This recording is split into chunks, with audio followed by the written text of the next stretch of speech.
So, well, here we are. We're going to do this today. For reasons. I just kind of feel like it. Mostly because me and my brother cannot decide what we want to play. So I'm just gonna play this because I haven't played in a while. I kind of want to again.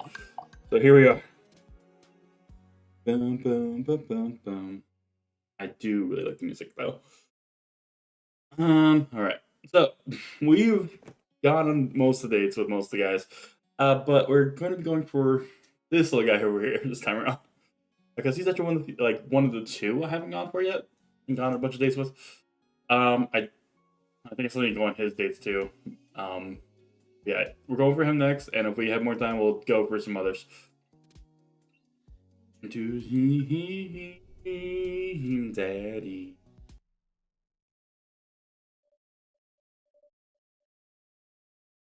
All right, let's see here. Sleepy, sleepy, sleep. Sleepy, sleepy, sleepy, sleep. Dad. Sleepy, sleepy, sleep. Dad, wake up. Uh, uh yes. I let my tongue roll out of my mouth, and I stopped breathing. Amanda shakes me. Come on, Dad. This hasn't worked on me since I was 6. Sorry, Amanda. This is the end for me. Dad, I swear to God. Amanda, I bequeath to you all my earthly possessions. Spread my ashes over my recliner. Okay, well, your corpse better get into the moving van because it's leaving soon. I love her design. I really do. I finally opened my eyes and sat up. I'm lying in the middle of the living room, spooning a moving box. I yawn and stretch. Morning, Manda Panda. Yikes, Dad. Dad breath. Go brush your teeth. Now, what are we gonna look like today?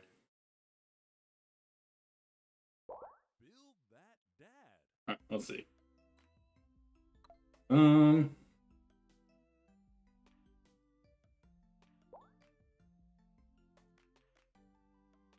What's her? Oh. Right, let's see her.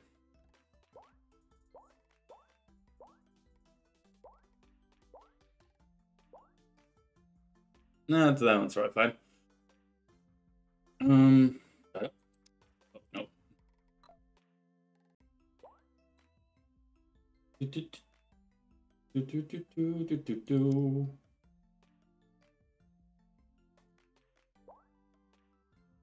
There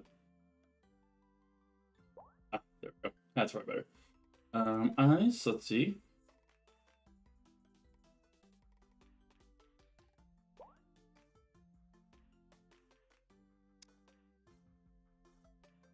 Do, do, do.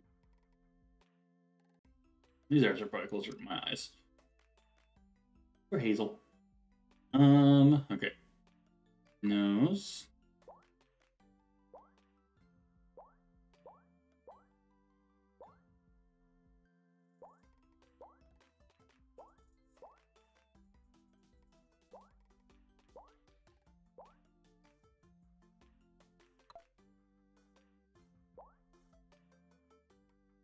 Mm-mm.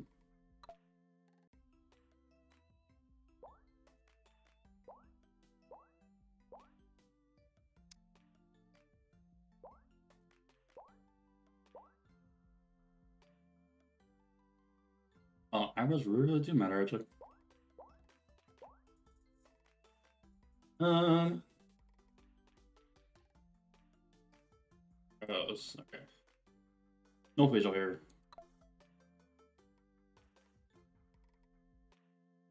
Um.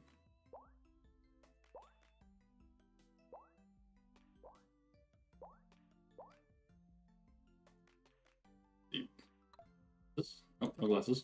Piercings.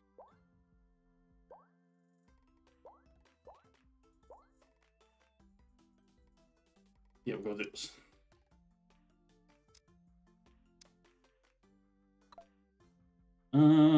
Let's see.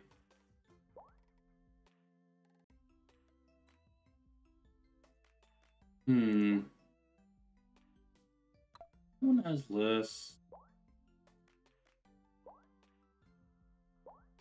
Oh, that button. There we go. Yeah, I think that'll go. Let's see what other shirts we got.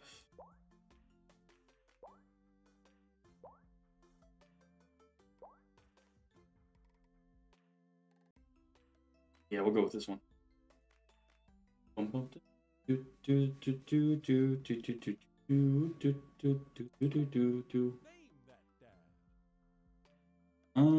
Okay.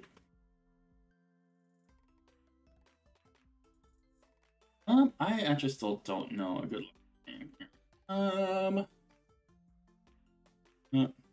This one kind of got Jessup background. Be the dead.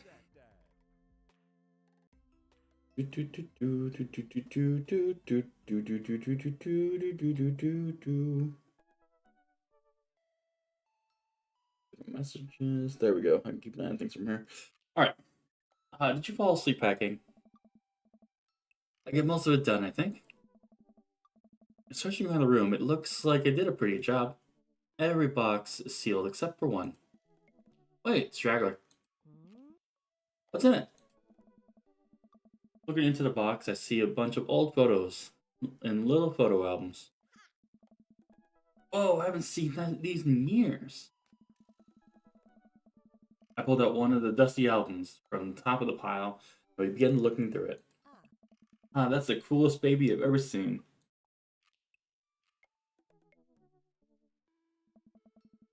The only way your mother and I could get you to stop crying was to put sunglasses on you. But whenever we tried to take them off, you'd start crying again. You spent the first 2 years of your life with sunglasses on. Nice. Halloween when you were maybe 4? Oh my god, that dragon costume. You couldn't decide between being a princess and a dragon, so you went both. Princess Dragon. Why do I remember crying in the dragon costume? You saw yourself in the mirror and realized you were afraid of dragons. Seeing yourself inside a dragon's mouth was a realization of your greatest fear, I think. Right, yep, definitely repress that memory. And this was you in your horse phase. Dad.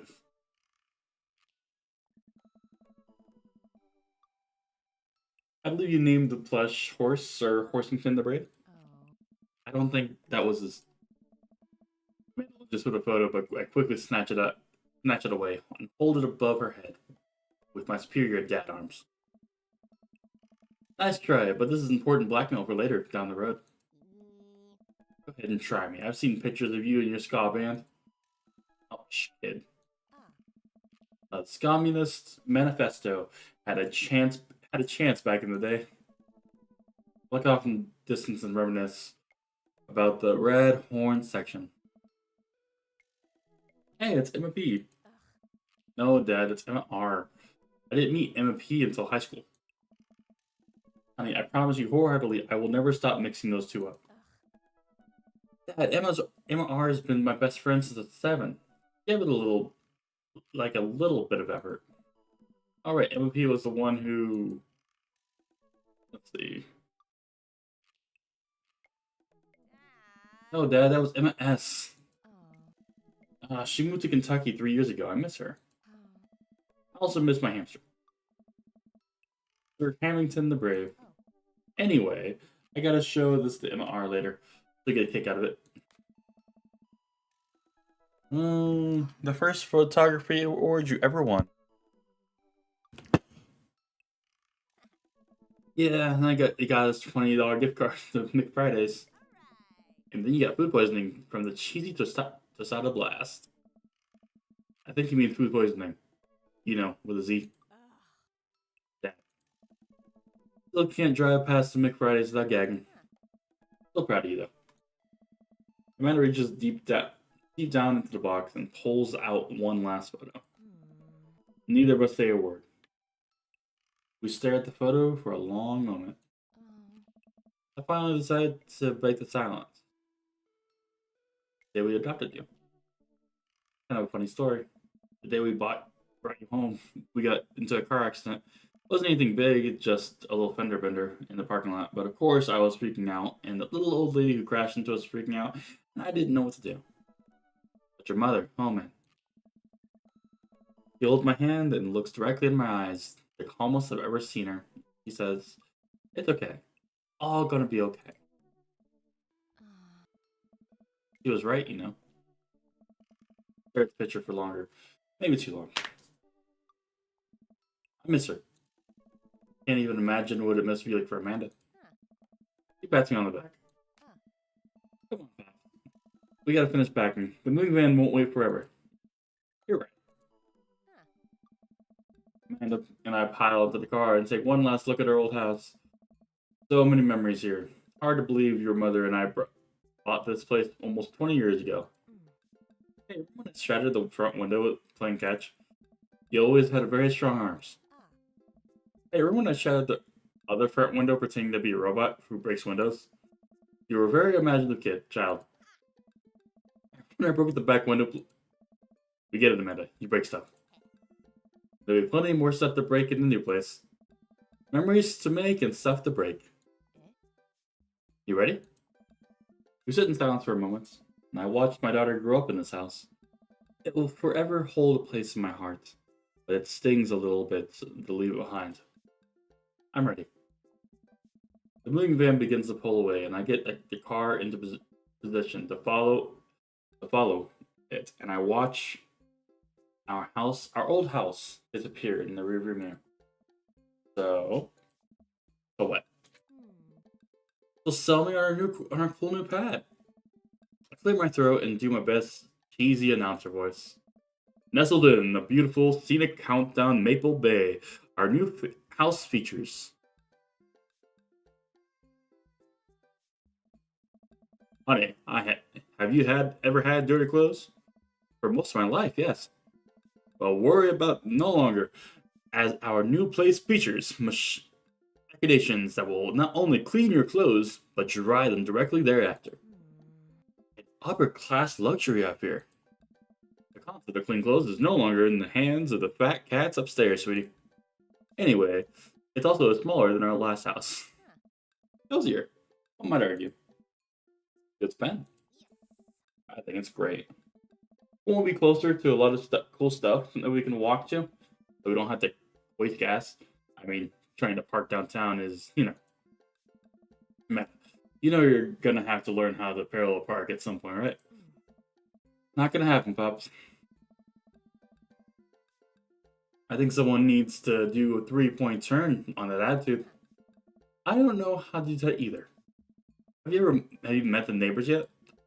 Not yet, but the neighborhood seems pretty quiet. So you won't have to chase any rowdy teens off your lawn.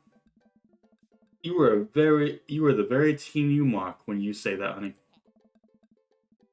I'm in the last year of high school. I'm practically dust. Yeah, you're a real. Don't you dare. Senior. Dad, I know where this is going. Citizen. I'm just gonna ignore that. But I won't forget it. So what's the item number 1 on the new house agenda? Well, first we'll need to forge a path through the solid walls of boxes that are blocking the living room. Still, I have to install the washer and dryer, and we need to go grocery shopping. Pops, cool your jets. You have to promise me that you're going to take a break and explore the neighborhood. Okay, you're right. We'll get some work done and then check the area. We have to pull up to the new house and step outside. The lawn's freshly mown, and the for sale sign is still in the yard. And with a swift kick from Amanda, the for sale sign is no more. That's where I'm Sweepy. I had a problem with authority. I'm so proud. Man, all that karate kicking shopping tuckered me out. I really could go for a sandwich. An ice cream sandwich.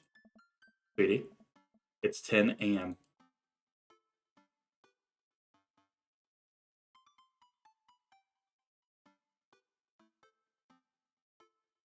I need some coffee ASAP. Alright, I gotta get my hands on a nice cup of old bean juice, and I'm gonna be useless all day. Or I'm gonna be useless all day. I think we passed a coffee shop on the way here. Maybe we could check that out. Let's do it. And we're about to see my favorite. We walk down the streets and the Coffee Spoon, a cute little place in the corner. Yeah, this is such a convenient walking distance from our place. I mean, I guess. What's wrong? Why would I go somewhere else to drink coffee on a couch when I could just drink better coffee at home on my own couch and not have to make awkward contact with people? That's so real. At least when I'm home, some random guy isn't gonna come up and sit on the recliner next to me, and I won't feel like a little weird about it because technically he's not sitting on the table, but he's very much within my personal zone. Dad. And what's with the etiquette? And what's the etiquette when you have a dirty mug? Is there a bin? Do you go set it up on the counter because you don't know where else to put it? Or do you leave it there and feel your face flush hot with shame as you consider the possibility that there's in fact a bin somewhere just out of sight, and now you're that jerk who left their mug? Dad, are you just afraid to meet new people? Yes, very much. Yes, Amanda. We walk inside. Inside the coffee shop is incredibly warm and inviting. Vinyl records line the walls, the patrons lounge around a well-worn couches. Some cool tunes spin on the record player next to stage. Hello, you. He's my favorite. He's such a sweetie. He's the best. Welcome to the coffee shop. Coffee Spoon, guys. How's it going? What's with the name? Oh, it's kind of dumb. It gets mentioned in this poem I like, and I thought it was a good idea at the time. And I suppose now it's still a good idea because, like, the business is still running. But the people ask me that question all the time, and I give them the same answer every time. And now I'm standing here rambling, and I'm sure we're all getting more and more uncomfortable the more I keep talking. But man, we're in and out. I can't stop.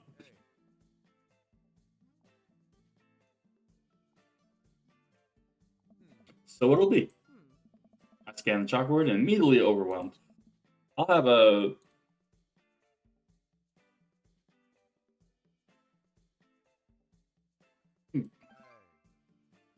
classic. I don't get it.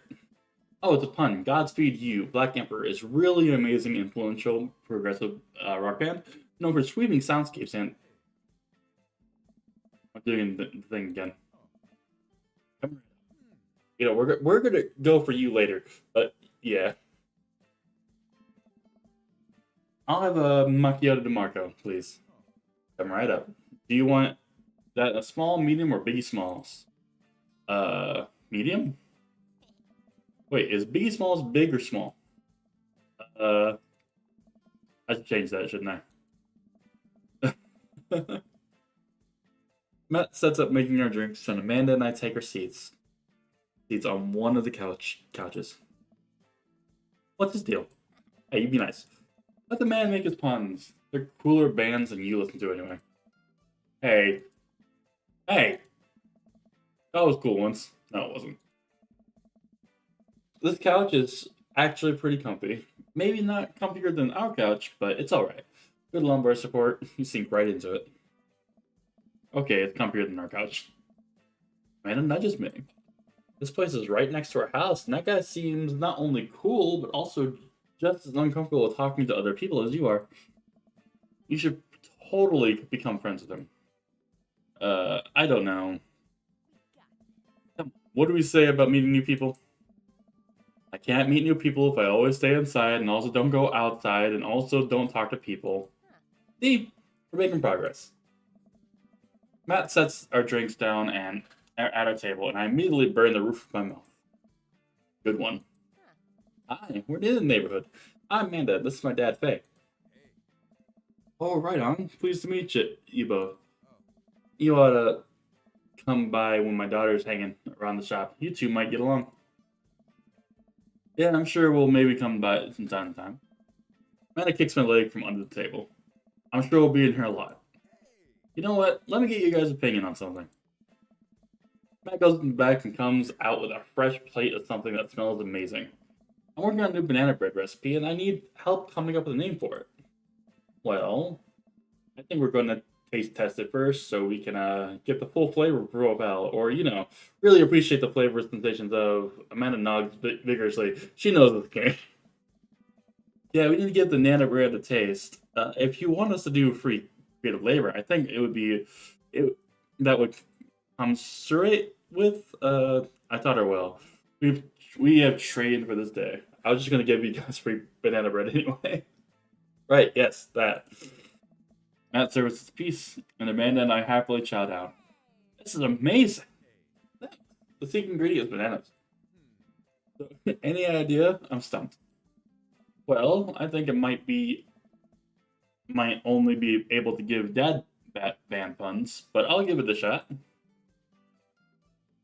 Grateful banana bread.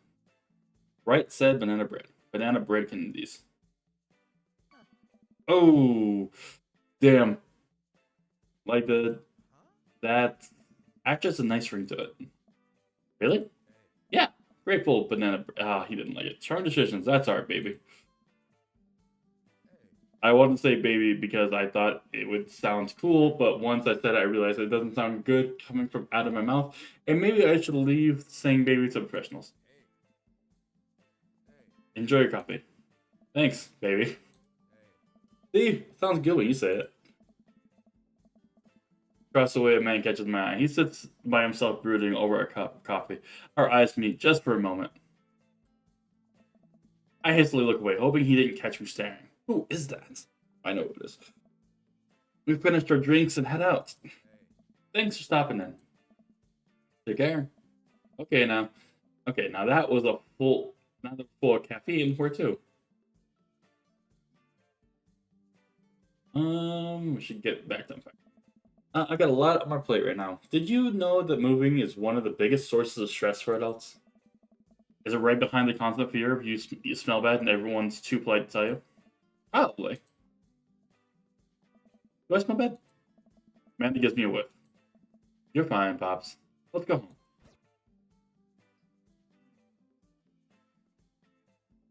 Doom doom doom doom doom. Right. I get to work unpacking the various boxes around the living room. A couple of hours pass and I get some good work done. The washer and dryer unit is both washing and drying, and we can actually walk through the living room without tripping over boxes. First visitor already. I walk over to the door and open it. Hello. A handsome, clean-cut man stands at my door, brandishing a plate of cookies. Hello? Oh, where are my manners? My name is Joseph. I'm your next door neighbor. Oh, yes. Hi, I'm Faye. That's what my name is. I saw the moving van, and I thought I'd bring over some cookies. My daughter Christy wanted me to let you know she's baked them herself. Joseph leans in and whispers, but between you and me, she just sprinkled the chocolate chips. We both share a laugh. Kids, right? Wow, cookies, huh? So nice to meet you. Joseph hands her the plate of cookies with a smile. Well, thanks for the cookies. And disappears with the cookies.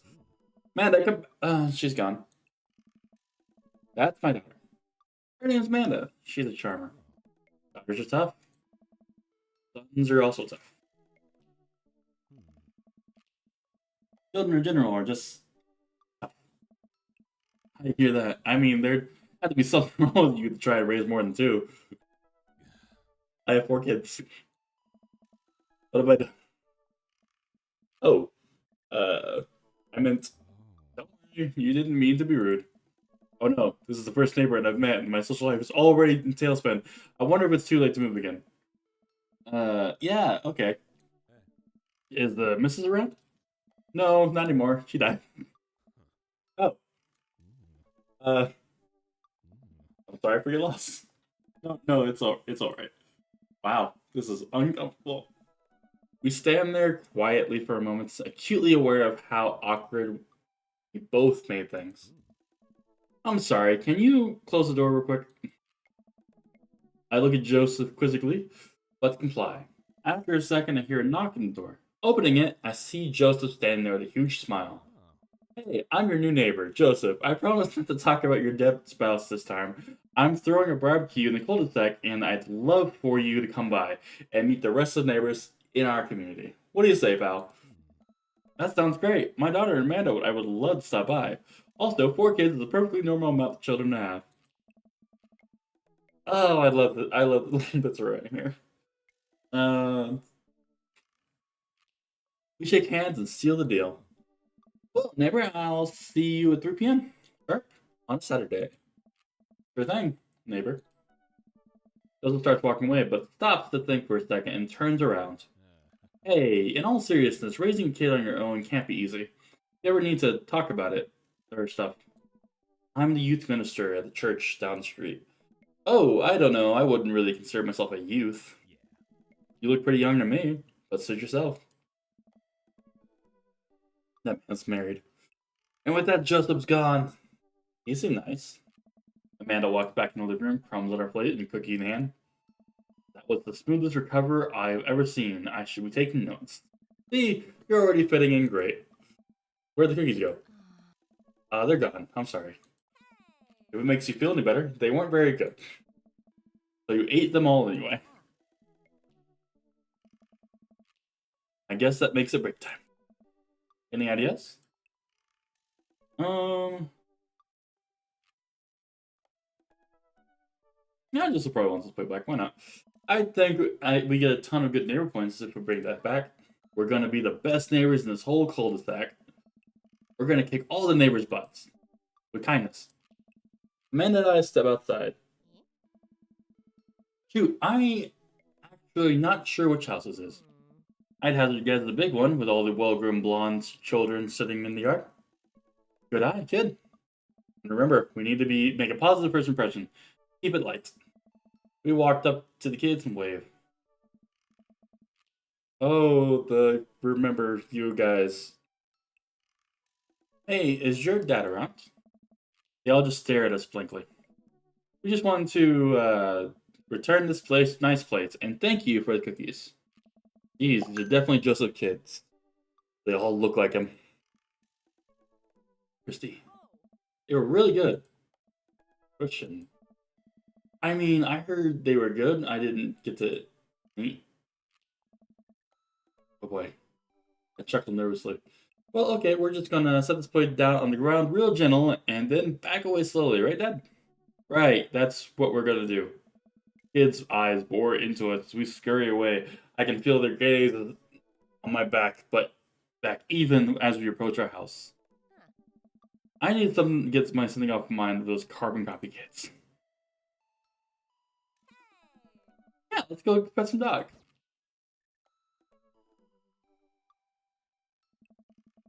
Ben and I begin to stroll through the neighborhood. I can't believe how beautiful it is outside. Kids are playing in the street, and the flowers are in bloom. Faint smell of a nearby barbecue drifts through the air. This place is nice. Too nice. I don't trust it. Good eye, honey. You can never be too careful. See that baby in that stroller over there? Government operative. We're on to you, baby. We walk for a while and eventually end up at a small park. Toddlers chase each other through the playground, and dogs of all shapes and sizes romp through the grass. Pretty crowded, but Amanda spots a nice empty bench, and we start to make our way over to it when, heads up! Ow. A frisbee suddenly hits me in the face. Oof. A corgi with a neat plaid handkerchief tied around its neck bounds up to me, wagging its tail.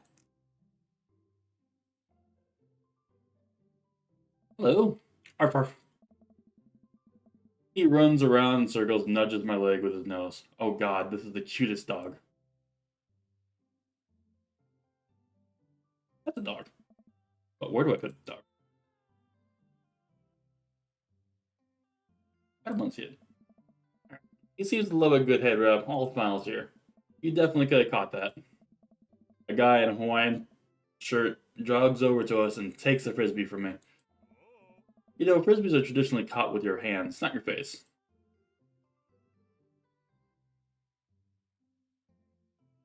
Catch it with my teeth next time. He caught me off guard. On this round. Not again. Not ever again. I'm just messing with you. I'm Brian, by the way. I'm Faye. This is my daughter, Amanda.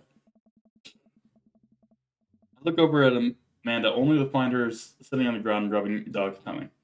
Hi. Your dog's cool. Old Maxwell sure loves attention. It's great to see another father and daughter out on such a sunny day. Where's yours? Ryan gestures over to the grassy knoll where a young girl sits on a checkered blanket. She's reading a book bigger than than her head. She puts it down and heads over to us. It's a Daisy, and she's reading the brothers Karamazov. Her teacher tells me that she's a reading comprehension skill of a high schooler. How old is she? 10. She's a precocious little youngster. Whoa. My natural dad instincts kick in. I must brag about my child's accomplishments. Oh no, it's happening. Brian says, go on, Daisy, tell him about yourself. Daisy, that's my girl. Amanda, get in there. Okay. Oh boy. Let's see. Amanda here just recently won a local photography award. Wow, congratulations. Daisy actually just won a statewide poetry contest. Okay, can't touch Dodge is your only daughter. Okay,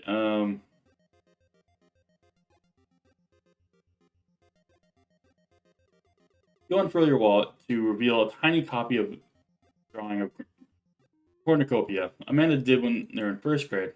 Cute! It isn't very impressive, but Amanda's genuinely appreciative you're held on to it. Brian loses 10. I regain 20. I live. Daisy just started a weekly chess club at her elementary school lab. She's the president too, of course. Dang, my high school doesn't have a chess club or a computer lab. I lose 10. 75. Okay, I'm ahead. Last week, unprompted, Amanda helped an old lady with her grocery bags. That's extra travel. Brian loses 20. Brian and Daisy sold enough candy to bars this year to get the top prize, a canoe. We're taking it out next weekend. How is it even possible? Amanda and I could barely get one of those sticky hand things. It's extra powerful. I lose 20. Alright, see. Oh, in here now. Alright, you pulled it. Last grade card out of the back pocket. Dad. Awesome grades. Brian loses 25. You really carry that around everywhere? Ooh, ouch. Maybe it is kind of weird. You lose 5. Did I mention Daisy had said her first word at 10 months? Daddy. Amanda is probably still cute, but maybe this is time to bring that up. Just an HP. Alright. Brag. Amanda's in all honors classes this summer. Brian loses 10 HP. Oh, really? I'm actually talking to Daisy's teachers about having her skip a grade. Amanda's kind of bristles. Even Amanda kind of bristles that one. Lose 20. Okay, right. A few months ago, Amanda started volunteering at a homeless shelter in our old neighborhood. Brian loses 10 HP. I've got him on the ropes. You two seem to have such a good relationship. It warms my heart. Why does he have to be such a good loser? So I take it you guys are new to the neighborhood. We just moved in. You live around here? Yeah, we live in that cul-de-sac down next to the coffee shop. What a coincidence. That's where we live too. Small world. Yeah, Daisy and I are a little ranch-style house on the corner. I know that house is just like ours, but slightly bigger and better landscaped. Does this guy have to outdo me at everything? Lovely place. Well, I don't want to take up any more of your time. Really nice meeting you, guys. You'll have to stop by at some point. Yeah, definitely. Bye. Brian and Daisy walk further into the park with Maxwell happily trotting along in tow. Do you get the feeling he was trying to one-up us? Trying and succeeding. I can't believe this kid's only 10. What was I even doing at her age? I believe you had a bit of a thing for horses. Shame that didn't pan out. Could have majored in comparative horse studies. It's not too late to minor in horse creative writing. Too close to the truth, Dad. Let us never speak of the fantastic adventure of Sir Horsington the Brave, an epic 7 parts by Amanda Laura. We laugh off the horse epic and walk around the park a bit more and enjoying the day. Go take a nap. All this sunlight is making me real tired. I don't think I've got enough sleep last night. You slept for 14 hours. Exactly. We're walking home and I hear heavy footsteps behind us. Hey, bro! Turn around and greeted by a familiar face jogging up to us. Craig? Bro! Bro! Holy wow. I haven't seen Craig in forever. Been too long, dude. Yeah, wow, you look great. Yeah, I cleaned up my act. Cleaned up his act? Are you kidding me? He's ripped. I mean, this is my friend Craig. We went to college together. We were roommates for a while, too. Amanda, dude, you probably don't remember me, but you're so big now. Hello, and hello, cute baby.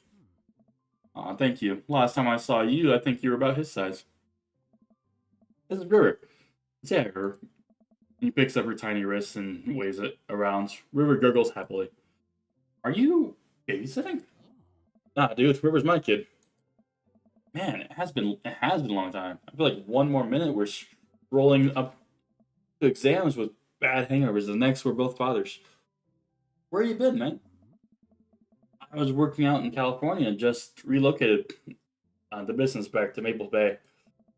No kidding. Amanda I just moved to this side of town. How's Ashley doing? I mean, Ashley is her name. She's actually still goes by Smashley, and we got divorced last year. Oh, dude, I'm so sorry. It's old news. We take turns taking River and twins, and it's all pathetic. Twins? You have 3 kids? Ain't life something, bro? Big Stan Craig is a father of 3. Big Stan Craig? Oh, yeah, that was my old college nickname.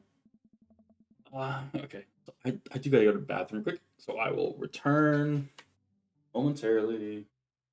Here.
There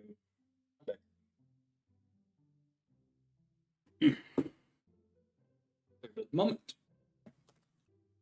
And we can continue. Button. Alright.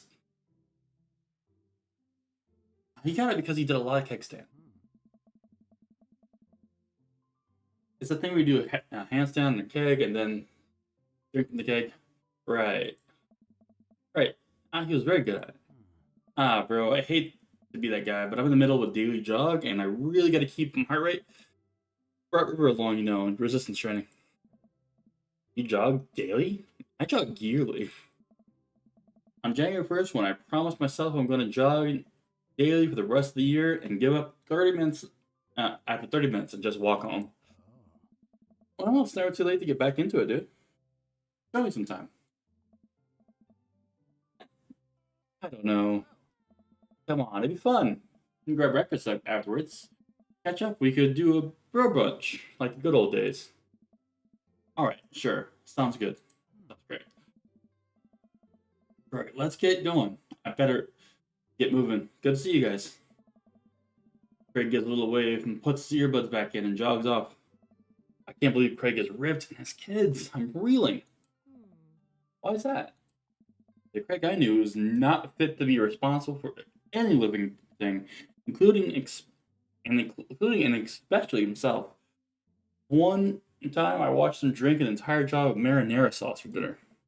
Amanda, he opened a new jar of marinara and he drank it like it was just a thing normal people do. Holy. And then I asked what the hell he was doing. He said, and I quote, "It's basically a smoothie, bro." I mean, technically, he's not wrong. He jogged. He was jogging. He's like a totally different person. Anyway, we better get home. I'll have plenty of time to reflect on how old I feel later. Amanda and I flop down on the couch, and Amanda has to shove some empty boxes out of the way before she can sit. Too bad we're gonna be putting my stuff right back in the boxes. These boxes in a few months. No, don't say that. Aw, Dad, it's gonna be okay. I'll be fine. I know. It's just you're my little girl. It's gonna be weird not having you around. I'll come visit, and I'll text you every day. And I'll take lots of pictures. I mean, obviously, I'm a photography major. You promise? Of course. Are you gonna be okay by your lonesome? Oh, come on. I'll be fine. I'll get a dog or something. A dog? Forget art school. I'll stay home. I'll stay for the dog. Is that what it's gonna take? Medium-sized dog, handkerchief around the neck. I get to name it. And that's what it'll cost me to give up all my dreams. I'm a woman with simple wants and needs. Well, a dog is a lot cheaper in college. Amanda laughs. Suddenly, a pile of envelopes slides through the mail slot. Speaking of college, Amanda darts over to the envelopes and shuffles them around. She pulls one out and throws the rest back on the floor. This one's from McGowan College of Art and Design. Open it. But I'm scared.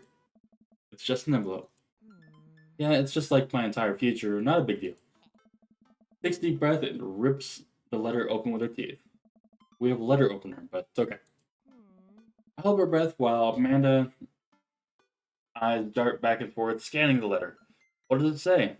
The admissions committee has reviewed your application, blah blah blah.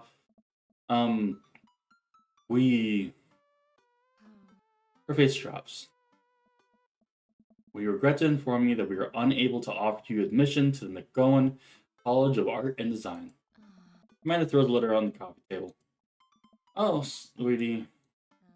It's okay. I kind of saw it coming. I knew I shouldn't have put that experimental stuff in my portfolio.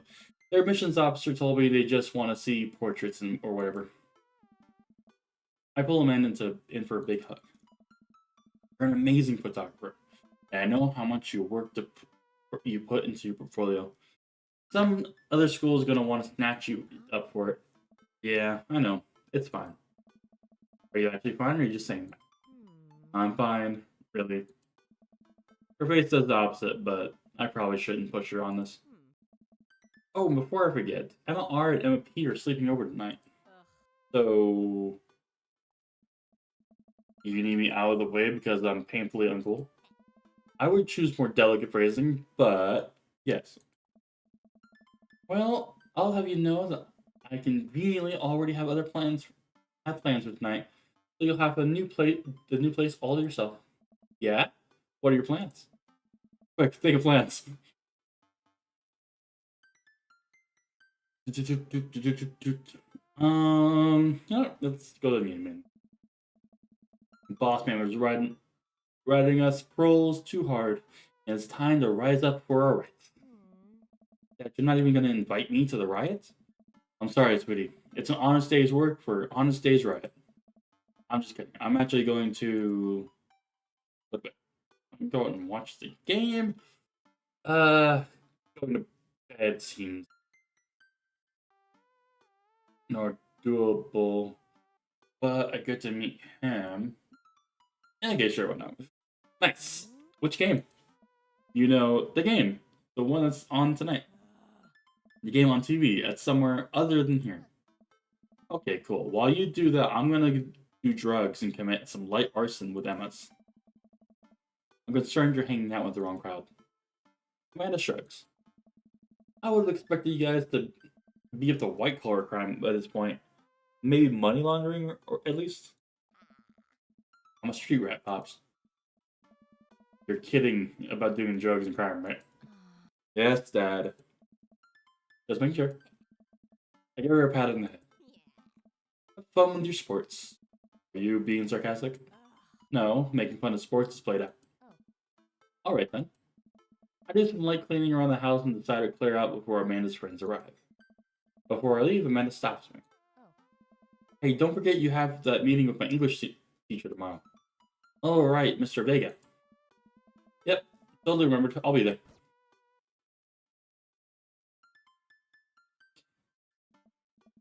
Wow, I guess I really didn't think this plan through. I'm not entirely sure where the closest bar is, and Amanda still hasn't shown me how to use the GPS on my phone. So I'm just gonna pick a direction and walk in it. Let's go this way. Cool, okay, we're marching. We're marching in the direction of the game. Any game, really. In the distance, could it be? A big, burned out neon sign hangs above the tiny bar. Jim and Kim's, huh? Alright, it'll do. The bar is small and dimly lit. Crack of pool balls around the back as patrons laugh and joke. A string of multicolored Christmas lights hover above the bartender. I can't tell if he's Jim or Kim. I pull up a seat at the bar. What'll it be? One beer, please. Sure thing, boss. Bartender slides me an ice cold beer. I take a sip and enjoy its refreshing taste. No, you wouldn't. No, they're disgusting. God damn it. Say, are you Jim or Kim? I'm Neil. Oh. I rapidly turn my attention to the game, which is playing on one of the TVs on the wall. As luck would have it, my team of preference is not only playing, but is currently in the lead, which is always a good thing.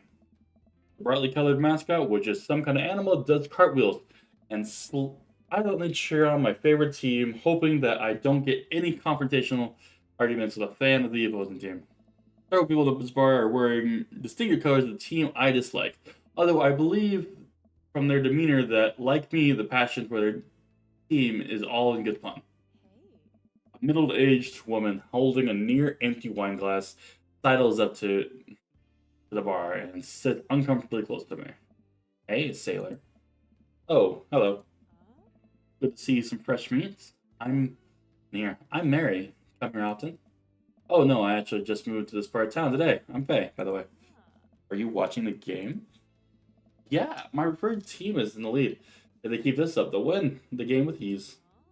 Oh, I love that team. I also love that game. I love someone who knows their way around balls. I'm getting the impression she's a little drunk. Uh, I gal a drink? Yeah, sure. I almost willingly signaled bartender and ordered Mary another glass of wine. Neil jokes back and forth with Mary. They're clearly friends, and this is clearly isn't her first time doing this. She tips her glass to me. Suppose I gotta keep you company now. So, what do you want to know? What's the glazed gossip around here? You came to the right broad. I'm an observer. I watch people. I see everything, know everyone. Nothing gets past me. So, so what? I thought you were gonna. I forgot what we were talking about. About the gossip? You said nothing gets past you? Oh, right. I'm also a steel trap. Confidential to the fault. Fair enough. So, what else can you tell me about this part of town? It's quiet, that's for sure. If you want an idyllic little life with white picket fences, this is the place to do it. But every town has its secrets, you know. She takes a sip of her drink that was a little too ominous for my taste. She leans closer. Would you like to learn some of my secrets? Oh boy. Maybe some other time. Did yourself, Taylor.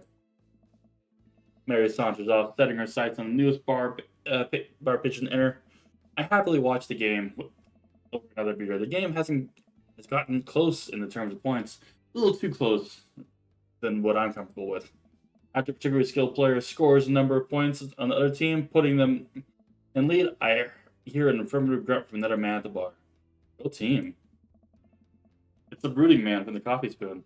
He sits alone, sipping whiskey and watching the game as well. Enjoying the game?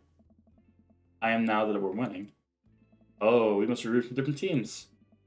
In my opinion, my team is far superior. I had to disagree with that.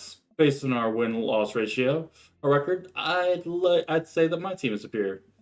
That's where you're wrong. Since as it stands now, my team is beating yours. The conversation ends there, and we both go back to silent rooting for our respective teams. The game is close, and with both sides playing their hardest to win, but in the end, my team prevails. Quiet cheers ripple throughout the bar. I raise a respectful glass at the man drinking the whiskey. He raises his own in response. An unspoken truce is formed between us based on mutual love for the game. He motions for the bartender who pours 2 glasses of whiskey. The man slides one over to me. Name's Robert. Thanks, I'm back. You must be new here. Mary already hit on you? Yeah. Robert chuckles. She's a peach. Well, you picked the best bar in town. As slimy as it is, you'll never find a better spot than Jim's and Kim's. Is there actually a Jim or a Kim that runs this place? Nope, that'd be Neil. Neil waves across the bar. Good guy, Neil. Not enough Neils in this world. Oh, okay. You a whiskey fellow or a beer fellow? Beer, but I'll drink most things. Like shots?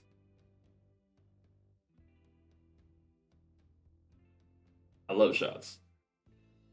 Thank God. Robert nods to Neil, who serves up 2 shots of whiskey. He hands one to me. Here's to your health. We take the shots. Whiskey burns going down, but I try my hardest to look tough. Wait, I think this is what making friends is. Okay, Faye, this guy is out of my friendly, but I think if I play my cards right, we'll be plat pals in no time. Let's see. I like your jacket. Thanks. Been in my family a long time. Passed down from firstborn to firstborn. Cursed, some would say. Man, this guy is mysterious and cool. Way cooler than I am, at least. Robert signals the bartender for another round. What are you doing here tonight? Running from my problems. Trying to make friends. I'm new to town. Figured it might be a good place to put myself out there. You seem pretty cool. Key to being cool is acting like you don't care about anything, but actually care very deeply about everything to the point where it's debilitating. Really? Robert downs the rest of his drink. Of course not. He gets up. Be right back. Gotta powder my nose.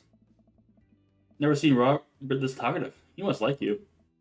Huh, I guess so. I gotta admit, Robert's gruff charm has a gruff charm to him. Guy like him, if a guy like that thinks I'm cool, then I really must be. Robert comes back from the bathroom and grabs his leather jacket. I'm gonna go home. You heading my way? Robert and I leave the bar and find ourselves walking in the same direction. I live in this cul-de-sac down the way. Does everybody live here? Me too. We just finished unpacking today. Great place to be. Good neighbors, well, some of them. Who's that? We get to Robert's house, which is just a few houses away from mine. We stop and he turns to me. I don't kiss and tell, Faye. Are we doing this or what? What? You know, do you want to come inside or not? A wave of realization rushes over me. I blush. Ah, I better call it nights. I'll catch you around? Sure. I head home, head buzzing with whiskey. What did he mean, but are we gonna do this or not?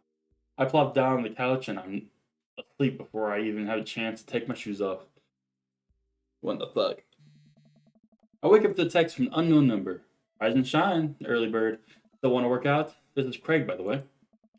Holy crap, it's 6 a.m.? Who does 6 a.m. anymore? Without realizing, I drift off to sleep.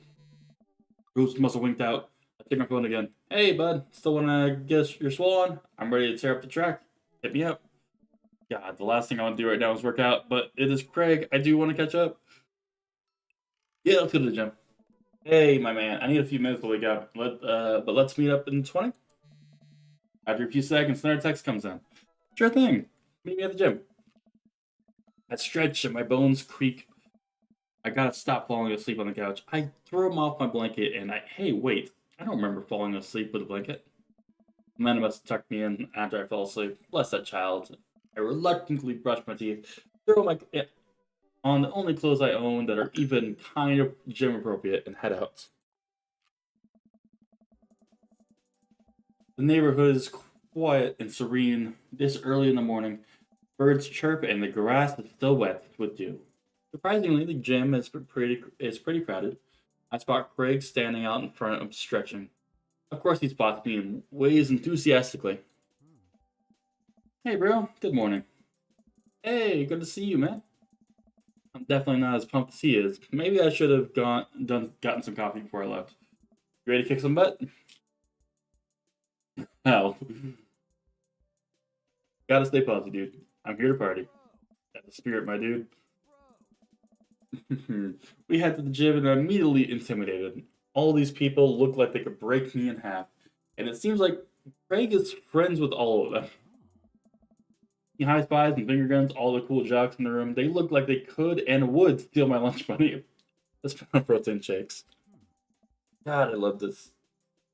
Come on, but let's warm up. We have treadmills and start walking. Okay, I can walk. Walking is good. This is a decent place to be. Walking. So I know we're on treadmills.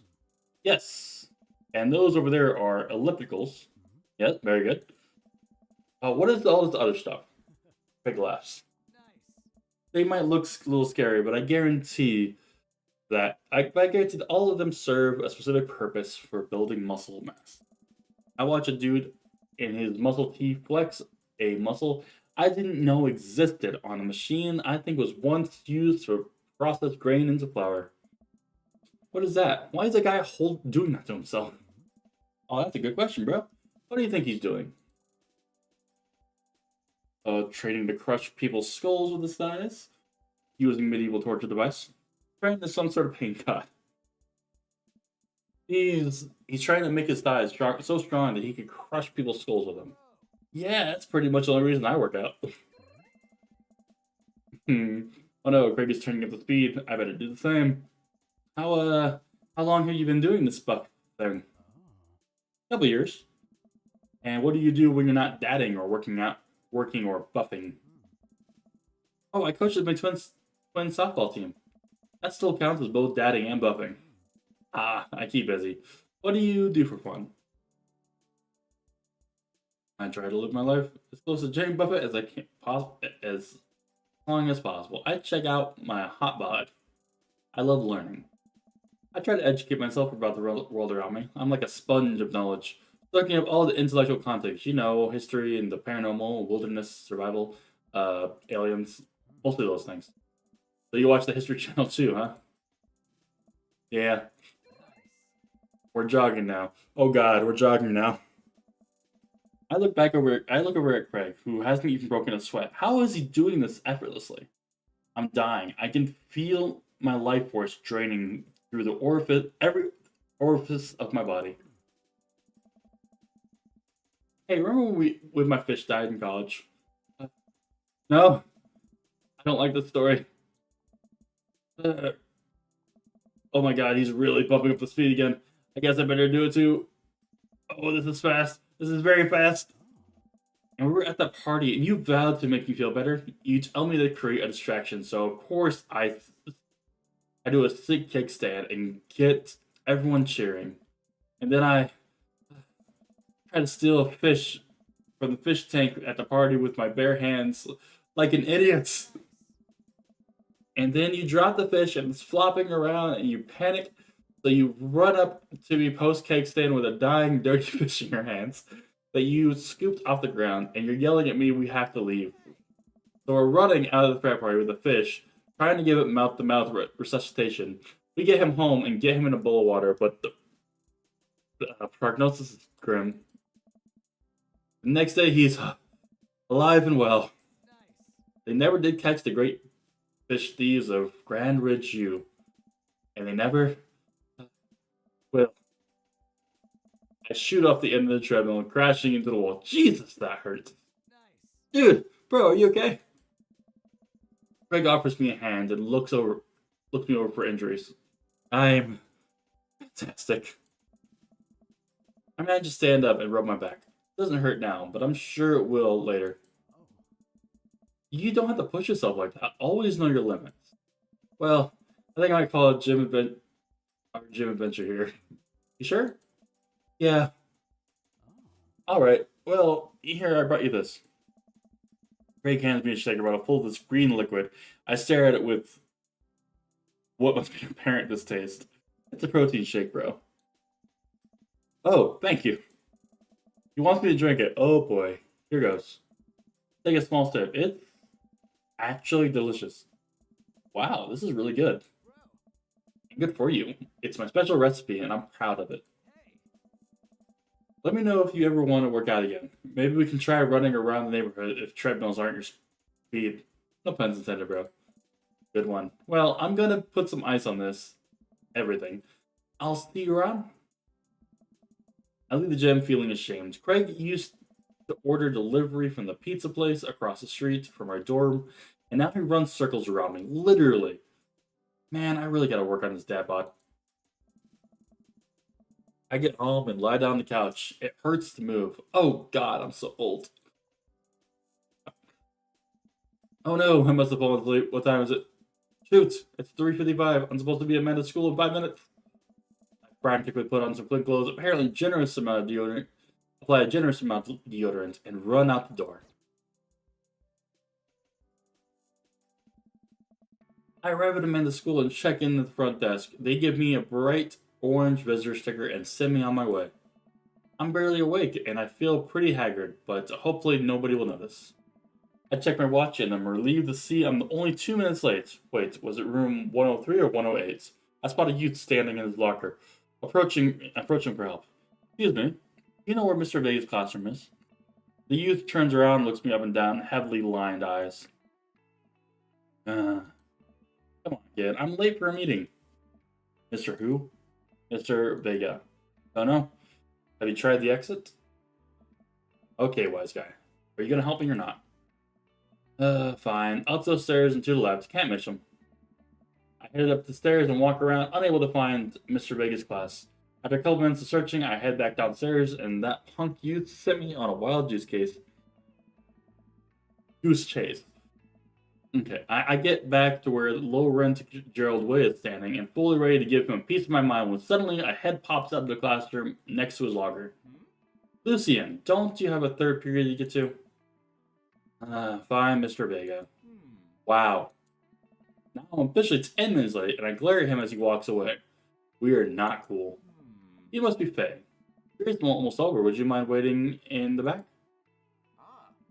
Mr. Vega leads me and I take a seat in one of the comically small students' desks in the back.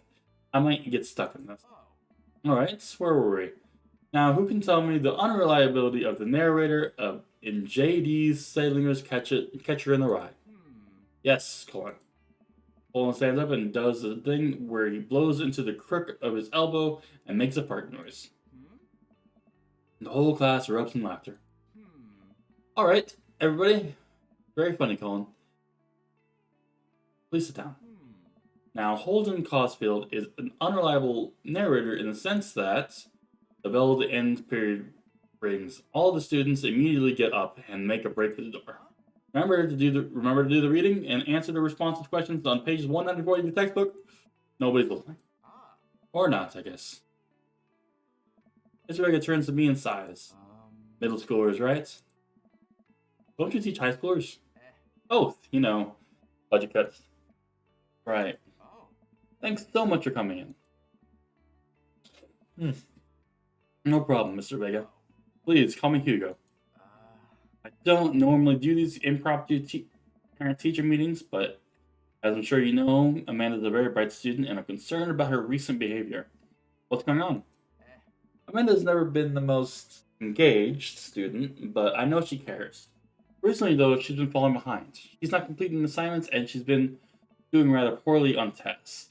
I'd normally chalk this up to senioritis, but this is strange. I thought Amanda was always shared everything with me. Hadn't even crossed my mind there was something might be wrong. I just wanted to ask, is everything okay at home?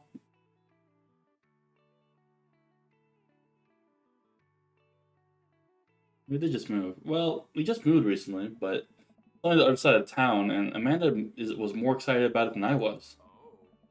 See if you can talk to her about it. I know she values you a great deal and would appreciate your guidance. If she keeps heading down this road, I know how important art school is to her. And I would hate to see her miss out on the scholarship money that she clearly deserves. I'll make sure to talk to Amanda. Thanks for letting me know. Anytime. On my way out, I stopped, thinking for a moment, and I turned to Hugo. Hey, Hugo. Yes? Did I ever catch that ride? Yes. I leave the classroom and make my way out of the school. I'm still a little bit in shock that Amanda's was able to hide this so well from me. She's always been such a force of positivity in my life, especially after we lost her mother. Amanda must be done with classes for the day by now. I'm sure she would appreciate a ride home, or maybe I can talk to her about what's going on. I pull up in the carpool and Amanda hops in the passenger seat. So, did you have fun gossiping about me? Mr. Vega and actually just gossiped about her celebrity crushes. So you talked about Mario, but I'm terrible with names. Bodley? The whole time? It was a very productive meeting. I'm pretty hungry. Can we grab some dinner? Good thing. Let's go to the mall for food. Does that sound good to you? Yeah, sure. Why not? Why the mall? Geez, can Dad take his daughter out to the mall? Will you buy me things? I'll buy you a thing. Singular.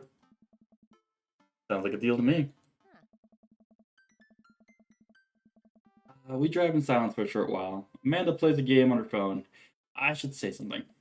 You know, sometimes when a kid is older, they find out that they have to keep they find that they have to keep things hidden from their parents. That's okay, because sometimes that's what kids do. And that's okay, but also sometimes it's good for you to have your parents' perspective because, you know, maybe the parents also deal with similar situations. And maybe they're a little cooler than you give them credit for. Anyway, I'm trying to say is good to share. Love you. Have you been reading my tweets? You have a Twitter? What? Never mind. Look, sweetie, Mr. Vegas said you haven't been participating in class. And that you're not turning things in. Oh, I'm fine, Pops. Senioritis and all that. I thought you liked Mr. Vegas' class. It's fine. He's fine. We pulled to the stoplight and I eye Amanda. She's still texting. Just, I want you to know you can talk to me about anything. Uh-huh. I can tell whatever it is, she doesn't want me knowing about it. That's frustrating. I heard MR is going to a fancy art school in California. That's exciting. Yep. Are you bummed that you guys aren't going to the same school? Yep. Anna keeps texting. She stifles a laugh. What's so funny? It's a... I don't think you'd get it. Okay. Who are you texting? Noah. Who's Noah? My friend. Does he go to your school? Yep. Do you like Noah? What? No. That- I can't believe you would. Dad. I mean, jeez. Why would you? Uh, sorry, just asking. Dad, he's just my friend. Guys and girls can be friends. He's my friend. Okay, okay. Jeez. This is going well. Well, good talk. Love you, kiddo. She leans forward and turns up the radio. I guess the conversation's over. To them all, then. We arrive at the mall, a big indoor shopping center with a couple different floors. It's kind of dead, but that doesn't stop a mall security guard from yelling at a group of loitering teens. Let's eat something disgusting for dinner. Language, Missy. Heck yeah? Better. We approach the food court and evaluate our options. There's a greasy restaurant after greasy restaurant. My heart burns just looking at the menus. Nobody looks happy to be here. What are you in the mood for? Bread dipped in sugar, bread dipped in cheese, bread with cheese on it, or do you want me to inject some fat directly into your bloodstream? I extend my hand to her. Would you do me the honor of sharing some nachos? She takes my hand with a grin. It would make me the happiest, cheesiest girl alive. We order a giant pile of chips, an unnaturally orange cheese from a very unenthusiastic and possibly stoned teenager. We take a seat at a rickety table and dig in. These are bad. And these are very bad. But also strangely delicious. We have to eat through the pain. We enjoy the fluorescent cheesy goodness together until we're all out of nachos. So, something's been bothering me for a while. Can you explain memes to me? Which meme? All. All memes. Anna sighs deeply and places her head in her hands.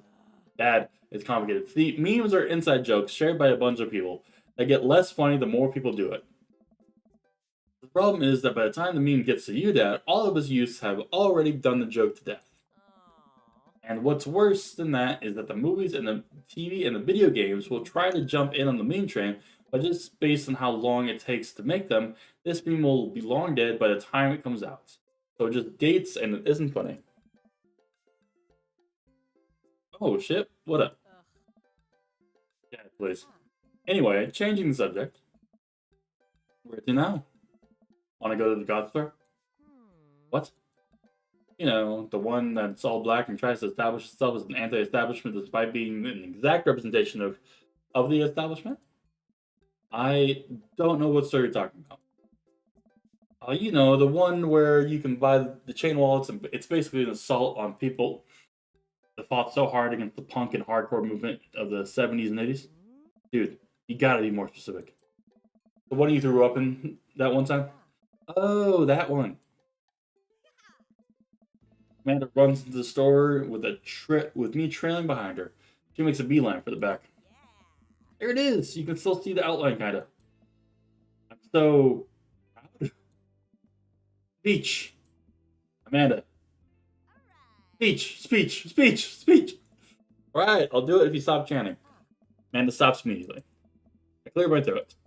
Thank you all for joining us here today to commemorate an historic moment that would forever shape history. On a day very much like today, some 5 years ago, our very own Amanda and Alora had too much blue raspberry slushy and on an outing to the mall. After begging her father to take her to a dead Goth and Beyond to buy rainbow suspenders, she proceeded to throw up all over the display of My Chemical Romance merchandise. Her loving father had to pay for said merchandise, which to this day remains among our possessions. Thank you. Amanda is moved. She begins clapping, slow at first, then faster and more vigorously. Several other patrons turn ahead. One of them also starts clapping. I bow my head. Oh hey, chain walls. While Amanda busies herself looking at band t-shirts, I try to find something of interest to myself. Not much of a dad to look at in Dead Goth and Beyond.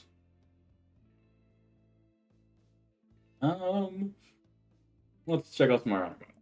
I'm suddenly stricken by existential fear. If there's only one number one dad mug, then why are there so many mugs here to say that? This whole time I thought I was the only one. If I'm not number one, where do I place in the global dad ranking charts? I have work to do. Look, this is very important to me. I overhear a stifled argument over the cash register. An older gentleman is carrying garments and showing it to a bored looking cashier with pink hair. I can see that. I don't know what to tell you, dude. I just work here. Listen, when I bought this online, the website said this blouse was Victorian inspired. However, when I received it, it's clearly held the trademark of Edwardian dressage. Do you want a coupon? I can give you a coupon. Will you leave if I give you a coupon? Is there a manager presence? People have to know what they're buying. I am the manager. I see. Well, it would seem that I have outstayed my welcome. Good day, shopkeep. Your superiors will receive a strongly worded letter about by post. Whatever, dude. The man whirls around and storms out, his literal coattails trailing behind him. I can't tell if he's a Victorian or Edwardian in nature. Amanda trots up to me with a t-shirt in hand. Oh boy, here it comes. Hey, Datatron 5000. Yes, I'll buy it for you. Wow, that was easy. Thanks. At least it's only one thing this time. Amanda plops the shirt on the counter and grins at the cashier. I love your hair. Cashier said nothing and rings Amanda up, radiating hatred. I hand her a 20. So what's with that guy's deal? Cashier rolls her eyes so hard I'm worried she'll pull something. That's Damien. He's in here all the time. He's obsessed with Victorian fashion or whatever. He hands Amanda her bag and it's clear the conversation is over. We make our way out to the store and we head home to get some rest. Man, I sat on the couch trying to find something to watch over the bowls of ice cream. Oh, cool. Long Haul Paranormal Ice Road Ghost Truckers is on. Your favorite, right? Oh, hell yes. They have to make it to over the Canadian tundra before the ice road melts. But they're also hunting ghosts. Also, the trucks are haunted. Now, this is an episode I've already seen, but it's one of the best. Column and the Flint Dogbone, the twin brother truck driving the ghost hunting duo, find themselves in the greatest peril yet. Oh no! The ghost has got out of control of the truck. I can't steer on them damn ice roads. Let me use the EVP meter to try and communicate with these spirits. Flint, we're about to die. Ah, almost got it. If you listen carefully, it sounds like they're saying, you're gonna die. That's because we're about to die, you... This is art. This episode ends and Amanda excuses herself to go start arguments on the internet. I stay up a little longer, curious about the exploits of Column and Flint's Dogbone after the disastrous ice road accident. Afterward, I crawl into bed and get a good night's sleep. We're making it there. Sleep, sleep, sleep. Morning sleep ahead. 5 more minutes. You have never ever let me have 5 more minutes, so get up. Fine. We have a cereal for breakfast and spend the morning putting together furniture. Amanda is much better in interpreting the tiny manuals. We're able to put together a few shelves in one desk, but I'm pretty sure it was supposed to be a bookcase. So, you excited for the cookout today? There's 3 of them excited. I'm all over those terrible store-bought sugar cookies that everyone brings to the parties. Yeah, those are bad. Means there are more for me. Don't you want to meet some people in the neighborhood? I'll probably end up standing uncomfortably in the corner with a plate of food and hope nobody talks to me. Dad, you're a beautiful work in progress. We will get that butterfly to emerge from the cocoon. The social butterfly. Well, we better start getting ready. We definitely don't want to be late. What? No, we had to be fashionably late. Who shows up to a cookout on time? You know what? We're going to be early, just because you said that. I head out to the door and Amanda reluctantly follows. We walk across the street to Joseph's house with a store-bought veggie plate. I'm a terrible cook if it doesn't involve a girl. I guess we're not as early as we thought. Joseph's backyard is already packed with people and the smell of hot dogs wafts through the air. Small children run through the sprinkler, and adults chat with us in small clusters. I set a veggie plate down on the table next to two other veggie plates. Huh. Hey, there's Joseph. I wait to get his attention. The moment he sees us, he jogs over, arms open wide. Welcome! I'm so glad you two are here. You brought veggies. Let me introduce you to my family. Kids, come on over here. This is Chris, my eldest. Hi. This is Christian and Christy. They're the twins. They stare creepily and say nothing. Then, of course, there's our youngest, Chris. Wait, where's Chris? Maybe Mary put him in this crib. Oh no, it's the woman from the bar the other night. What is she doing here? Oh, and how could I forget my lovely wife, Mary? Joseph pecks her on the cheek. She smiles. Ah, Mary, sweetheart, did you put Chris to bed? I'll go look for him. What? You'll have to. It takes a moment and regains his composure. Mary, this is our new neighbor, Faye, and his daughter, Amanda. I'd shake your hand, but I have a glass of wine that I need to tend to. I love her. Nice to meet you, Mary, for the first time. Charmed. Well, I have to go over. Oh, alarm.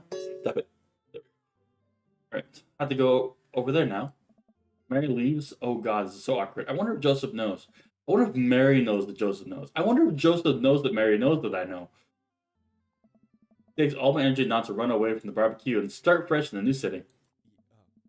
My wife has a wonderful sense of humor, but please, you two, enjoy the barbecue. All the guys are really excited to meet you.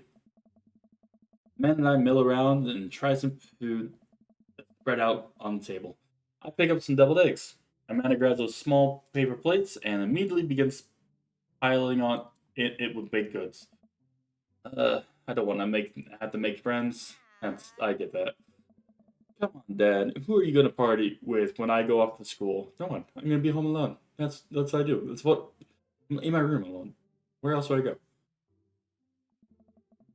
I don't want to have to do pleasantries. Dad. They're gonna talk about the weather. Hey, weather's nice. Go do it. Make a friend. But how could I possibly abandon my only child at social function? That's bad parenting. This plate of cookies is my new dad. Bye. Amanda shoves me into the center of the yard. Well, here goes nothing. I look around the party and I'm surprised to see some familiar faces. Isn't that the Brister from the Coffee Spoon? Didn't I meet that guy at the bar? Didn't that guy throw a frisbee at my head? Isn't that the guy who was throwing a fit in Dead Goth and Beyond? Isn't that Amanda's teacher? Yeah, I know Craig. But wait a second, all these people live in the cul-de-sac. That can't be right. I better investigate. Well, we're trying to get to Hugo, so... Matt and Hugo seem to be embroiled in an intense discussion. Craig looks on, smiling politely. I walk over and say hello. Well, I don't think it's fair to compare the two art movements like that. Periods in art only exist because there's unique byproduct of the social and political climate at the time and place to try and take something. Oh my god, I'm losing my words. Oh my goodness, why can't I read? Try and take something like, say, the Rococo period and compare it to the postmodernism in America. You are completely disregarding the context in which the art was created. Matt and Hugo seem to be busy talking that they don't notice me. Craig leans in. Dude, I have no idea what's happening.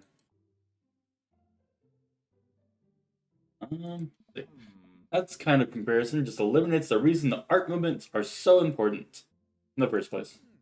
You're not wrong, but I think there's no harm in comparing the one work of art to another. You could definitely say one painting is better than another if you're evaluating technical skill from a purely formalistic standpoint. If I showed you a Matisse and then something by a Dutch masters, which one would you say is more technical? Shows more technical prowess. I'm so lost right now. I shoot a worried glance over at Craig, who returns it. Well, sure, you could say that the Dutch masters were technically more skilled, but I would argue that while Dutch masters were better painters, Matisse had better paintings overall. Well, that's artist. No. I guess talking about. Well, that's how, how do you mean? Oh, well, that's painting of the guy with apple on the that painting of the guy with apple in front of his face is pretty nice. Matisse rocks. That's Marguerite. Right, Art. Sorry, you're fine, dude. We were just discussing importance context when talking about artwork. Oh, messages. Okay. Listen. All I asked was if you liked Van Gogh or Picasso better. Hugo throws up his hands in frustration. But they represent two completely different art movements. How could I possibly choose between a thick, creamy impasto of Poe's Impressionism and the abstractionist beauty of Cubanism? Man, that's all way above my head. Me too. It's all good, man. The cool thing about art is that we perceive it differently. A single piece could have a totally different effect on each person that looks at it, and that's awesome. Just 1 minute about that. Hugo, please. Sorry. I get really fired up about art stuff. Hey, how are you liking the neighborhood? It's pretty nice. Everybody's been super friendly. Seems like your daughter's fitting in just fine. Pat points across the yard where Amanda, Daisy, and another young girl are playing. They're all sitting cross-legged in the grass, picking weeds and weaving them into little flower crowns. Pretty adorable. The girl I don't recognize jogs over to us. What is it, sweetheart? It's a flower crown. I thought you looked cute in it. Well, there's only one way to find out. Matt takes a flower crown and places it on top of his head. Am I cool now? Girl stares at him, thinking it over. Nope. But you're slightly less uncool than you were before you put it on. Hey, Faye, this is my daughter. Hello. I'm Carmencita. Amanda comes over with Daisy and tow. Dad, look, I'm making friends. Are you making friends? You better be making friends. Yeah, actually, Amanda, you better be cool. You remember the cool barista from the coffee shop? My old college friend? And, your teacher. Yeah, motherfucker teacher. I'm about to do. Oh, hi, Miss Rick. I didn't realize we were neighbors. Yep. You still gonna get me that overdue term paper? Great seeing you. Amanda finger guns her way out of the conversation like a champ. You learned a finger gun move from me. I'm very proud. She's definitely a charmer. Speaking of which, where did my son go? Hugo looks around the party and he finally spots him because his eyes go wide. Ernest Hemingway Vega, are you smoking? Ernest is holding a lit cigarette. Nope. I see Ernest across the way. He casually takes a long drag of a cigarette and then flicks it into the gutter. Unbelievable. Excuse me. Hugo marches over to Ernest and I turn my attention to Matt and Craig. Kids, right? Man, I do not envy Hugo. The last barbecue we had, Ernest tried to shove a sparkler down Joseph's pants. Nearly burned down half the yard. And the barbecue we had before that, he actually burned down half the yard. And then it spread onto my lawn and burned down half of my yard too. Steele walks back over, practically dragging Ernest behind him. Hey everybody, sorry about that. Hey, this is my son, Ernest. Hello. Ernest looks away, sulking, his hands shoved deep in his pockets. Hugo nudges him impatiently. Hey. Nice to meet you, Ernest. What grade are you in? Doesn't matter. Ernest. Okay, I'm in 8th grade. God, are you happy now? I'm sure you were just dying to know. Yeah, good for you. Can I go now? I'm tired of talking to old dudes who blame my generation for the failing economy. Oh, that's so fucking fair. Ouch. Ernest. Oh yeah, because I'm totally embarrassing you. Ernest puts earbuds in and storms off to stand in the corner. Well, that was certainly something. He seems nice. He can put his head in his hands and sighs. I'm so sorry. He's having a really rough time. As much as I want to be cool dad, I have to be the authoritarian dad, and he's clearly resents me for it. I mean, I think dad and teacher is about as authoritarian as you can get. Honestly, are any of us cool dads? Is it even possible to be a cool dad? What? I'm as cool as a cucumber. See, that right there. You can't say that. My kids think I'm cool. But for how long, Craig? How long do we get to be the cool dads? I don't know. I think we just have to accept the fact that as dads, we become the machine we once raged against, and accept their fate to unironically wear socks with sandals. Your kids may think you're cool now, but at the moment they hit puberty, you're doomed. Amanda is 18. She still thinks I'm cool. I yell across the yard to my daughter, Amanda, I'm cool, right? Amanda just laughs. She keeps laughing. I see your point. Oh no. As much as we want it, I don't think it's as important to be cool dads as it is to be a good dad. We can't all be best friends with the kids. It just doesn't work. I mean, look at me and Ernest. Hmm? Our jobs as parents is to make sure our kids turn out okay. Yeah, you're right. But it'd be nice to have it both ways. Hearing these guys talk about this makes me think about my relationship with Amanda. We get along so well, but there might come a time when it won't be like that. College when that happens? Hi. Don't let us eat up your time, Faye. Go meet some other people around the neighborhood. Alright, Robert and Brian. I glance at across the yard and notice Robert and Brian chatting over drinks. Man, I don't think I wanted to deal with being one up by Brian or whatever happened with Robert last night. Oh no, they caught me staring. Oh no, Brian's waving me over. Shoot. I flash a smile and walk over to him. Hey, guys. Hey, how the heck are you? Settling in the neighborhood all right? Oh, you betcha. Got the living room in order at least. That's great to hear. I've been doing some living room work as well. Finally got the 50-inch in there. The game looks great in high def. Oh boy. Hey, have you met Robert yet? Oh yeah, we've met. Robert regards me over his whiskey. Good seeing you again. We were just talking about the most recent camping trip. Spent the night out in the woods with Daisy and Maxwell. She's definitely the outdoorsy one. Even caught her first fish. Good to see you taking your daughter out like that. I bet she loved it. It's great to see she loves the outdoors. Mine loves being inside. Brian raises his eyebrows at me. Being inside, making art. You won a local competition for the art. Yep. Did I put that on too strongly? Robert stares at me blankly for a second. Anyway, I haven't gone camping in years. Not since the last time. Same here. Well, things change once you have kids. Wait, what happened last time? Robert takes a long sip of his whiskey. Well, old Johnny Boy and me were out in the backcountry. Johnny Boy is a strong kid. Met in army days on the Kansas. We build him tougher out there. Anyways, things go south pretty quick. Johnny Boy breaks his ankle, and when the rope bridge snaps, you could see the bone popping out the skin. Johnny Boy screaming now, crying for his mama, losing blood. We're 2 days out from the next living soul, and here I am, my dear friend, bleeding out in front of me. I'm able to dress the wound, but I gotta fire carry a 6 foot, 180-pound man over some of the toughest terrain I've ever been in. I won't lie to you. There were more moments during those 2 days when I thought about leaving old Johnny, boy. But you build bond with brothers in arms, and the bond never breaks. I got that boy back to civilization, but I lost some of me out there. I guess it's camping for you.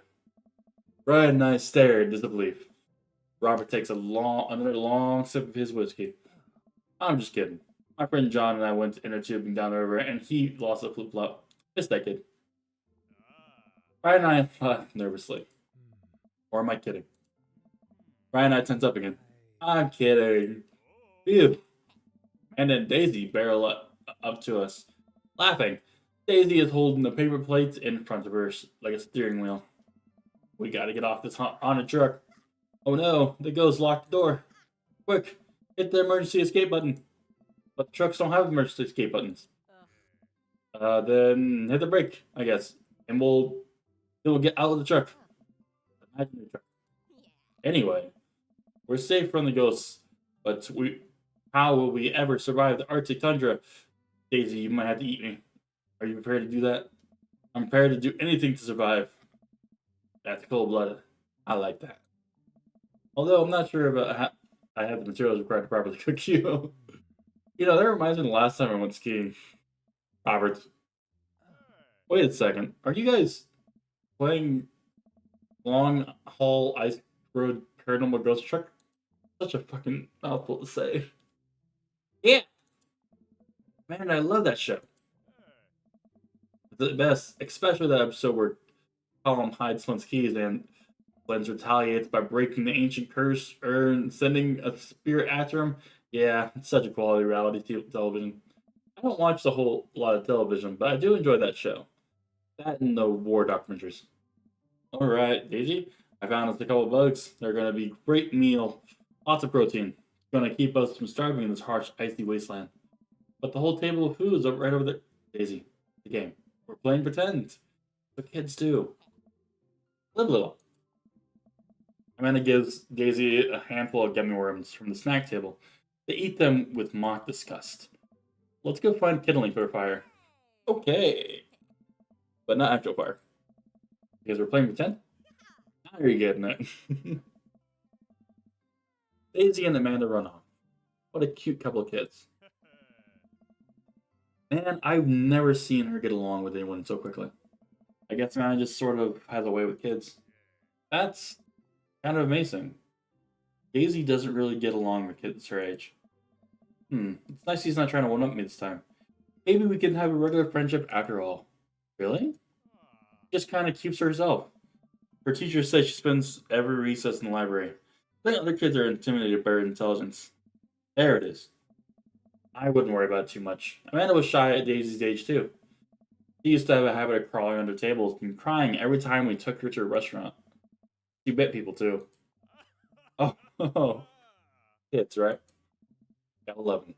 They're probably about 2 by law. I hear that. Well, since they're getting along so well, maybe we should try and put them together for a little play date for them. They do seem to get along really well, but the thought of continually hearing about all of Brian's accomplishments is rough. Yeah, that'd be nice. Well, I don't want to take up too much of your time. Go meet some of the other fellas. Joseph and Damien. I spot Joseph with the guy from Dead Gotham Beyond by the grill. I wonder what they're talking about. I'll walk over to them. So I'm curious. Can you walk through why your house is painted black? Where do I even start? The house stays warmer in the winter. It provides artistic contrast to the rest of the neighborhood. It complements the crimson interior perfectly. Definitely an interesting choice. How delightful. Thank you. I'm very proud of my book.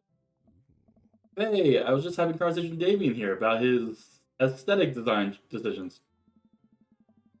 Damien regards me up and down with a warm, critical eye. How did you? I don't believe I've had the pleasure. I think I saw you in Dead Gotham Beyond the other day. Damien's face turns bright red.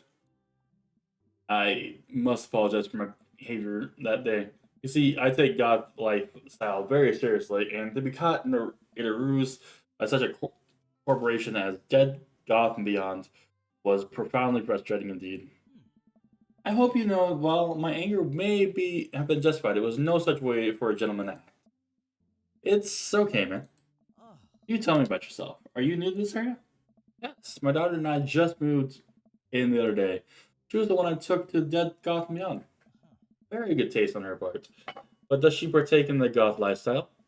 I think for a second, I looked over at Amanda, who's hanging out with some older kids in the neighborhood.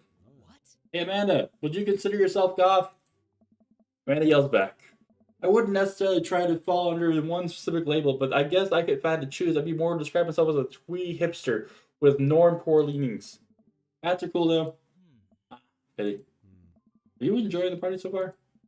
Oh, definitely. Thanks so much for putting this on. It's nice to be in a cul-de-sac where everyone's so friendly and welcoming. Amanda walks the conversation. Also, I like The Lost Boys a lot. Really good movie. Does that count, Scott? That it would, my dear. I don't believe we've had the pleasure of meeting Damien Bloodmarch at your service. Damien finishes the sentence with a flourish and a bow, producing a single rose and offering it to Amanda. Amanda blushes and returns the gesture with a curtsy. My, do you know how to treat a lady? Hello, Amanda. Seemingly out of nowhere, Joseph's twins appear. Are they speaking in unison? Uh, hey, won't you come play with us? Uh, come play with us forever. Guys, enough with the creepy twin shtick. We talked about this. Christian and Christy slowly back away. don't I don't know what to think of them. They're the odd. I am just. I might go for Joseph at some point just to fucking see what the fuck's up with those kids. But oh my god, do I not really want to do that one? It just feels like an asshole. Oh my god, creepy kids. Where do you think they got that from? Mary pops into the conversation, wine in hand. This whole thing is like just gonna be a mess if I go for it. I don't know. Mary takes a long sip of the wine. I think I might have taped over the VeggieTales VHS with The Shining. Who knows? She takes another sip of her wine. Where's Chris? Wasn't he with you? You had him a moment ago. He's probably stuffing dirt in his mouth. He'll be alright. Toddlers are pretty resilient. Mary tips her glass to me. Ain't my first time to the rodeo. It's my fourth. I have to squeeze 4 little sweethearts. Would you like to do me a favor and find Krish? That would be great. Sure, he's fine. Mary. Okay, jeez. Mary finishes her wine and wanders off. Dad, can we go now? Ah, Lucien. Have I introduced you to Faye yet? Hey, it's that punk from Amanda's school. I remember you. Whatever. That's no way for a young man to speak to his elders. Be polite. Lucien bows. Whatever, sir. Lucien bows again. Mr. Christensen, may I have a veggie burger, sir? Coming right up, buddy. Are you vegetarian? Yep. Make that 2 veggie burgers. Did you know that some people in the Victorian era were vegetarians? Describe carnivorous type people as bloodlappers. Dad. That's really interesting, Damien. Joseph turns the grill. Just a hint of a tattoo ekes out from underneath the sleeve. I can't believe I didn't notice it before. It looks like a bottom of an anchor. Whoa, is that a tattoo? Yep. I wasn't always a youth bastard, you know. That's so cool. Want to see mine? What? Lucien pulls back a rubber bracelet, revealing a lopsided 666 in black ink. My buddy gave me a stick and poke tattoo last year. I think it's healing up pretty good. Lucien. We'll talk about this later. That's pretty cool. What's the significance of that tattoo? I don't know. I just thought it looked sick. Well, in my opinion, the only reason you need to get a tattoo is because you want one. Careful though, that number carries weight. Man, Just is way cooler youth pastor than I thought. I just figured youth pastors popped out of the womb with a bite. Okay. I wonder what he did before preaching. Why am I stupid? Why am I a dummy?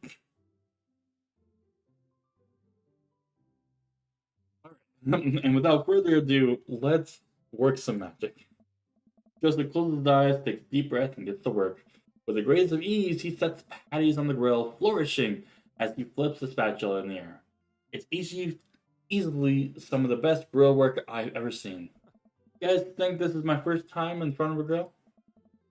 He's working faster, effortlessly, tossing cheese on the patties and perfectly grilling onions on the side. One after another, dads take notice and crowd around Joseph to admire his masterful technique. Probably didn't know this, Faye, but Joseph's known around here for his grillmanship. He's unbelievable. I've tried to get on his level, but I just can't catch up. Let us keep studying. He has a rare quality about him. Mustard, we keep talking about this. Can't we just appreciate the artist? I've never seen a make a mistake. Okay, we need to stop. This is getting too cheesy. Please stop. All the children at the party boo. Glorious display of puns and unison. Alright, guys. Food's ready. Please form an orderly barbecue. Amanda groans. We all grab our food, hang out, enjoying perfectly cooked cheeseburgers. Man, it's so wild how all the dads live in the same cul-de-sac. Kind of nice, isn't it? Feels like there's a real community here. Totally helps when you're just a single dad trying to raise a kid. We're happy to see you here, man. I think you're gonna like this neighborhood a lot. Plus, Amanda seems to be getting along with all the kids. She decides to get into babysitting game. She'll really make a killing. Hey, why don't you add us all on Dad Book? Dad Book? Yeah, it's a great social network for dads to keep in touch with each other. We're all on it. If you ever need to reach out to one of us, it's the simplest way to do it. Um, Thought I got a message to that. All right. Phone just like suppose. All right, let's see here. Okay. If you ever need to reach out to any of us, that's the simplest way to do it. Sorry, I'm just an old-fashioned dad. Social media goes over my head sometimes. Don't worry, Pops. I'll help you figure it out. The rest of the barbecue goes smoothly. We all trade stories and drink beer as our kids plan along. Amanda's breaks up a fight between Carmencita and those weird twins. I think they wanted her soul. Amanda and I walk back to our place as the sun sets over the neighborhood. Pretty fun, huh? Don't you think? I mean, I got a burger in me. I felt like I was at a networking event that you could play. I'm gonna get LinkedIn notifications out of this. I just know it. You don't think it's nice people to want to connect with you? Not when their affection jams up my inbox, metaphorically speaking. Well, hey, at least you met some other cool dads. You should have hit them up in Dad Book. Maybe I will, if I ever figure out how social media works. I have a good feeling about this place. Me too, Dad. Alright. Amanda and I arrived with the remnants of our veggie plates. Seems like nobody was really into the cauliflower. Any big plans for this evening? Actually, yeah, I'm going out with some friends. Oh, is that okay? Of course, just keep me posted. Be home before midnight. You got it. And be careful. I will. Make good choices. Of course. Call me if you need anything. Dad, you're not going to do the thing where you wait silently for me to come home and live with all the lights off, are you? What? No, I've never done that. I never will, and I will never do that. Okay, do you have plans tonight? My plans are kind of eating ice cream and watching TV with Amanda, but I'll find something to do. I'm gonna. Okay, see how long I can sleep for. Throw a party. Work on some stuff. I don't do parties.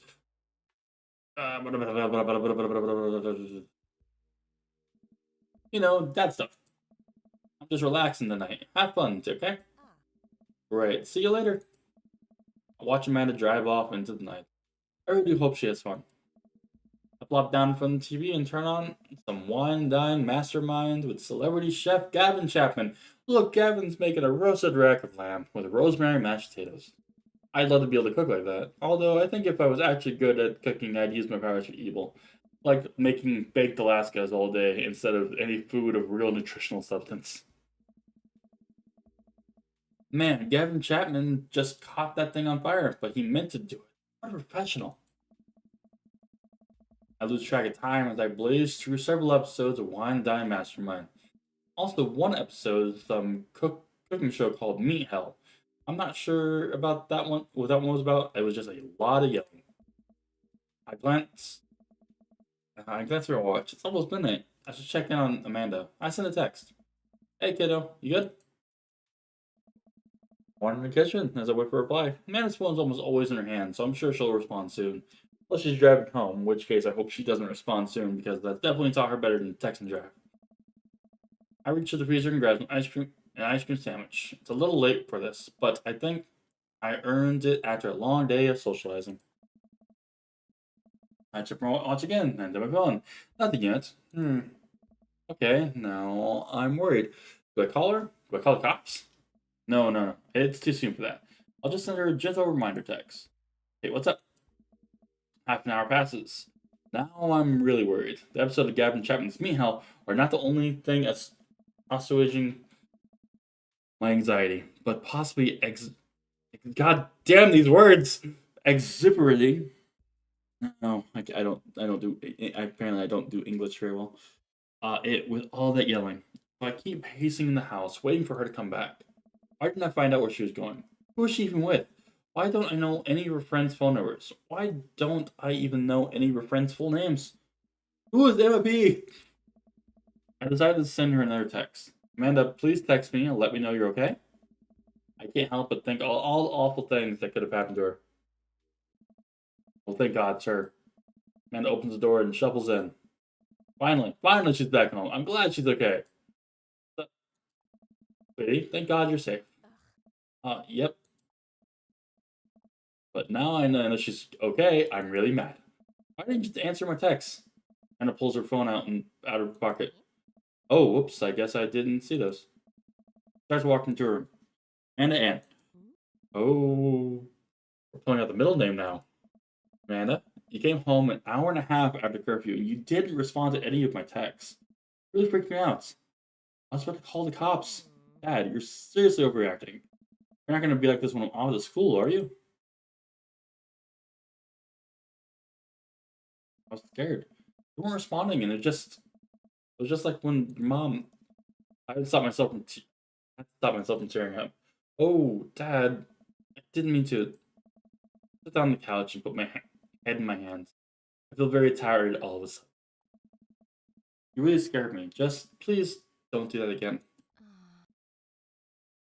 All right, I'm going to go to bed now.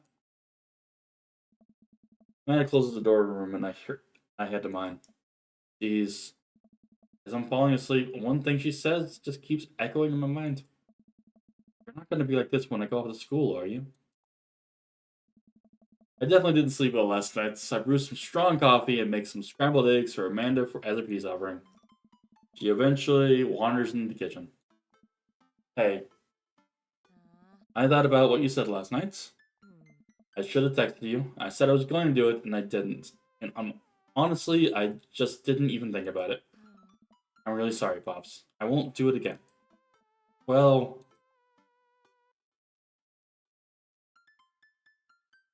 Hmm.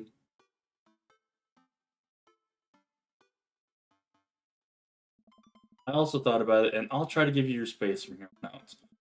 I gotta trust you to take care of yourself. Team Alora? Team Alora. Amanda gives me a hug. Want some eggs? You know what? Bring us some cheese on them. Already did. Bless you. Amanda scarfs down the eggs and the time it takes for me to wash the pan. Alright, I'm off to school. See you later. Wait, one more thing before you go. What? What? What's that book? Social media platform. Wait. What?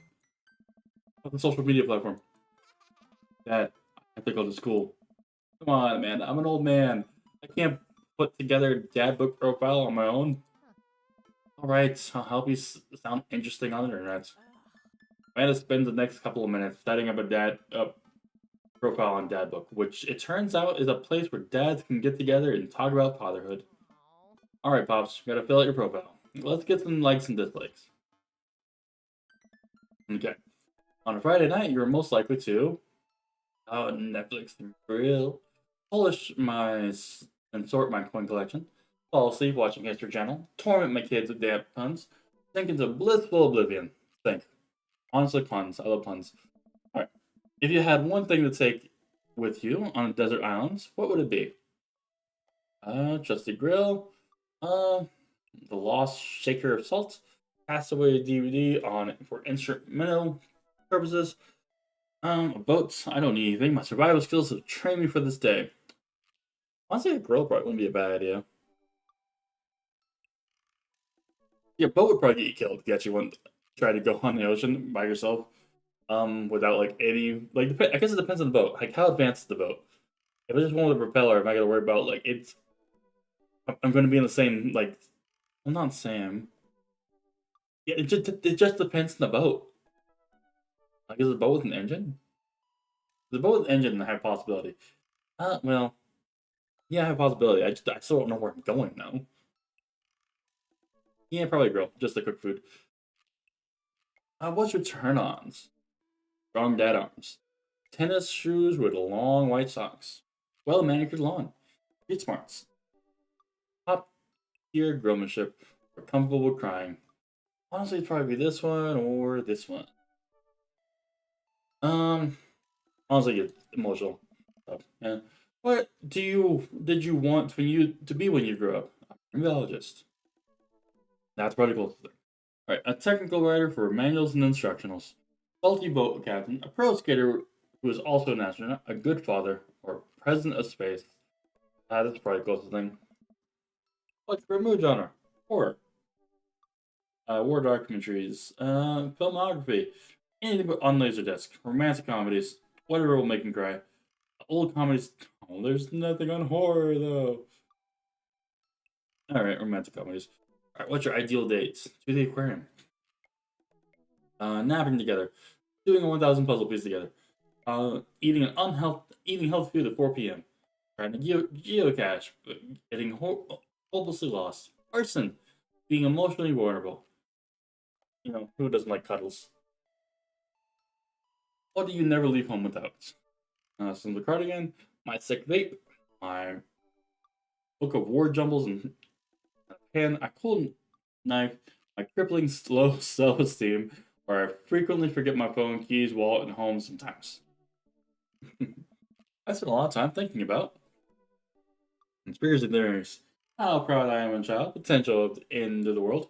If I'll ever be able to love myself as much as I love my grill, when can I get my next copy, and lawnmower modifications? Yay, we did it.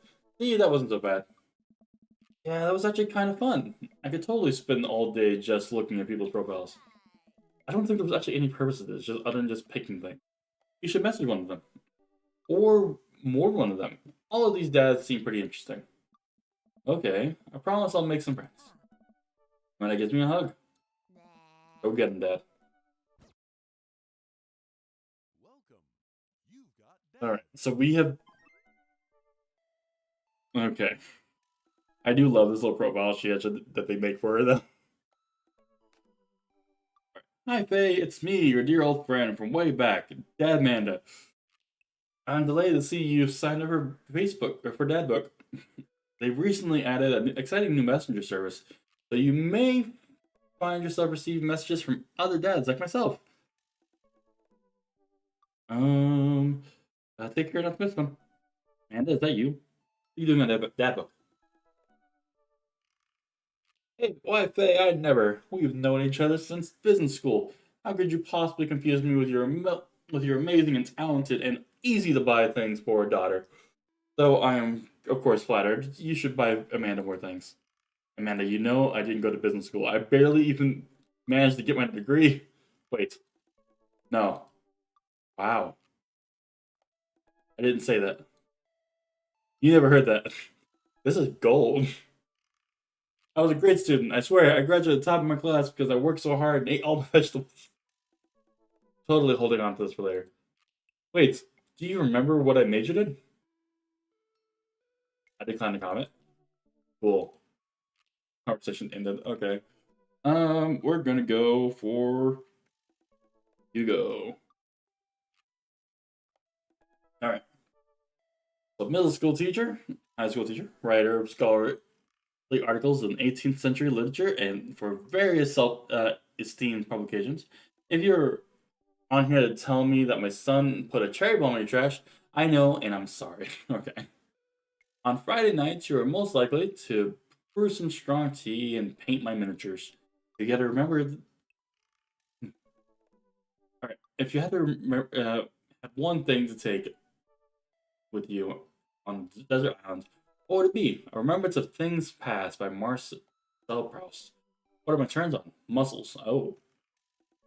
What did you want to be when you grew up? A movie star. I didn't expect that to be your turn on. Okay. Here you go. Alright. Guess we're working out with Hero.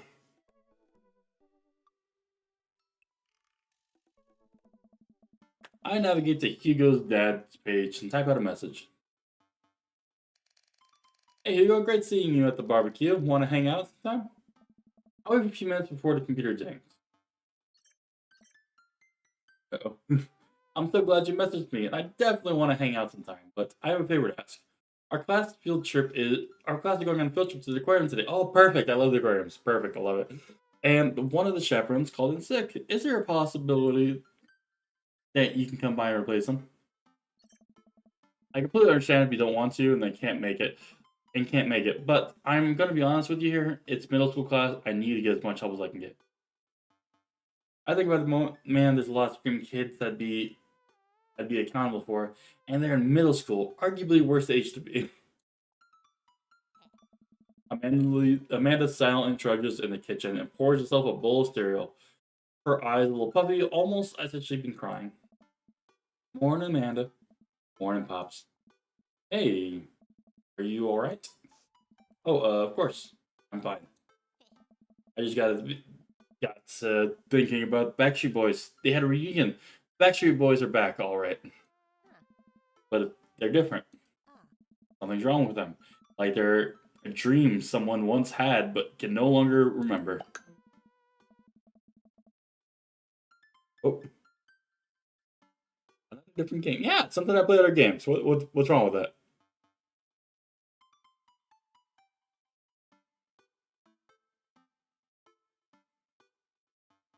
I like to play games. I've been wanting to get back into this one because there's at least a couple of that I haven't like banged yet.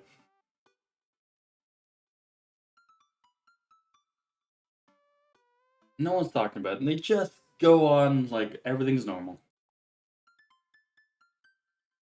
That's all you're upset about? You have to tell me what's actually wrong. But were they original? Were they really the only ones? There's, anything going on. I just want you to know that I'm here for you. I'll always be here for you. Whether you need a shoulder to cry on or a strong dad to go.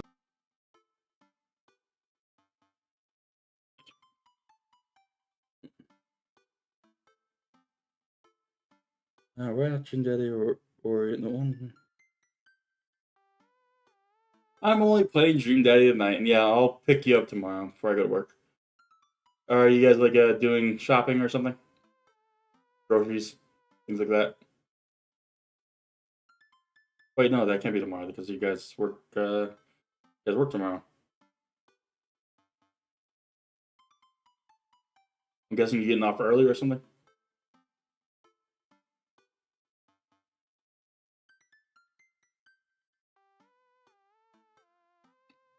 Also, I'm known as a variety streamer, so yeah, I'm going to stream a variety of things. That's how it works.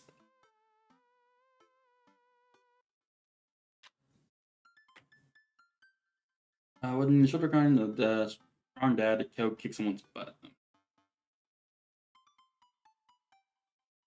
I'm gonna sit home on a bunch and don't want to run through my cash for it. That's understandable. Yeah, I'll come grab you I'll come grab you before work then. I'll probably try to be there by like 1:30.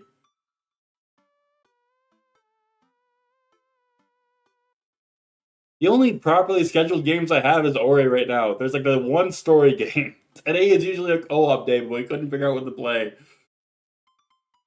I can't do Repo because my can't stream and play Repo at the same and do Repo at the same time because my computer lags to shit. And I didn't really want to play For Honor. We don't have a lot of co-op games. I really gotta find one for us to play, but man, fuck you, fuck off.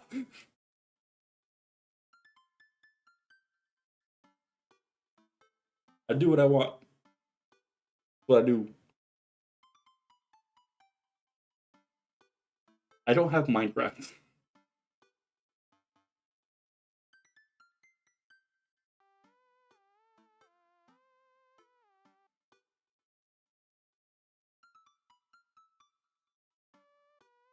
I tried downloading Minecraft to play, or even just launching Minecraft to play, and it will not let me launch it because I don't have Xbox Game Pass, so it won't. It just tells me I need to buy the game. I don't have Game Pass, so it's telling me that I can't play it. That's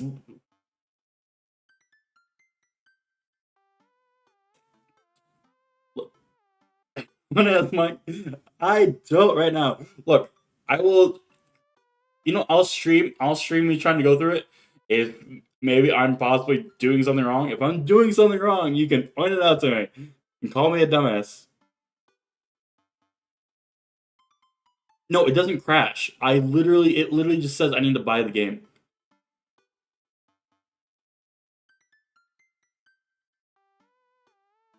Like it's not me trying to load the game in. I can't. Doesn't like don't you need like to have Java to have the Bedrock for free? Yeah, well, you spell you're wrong. So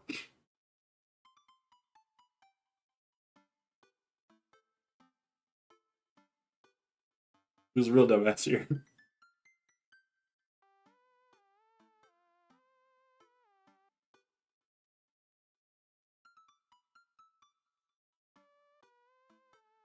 I will try to get my Bedrock set up later. Then Realm's one where I don't have to wait for you guys to log in, right? I can just log in at any time. Forget it's been a long time since I've been in a Realm. Or is it the one I have to wait for someone to be on there? Like I'm here to try and argue with you about whether or not I'm a dumbass. It's not gonna be something I'm gonna change your mind on.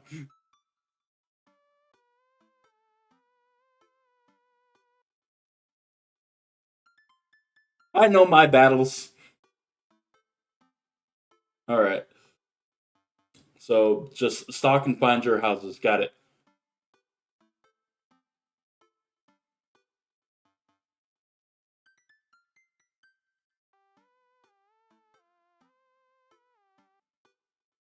We also have a map feed where you can see what's around you. Okay. Okay. I'll try to get that set up like probably tomorrow. Just it'll probably already be pretty late once I get off of this. So I want to complete at least one of these stories. I'm about to fuck my daughter's teacher. But yeah, I'll probably get it set up for tomorrow if I can get like the Bedrock stuff working.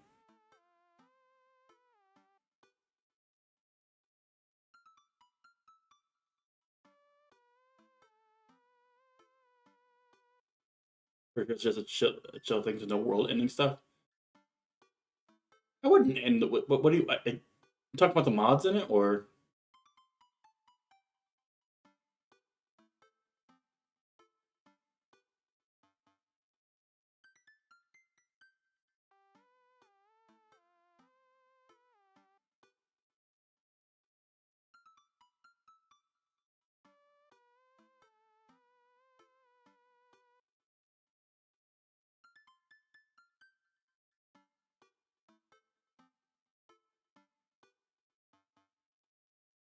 Yeah, that is one of the things.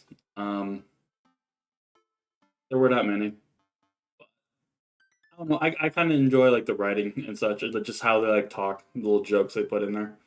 So I actually haven't played this game since before I transitioned. So we're going back to. But I was just in the mood to do it. I just haven't like I still had two more people I'd never completed with. So always been a bit of a completionist.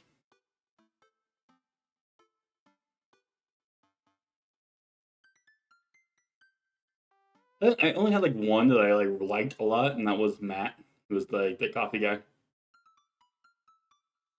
Yeah, Amanda's like my favorite character in this.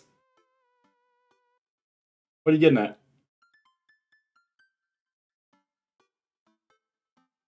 I really should make that chat box bigger on screen.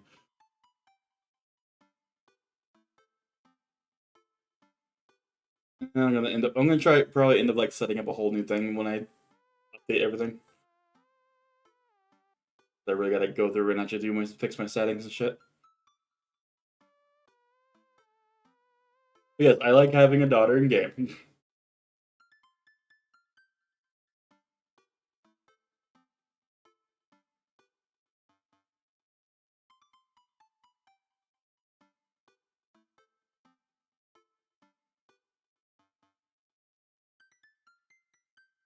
things happen in the future that happen in the future.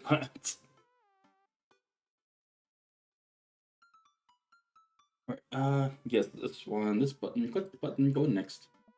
Thanks, Popsicle, I appreciate that. But I'm fine, really.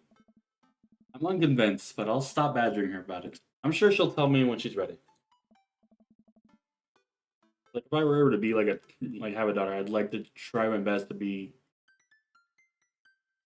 I don't know, good as I can be. Okay, let's not. Yep, we're getting away from this conversation. I'm gonna feel things coming, and I don't want to feel it. All right. Hey, how was middle school for you? Bad, but nobody likes middle school. It's 3 years of bad acne, crying, and being generally terrible. Everyone sucks. No self-awareness.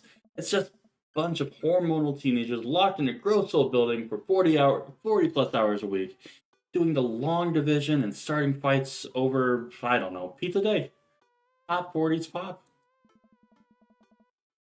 Middle schoolers should be avoided at all costs. What was your middle school experience like?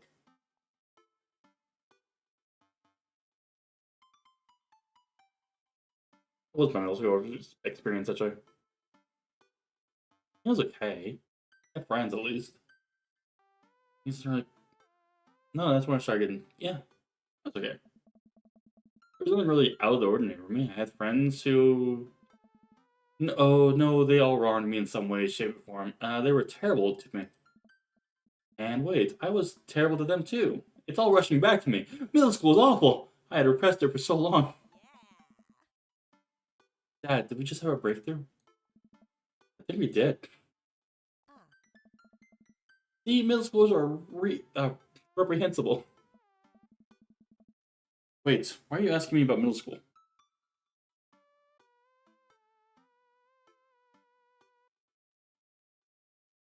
Okay, I will try not to be too loud. Wait a minute. You're trying to save points so you can throw things at me.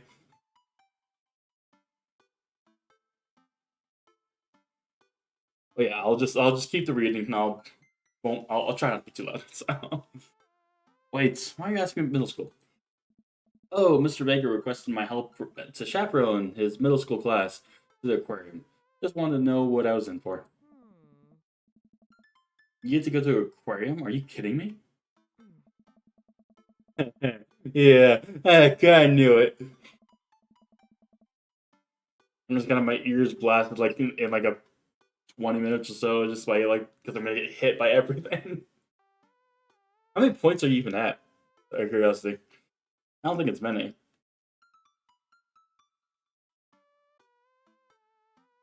Probably under 1,000. If I were to guess, you'd probably be at like 600 maybe 7.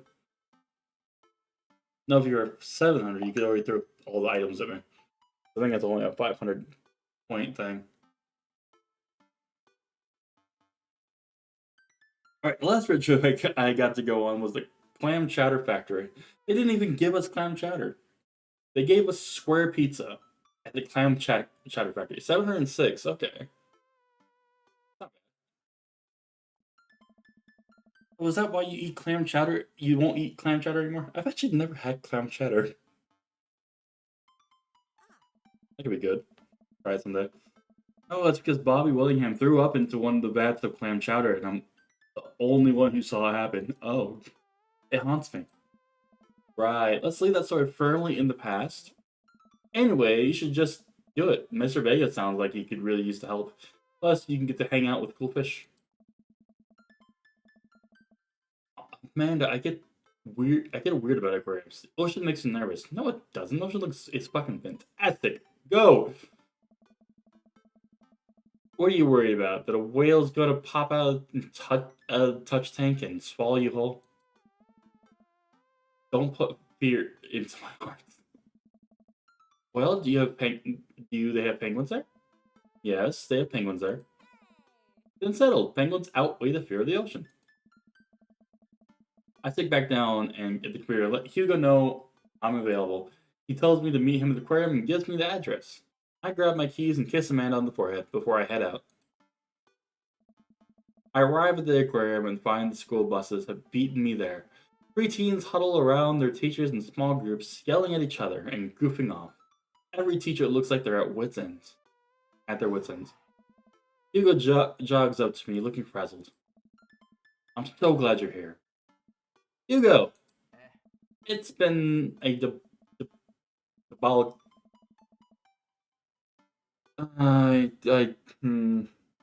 Words. A debacle all morning. That's the word I was looking for. I don't know why I couldn't say it. We're short-handed and most of the kids won't stop screaming, and I'm sure you know in the case of all middle schoolers. I lived through Amanda at 12. I'm all too familiar. Great. Well, it's you and me chaperoning a group of 10 kids. They're over here. Hugo walks me over to a gaggle of preteens who are all sitting on the grounds playing with their phones. They're not kicking each other like some other groups, so we're off to a good start. Can you put your phones away? All the kids look up for a moment and stare at Hugo. Then they go back to texting. At least they're quiet. Too quiet. These guys are up to something. I can feel it. There's no way. They're too busy thinking about not getting food stuck in their braces to pull these stunts. Middle school, after all. We'll see. Ooh, shark. Anyway. Other types of fish. Let's see. The class is still filing into the aquarium, and Hugo hands out massive stapled packets of paper for each kid. These are due at the end of the field trip. Yes, this will be for a grade. No, you can't borrow a pencil. These kids collectively groan and grab sheets from Hugo. What's in the packet? Honestly, it's just busy work so the teachers can have a moment's reprieve. I think one of the questions asked them to sit quietly for 10 minutes and think about the Great Barrier Reef. Teacher hacks. I like it. Wait, I thought you were an English teacher. What does the aquarium have to do with books? Please did you get an old man to see? Nothing quite like introducing kids to the futile perseverance of the human spirit by making them pet stingrays. It gives us time to check out the exhibits as well. Come on, they have a phenomenal selection of tropical fish. While kids sit on the floor pretend to do their assignments while they text, Hugo and I wander large filled with brightly colored fish. Hugo points to the brown and white fish with long spines. Lionfish. That right there is a lionfish. Yeah. Okay. Don't call that one. Did you know their stomachs can expand up to 30 times the size? Whoa. Their spines are venomous too. Nature is hardcore. You think that's bad? Take a look at this one over here. Hugo points to a spiny, grumpy-looking fish hanging near the bottom of this tank. Stonefish? That was a stonefish. Okay. The most venomous fish in the world. And you just like, keep it here. Oh, they're relatively harmless. So long as you don't step on them. What happens if you step on them? Well, you die. Tissue necrosis. Cool. Nature is wild. Man, Hugo seems to know a lot about fish. I feel like an overwhelming need to impress him. Hey, see that fish over there? That one? Yeah, that one. That's the...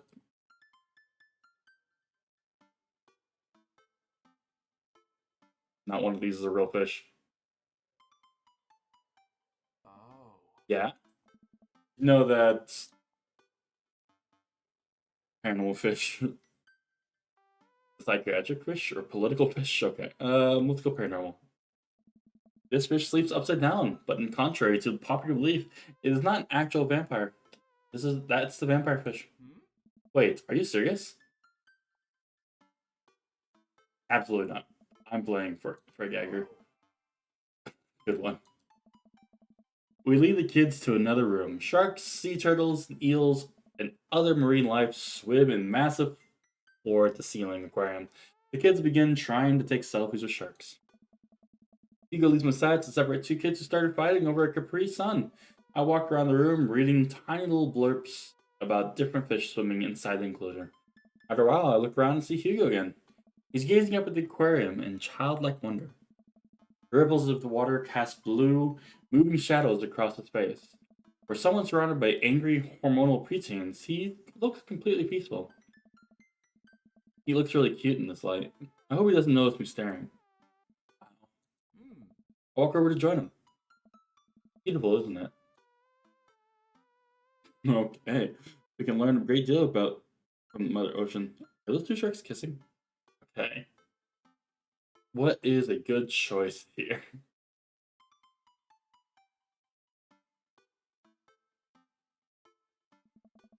Great many mysteries lie in the ocean. It's really fascinating to be able to observe in settings such as this.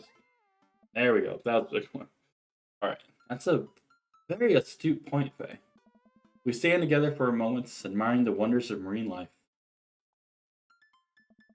We eventually make our way to the touch tank room, which seems to be the only thing kids are actually interested in. The tank is filled with a variety of horseshoe crabs, sea urchins, stingrays, and small fish. I stand around the edges of the tank and keep a wary distance from the sea life. Who knows what kind of nefarious plans those horseshoe crabs have that will my well moisturized hands.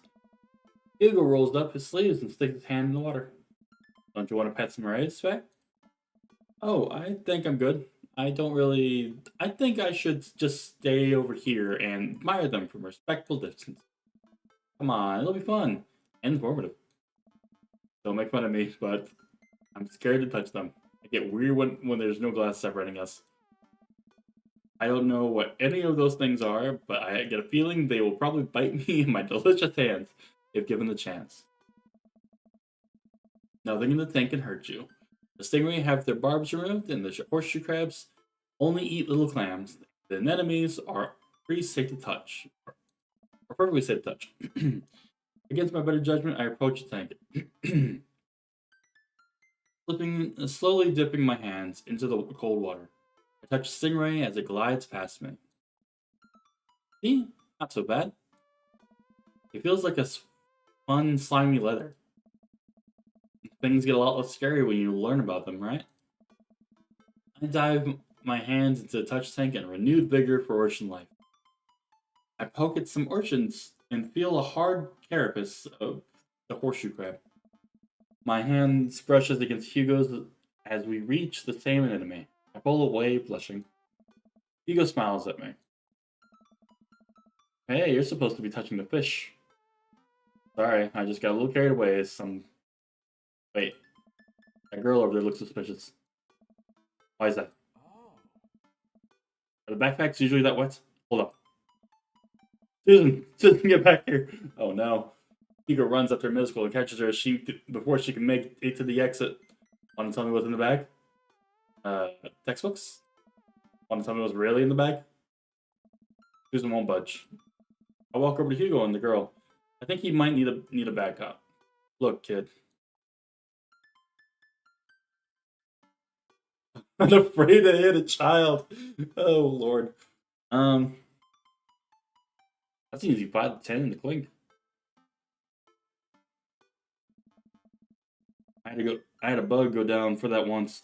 He came back a changed man. Said he missed the bars. You're not a teacher. You can't tell me what to do. Yes, well, I am. Can you please put the bag down? Next time we won't say please. Susan glares at Hugo for a moment, dropping the book bag on the floor. It lands the wet slab. Oh. We stare at it for a moment before it starts to move. Whoa. Hugo leans down, unzips the backpack. A horseshoe crab frantically scuttles out and across the floor. An employee swoops in and scoops it up before a plate places it back in the tank. She gives us a disapproving look.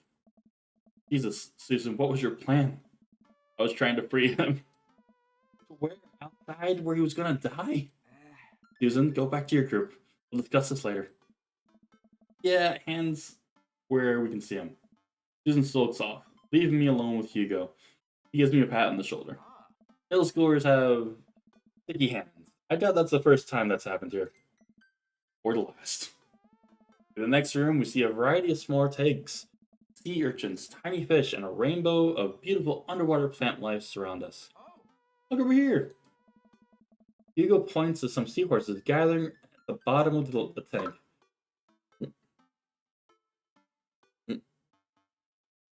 One of them is in middle school. Is in the middle of giving birth. That's actually a male seahorse. It sort of takes fatherhood to a new level, doesn't it? Hey kids, come check this out. There's a male seahorse giving birth. A low murmur from students. Just jump back to their phones. Fun fact, male seahorses can give birth and then get pregnant in the same day. Man, we thought we had it hard. I wonder if they can deal with their kids' awkward teenage years too. All, however many thousand of them. You seem to know a lot about marine life, Hugo. It's not really my specialty, but I do make a point to learn as much as possible whenever I can. I think the learning shouldn't end when you leave school. You should challenge yourselves to find out more about things we don't understand every day of our lives. Because if you stop learning, I don't think you'll ever be able to grow or change as a person. Good point. But I still don't trust the ocean. We'll get there. We finally make our way to my favorite part of the tour, Arctic exhibit. Do we get to see the penguins? Yes, we get to see the penguins. Hell yes. A group of kids runs around the exhibit. They won't stop tapping on the glass of the puffin enclosure, trying to get their attention. For at least a few moments, teachers and chaperones and students alike seem to have a great time. What are they so worried about? This isn't too bad. Hugo suddenly grabs my arm. Oh my god. There's a student in the penguin enclosure. Wait, what? Wait, just kidding. It's very bad. Is that one of ours? It most certainly is. Molly Anderson, Susan's friend. I looked over at the penguins and could see a determined kid crouching behind the rock. He was hiding out of sight of one of the employees. Over on the side of the enclosure, I see the door of the exhibit ajar. Was it unlocked the whole time? We got soccer for the staff teacher and bans are school for life. Hugo looks around. I'll create a distraction. Hugo runs toward the puffin exhibit and addresses the entire room. Everybody, everybody, everybody! I have an announcement. The whole room turns toward Hugo. Here's a few facts, but I bet you didn't know about penguins. Everybody just stares at Hugo, confused. Well, this is my shot. I run into the enclosure and greeted by a cold blast of air. Hey. The girl whips around to look at me, her nose pink from the cold. You can't be in here. Neither can you. I try to walk over to the girl, but the ground is icy, so I just end up slipping. I catch myself before I hit the ground, but the girl still laughs at me. Contrary to popular belief, penguins are birds. Birds are traditionally known to fly, but penguins cannot. So I can understand some confusion when we're discussing the birdness of penguins. The crowd is still somehow enraptured. Kid, what are you even doing? I'm letting the penguins go. They deserve freedom. Where are they even going to go? They're going to live in my closet. Okay. Look, I just don't even have time to argue about this. We've got to get out of here. Not until I save a penguin. Little known fact: penguins only live in cold climates. With some exceptions. So they don't all live in cold climates. If you're splitting hairs here, did I mention that they don't fly? Crowd is starting to lose interest. I'm running out of time.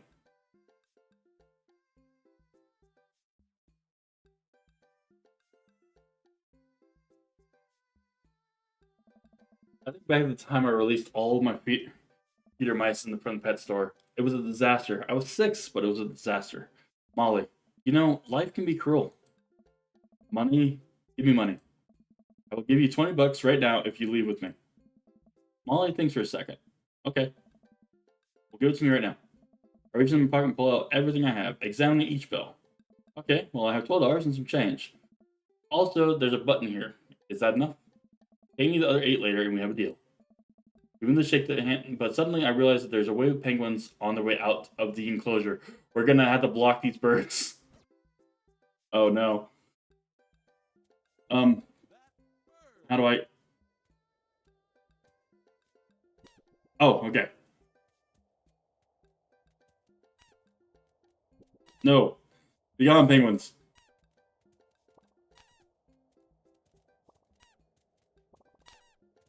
Go.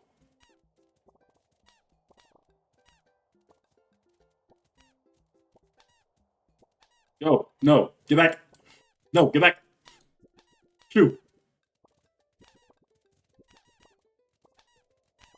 Oh my god, they just keep going.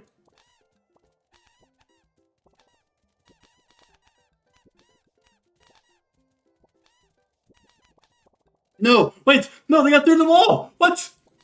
That's not fair. That's not fair.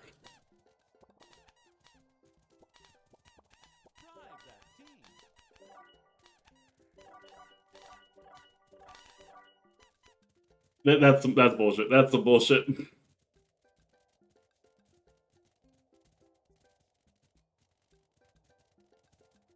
Why penguins escaped? Shit. They like didn't even go through the door, they went through the wall. But I got S anyway. Okay, I'll take it.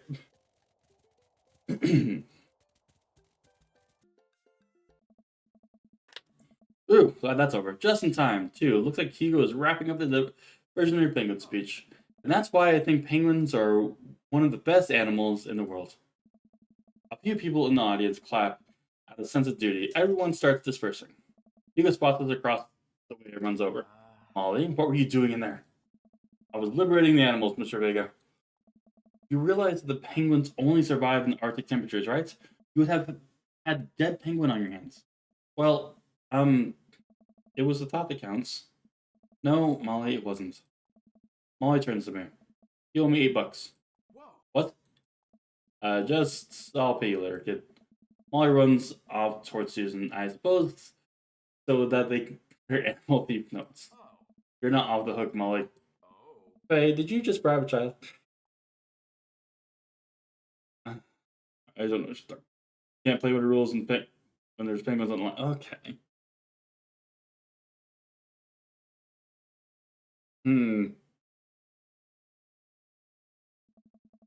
That's the only way to get her out of the exhibits. I'm not proud of what I've done.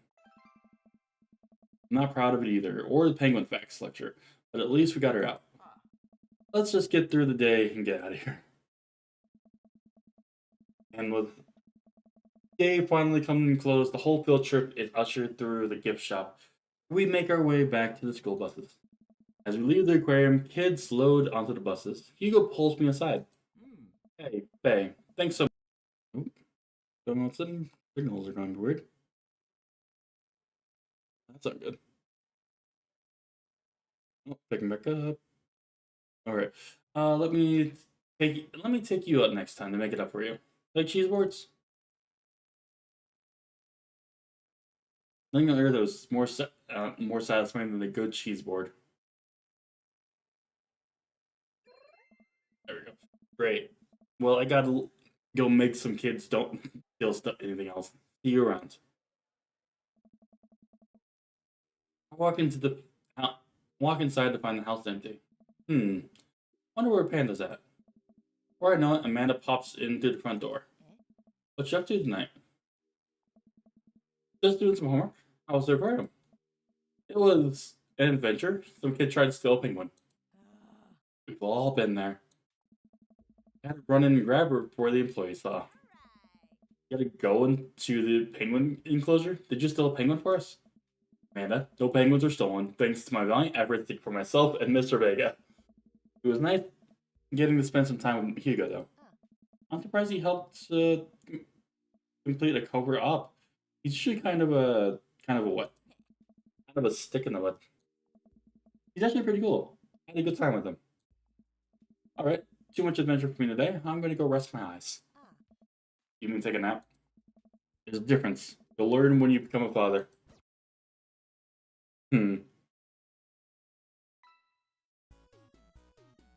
How'd I do? What was my score? Was it good? And that's right, I'll take it. You gave me goosebumps. Alright. Oh, yeah, I'll go get her. Okay, while I'm doing afternoon word jumbles, I hear a mail truck pull through the cul-de-sac. I wonder if we got any coupons today. The nice mail person slides a couple letters in a large yellow envelope through the slot. There's a couple of tries for them to get it in. Hey, my coupons. Take a closer look. At the large yellow envelope. A lightly knock on Amanda's door. She probably has headphones on. Amanda, he yells through the door.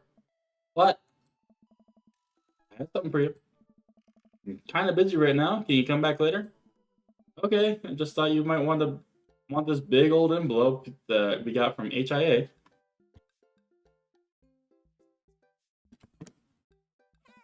Immediately, Amanda pushes her door open. Ford Institute of Arts? I mean, if you're busy, I can come back. Father, please. I hand her the envelope, which she tears open with her teeth. That's probably bad for your teeth. She doesn't seem to hear me and spits out a piece of paper. And a piece of envelope. She pulls out a letter and unfolds it.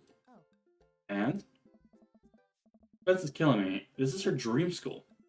Amanda's face is unreadable. I can't believe this. Oh, honey, it's okay if you didn't. I got in! Oh! I got in. Amanda tosses the letter aside and gives me a big hug. Congrats, sweetie. That's amazing. I'm so proud of you. She pulls away and looks at the letter again. Oh my god, I really can't believe I got in. Well, of course you got in. You're a great student. You nailed the interview, and your photography is incredible. Oh no. Wait, Dad. I know it sounds really expensive, and it's so far away. I think for a moment, HIA is one of the more expensive schools that Amanda had applied to. But I know she had her heart set on it, and for the longest time. It'll be rough, but we're gonna make it work. Really? Of course.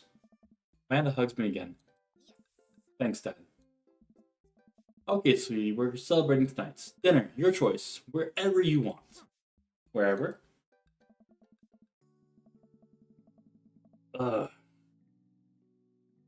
Man and I walk along Bayside, tearing into our foil wrapped burritos from the nearby food truck. Could have chosen anywhere in Maple Bay. Cost was not the determining factor. Please, Dad, you know I'm a simple gal. Just give me a burrito with a view. Can't say I'm mad. Amanda and I sit on a patch of grass and watch the ships sail lazily through the bay. The dorms are right near a bunch of cafes. There are all these galleries nearby. There's a discount if you bring your student ID in. Amanda, slow down. You're gonna choke in your burrito. I know, I'm just excited. Did I mention the students get their own studio space when they're seniors? And we get all the professional photo editing software for free. It's nice to see Amanda so enthusiastic about HIA, but I wish she wouldn't do it in between bites of a burrito. I thought I taught her to chew with her mouth closed. I wonder who my roommates are going to be. Take a survey online and they match you with someone with a similar major and interests. I bet we're going to be best friends. Greg and I were. A good roommate can be a lifelong friend. But don't even get me started on bad roommates. Oh no. I'm just kidding. We didn't have a bad roommate. Our only other roommate was a puppy that Craig brought home one night. We spent a semester fabricating a story about a new foreign exchange student who had a really bad cough that sounded exactly like a dog's bark. Carl ruled. Oh, they let us have animals in the dorms if you get a note saying you need one. I bet I can forge one. I think I could get a rabbit. Maybe a snake. Maybe a both. Would the snake eat the rabbit though? Oh boy. I think I'll leave that all up to you. She's so excited. I don't want to disappoint her, but I need to be real for a second. So you know how I had the talk with Mr. Vega? He didn't tell you about the dumpster fire, did he? What? No. I don't want to put a damper on the good news, but I need you to knock it out of the park for these last few months of school. Okay? If you really want to go to Horns, we need that scholarship money. I know you can do it. Okay. I promise I'll try harder. Pat her on the back. Think you can handle a 14-hour drive? Come home for the holidays? There's gonna be some treacherous ice roads to cross. Don't even get me started on the paranormal occurrences. Well, it'll be worth it. I get to see you. My eyes immediately well up with tears. Oh, Dad, don't cry. Sorry, I'm just very proud of you. You're all grown up now. You're such a good person. I hope you know how important you are to me.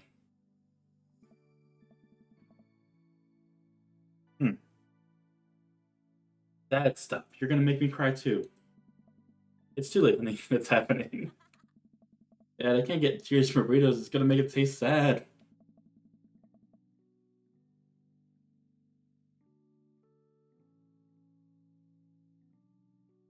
What the fuck does that even mean? Oh my god.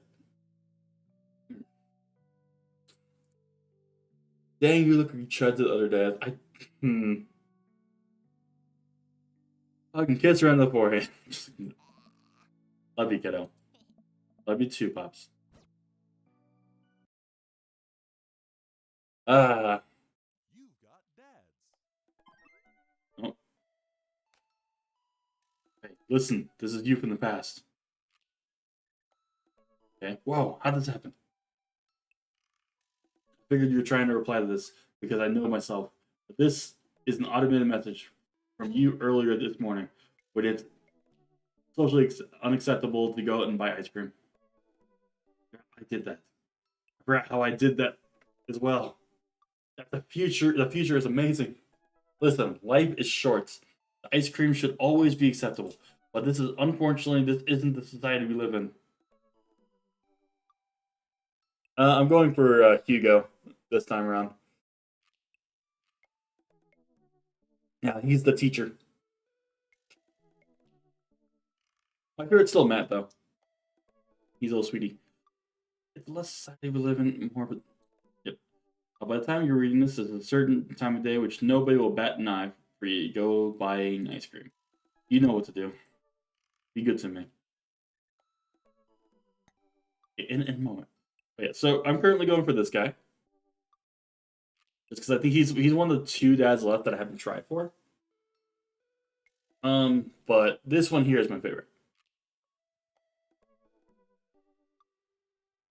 Good old man. Teacher pets looking at. Okay, fuck you. Go buy ice cream. You know what? I've earned a treat. On the way home, I decided to stop and grab some ice cream, which I fully plan to eat directly from the tub. I was never the teacher's pet anyway. I was always like, I actually got in trouble with a lot of teachers for, reading books and stuff. But I spent a lot of time trying to figure out which type of ice cream I'd like to eat directly from the tub. Rocky Road? Pistachio? Oh, Amanda's probably going to want some too, but I get 2 tubs. She loves cookie dough ice cream. Right? Hey, mister. I turn around and see Ernest leaning up against the wall of the convenience store. Ernest? You're cool, right? Hmm. This is just not happening.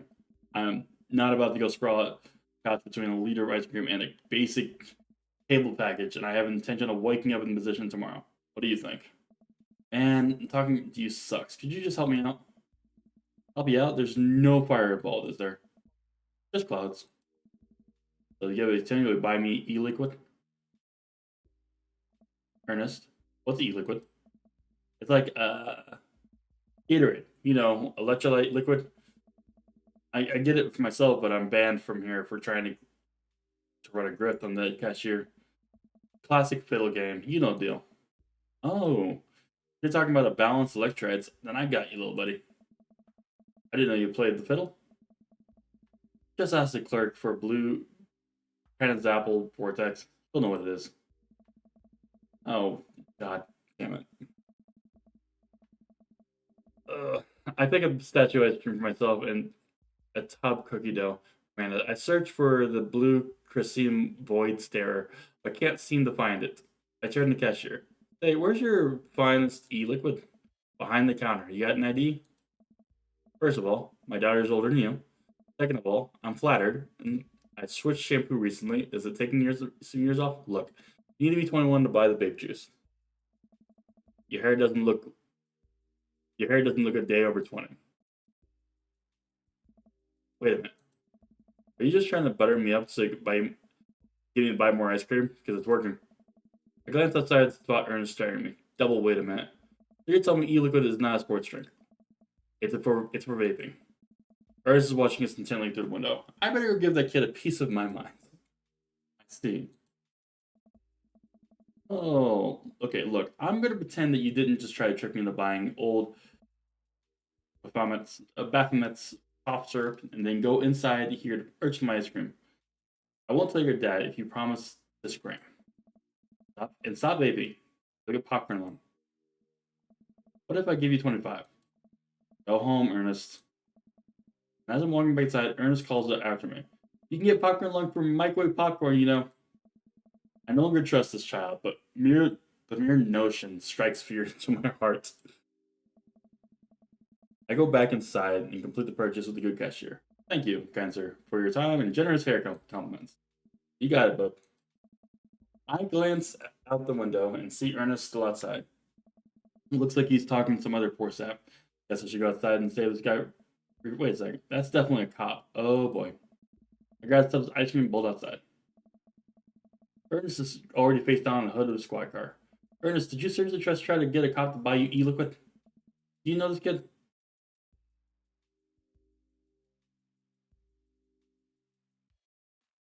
I can't for his dad. My daughter goes to school with him. Never met him in my life. Friends with his dad. Yeah, we live in the same cul-de-sac. I know his dad. He's a good kid, and I'm this boy's father. I turn around and see Robert walking up the street towards the convenience store. Ernest, what are you doing? I want a lawyer. First of all, good first instinct. Remember, you're not required to answer any questions from a police officer without lawyer presence. You're this boy's father? Yes, sir. Ernest likes to lash out at me like this ever since the accident. Oh, um, I don't like talking about it. That's fine. Robert gets a wistful twinkle in his eyes. It started 7 summers ago. My hair was long then. New metal was still a style. Ernest and I were down in Florida swampland scavenging for it, sir. I can leave you to take it from here. Sounds good. Thanks, officer. Ernest, come along now. You'll be cleaning the grout from the rain gutter for a week, thanks to this transgression. Police officer gets in the car and drives off. I'm stunned at how cool Robert was there. Thanks. I want to say, Richard? Ouch. Don't mention it, Hemingway. Got it in trouble plenty of times in my life. Just trying to do my good deed for the day. Will you buy me e-liquid if I give you $20? Child, I will end you. Hey, Faye, will you walk Ernest home with me? Sure. Ernest runs ahead, presumably so he won't be seen with us, which is a thing that I think kids do.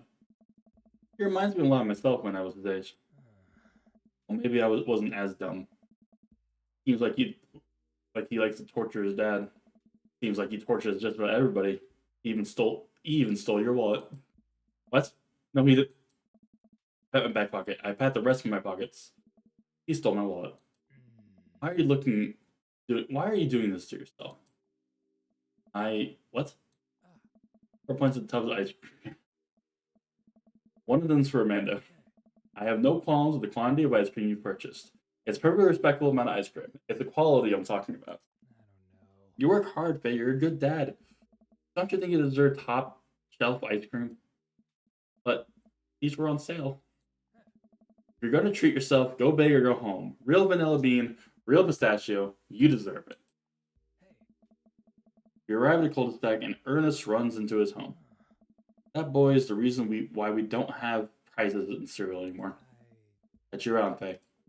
Robert tosses me my wallet. I catch it with a surprised look on my face. I stole it back. Keep it in your front pocket or use a chain like back in your ska days. Tell you later. See you around, Robert.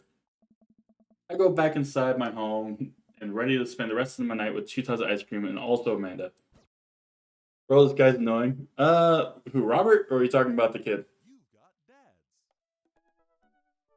Or are you talking about me? I don't know which one. Could be any of them.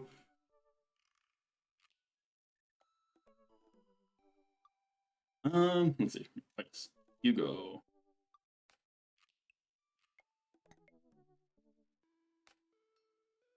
Alright. Go for a second one.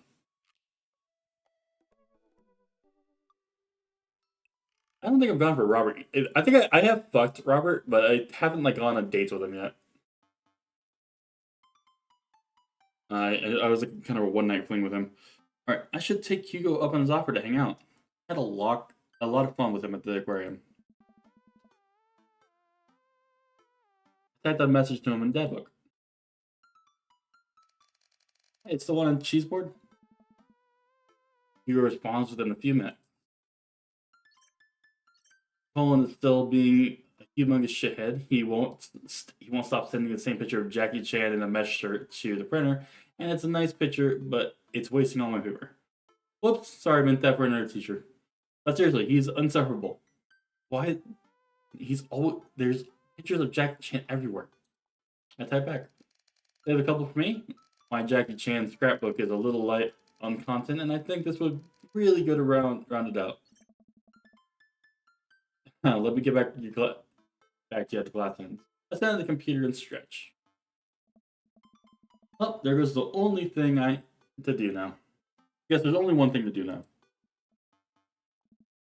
Yeah. I hop on the couch and turn on some Antiques Road. Antiques Road Warrior for the background noise. I got the ornate cabinets from yard sale for $5 in 1982. To be told that it once belonged to Confederate General, and it's a huge surprise. This will feed my tribe for weeks. I really like the way that the Praetor's voice echoes through the mouthpiece of his leather armor bondage gear. Maybe this is the ASMR thing Amanda keeps telling me about as I drift off to sleep. Oh, I jolted awake by a dad message from Hugo, or dad book message from Hugo. Hey, sorry about that. Colin's in the principal's office now. He says he knows Jackie Chan personally and that Jackie Chan won't be happy to hear this. I get off work in a little while. I can continue to be very serious about cheese boards. I fumble out a reply. Yeah, so am I. Hugo and I work out the details, and I'm all set to meet him in a few hours. Amanda walks in just as I'm about to leave. What's up, Buttercup? Just getting home from school. Where are you going? Oh, I have a meeting with the board. The board? My cheese board. That is what I meant. I'm getting cheese with your teacher. Will you be able to fend for yourself until dinner time? Yeah, I'll live. Only if you can talk him into going easy on me for the final. Sorry, buddy. That ball's in your court. What's in my court, you ask? Just a variety of delicious cheeses, meats, and their accompanying crackers. Maybe some olives. A little bit of a fig jam. Yes, I get it. You're excited about the cheese. Sweetie, you'll get it one day. But now I gotta go see a man about some manchego. Please leave. I walk into a quaint French diner, and Hugo waves me down to the booth in the corner. He looks pretty tired. Long day? Every day is a long day when you teach middle schoolers. Colin started a gambling ring. The picture of Jackie Chan was just a cover. He was bartering in those little rubber band bracelets that were also shapes. Is that the one the parents think means sex stuff? Oh. Stickler. Like the stick in the mud? Or is it like a stickler or something else? Sorry, what did you say? I'm kind of dumb.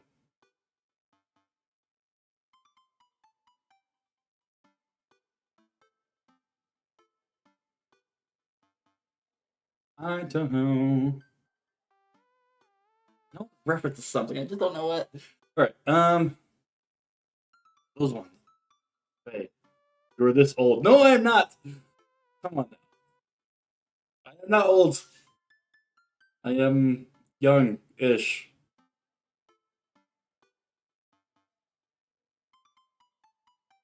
I am like the youngest person playing on the stream. Yep.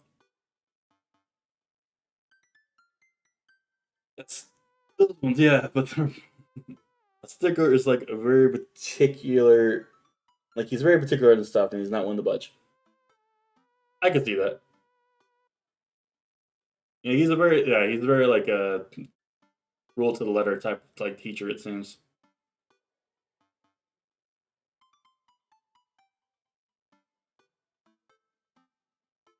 You were past your sell by date? Fuck you! I am not expired yet. Anyone could come pick me up. It'd be fine.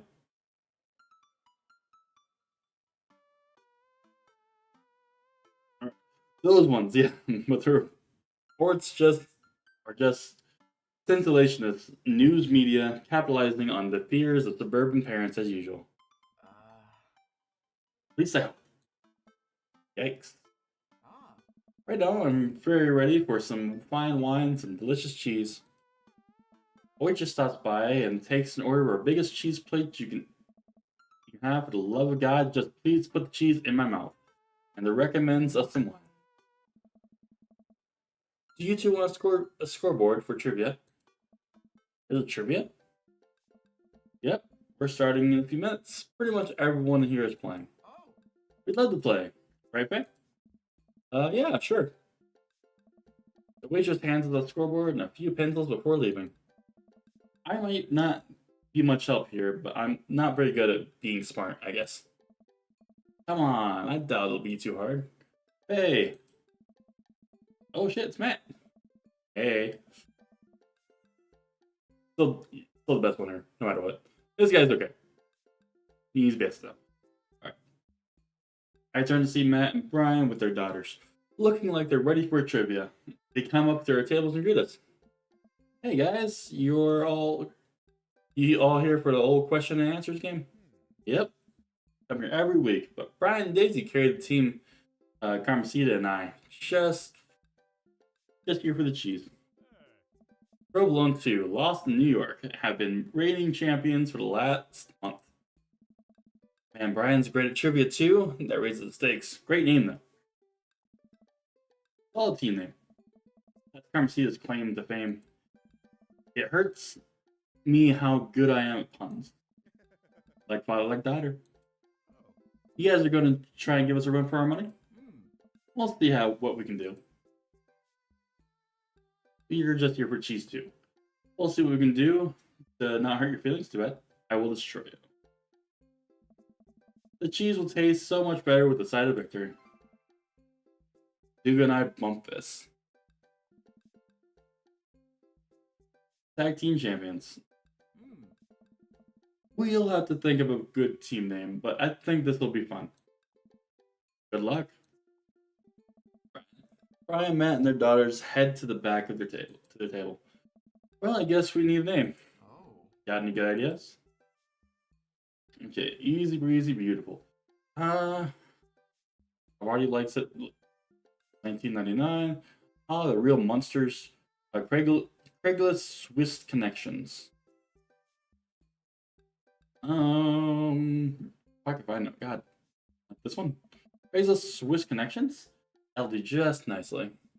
The waitress comes by with our cheese boards and we revel in glory. In its glory. Already I can see pieces of cheddar with my name on it. I pair it with some strawberry preserve and I don't know how I feel about cheese and strawberry, but okay. And slide it into dairy-induced ecstasy.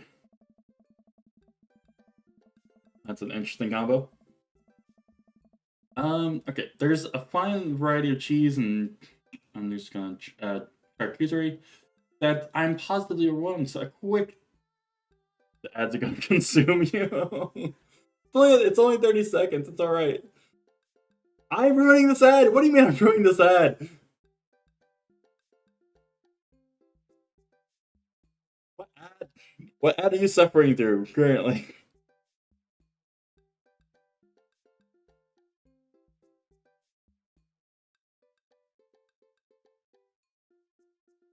Lord. Okay. Quick dip into the season.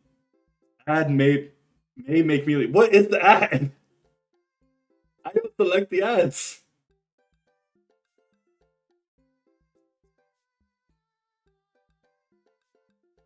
Best of luck, soldier. Good luck. I'll wait for you. Oh Lord. I'm sure it'll be fine. It's only 30 seconds. You'll be fine. It's okay. Yeah, look, the ad break's already finishing. Look at that. He's taking me. Oh no. Oh, you can't be too bad. You got this. Ah, what the fuck?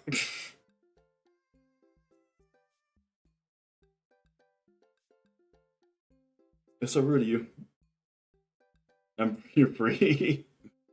What was the ad? How bad was it? Can't have been too terrible.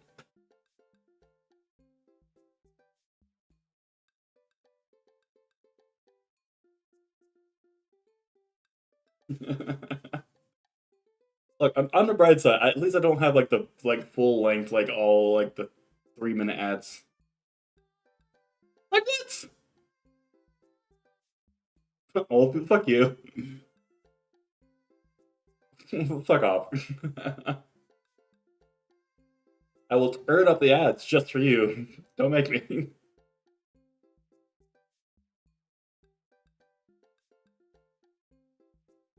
Okay, okay.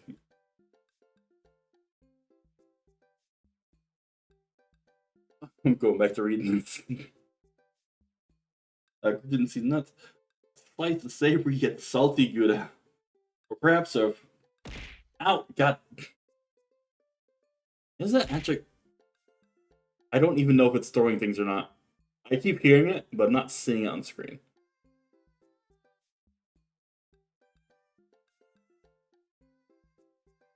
One second while I'm just gonna check on this myself.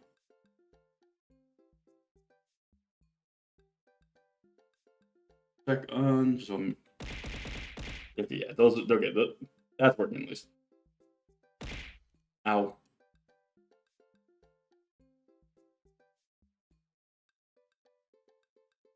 Only one way to find out. Okay.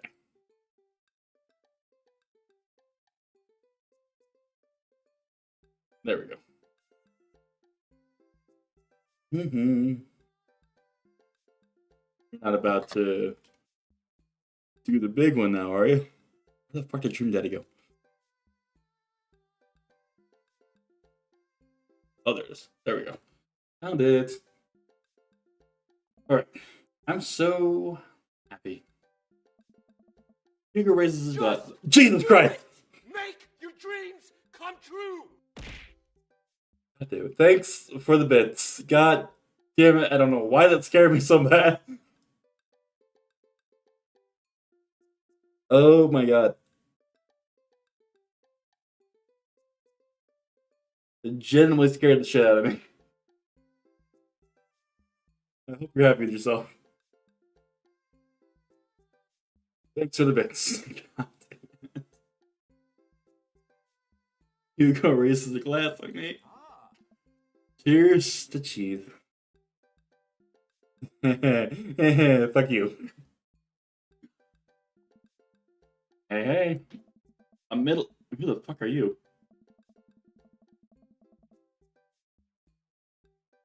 I've never seen this character in my life. I didn't realize they had other drawn-out characters. Alright. A middle-aged man in the background baseball with a backwards baseball cap and sunglasses and cargo short jogs out of the back with frenetic energy of a radio DJ. Everybody ready for some trivia? The restaurant cheers. Oh man, it looks like everyone's really into this. That's what I like to hear. For those who don't know me, I'm the Quizmaster Quinn. My actual name is Richard. I just like the alliteration. More cheers. I see some of you brought your children here tonight. That's cool. My children won't speak to me. Oh. You know, I wish I could say I wasn't surprised, but I'm not. For some reason. I'm just joking around. Classic Quizmaster Quinn humor. It's actually my wife that won't speak to me. She doesn't want kids.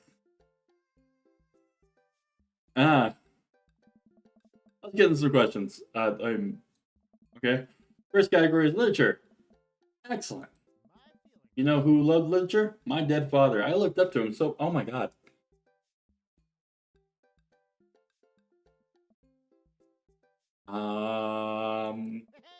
More jokes. Classic Quizmaster quips. Just trying to keep it light here. Yeah, light, real light. Okay. Just like I thought my wife was the light of my life. Hi. You go. You got the literature stuff, right? Does Franz Kafka have an irrational fear of one day waking up as a large, grotesque insect-like creature? Yes.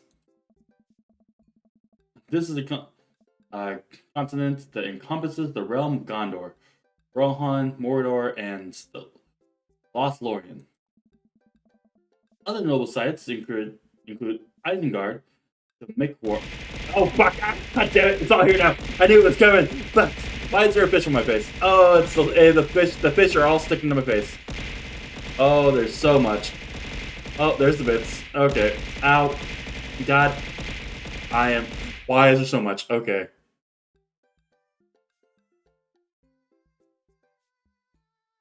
I bet you've been really waiting for that one. I think like how much actually just stuck to me. Like it would not. Kept getting pushed directly in my face. Like my face caved in. So many fish. There's so many fish. Yeah, but you have to finally do it. You.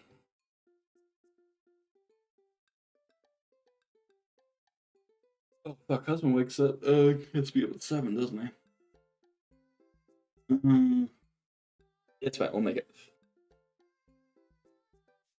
Other notable sites include Isengard, the Mirkwood, and Rivendell. Fish indents on my head. Yes, absolutely there were. God damn it. Just plant. It's just my brain's being replaced with fish. All right.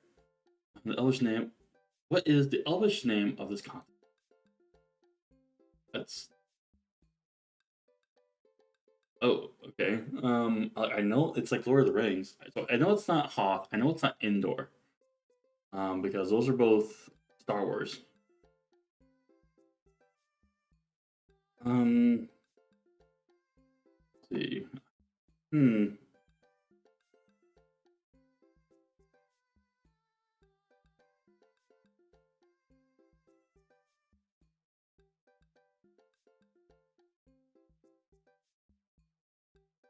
Know which one it would be.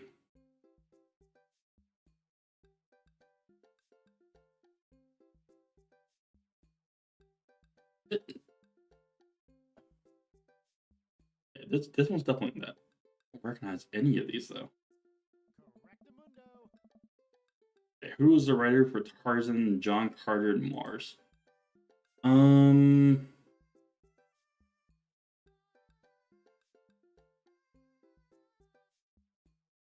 want to say it's Hawthorne, but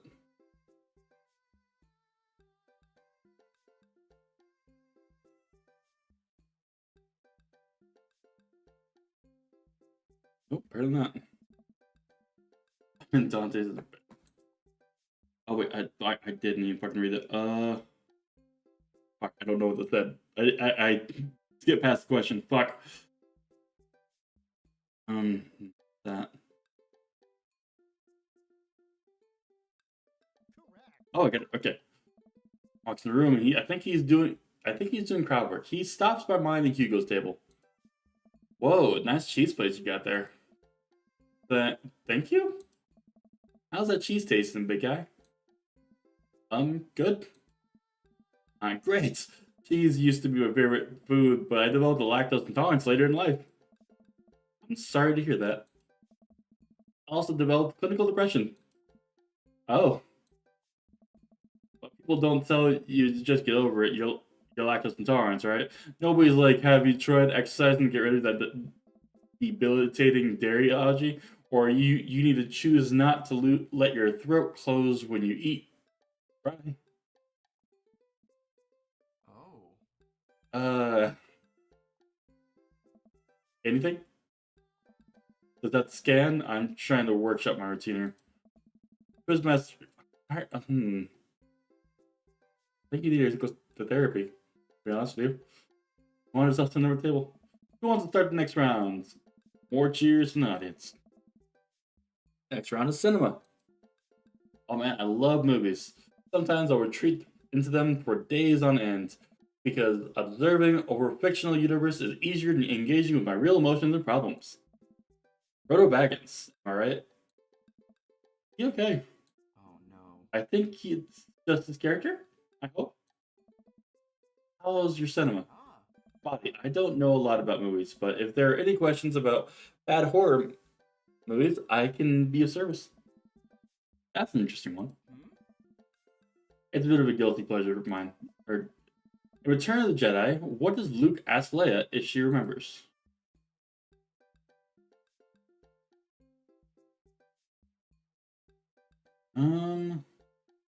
No, I don't think the Jedi Order. I don't think she'd be one to remember that. It probably is the promise.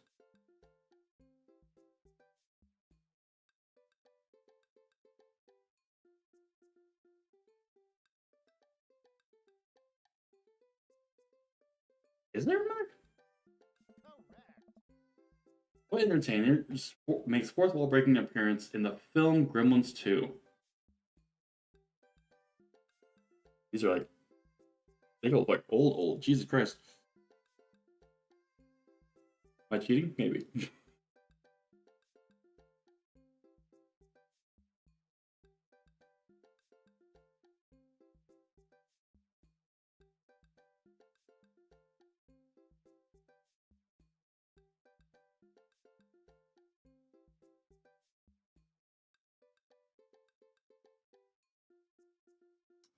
That I've got nothing on. I don't think Hulk Hogan showed up.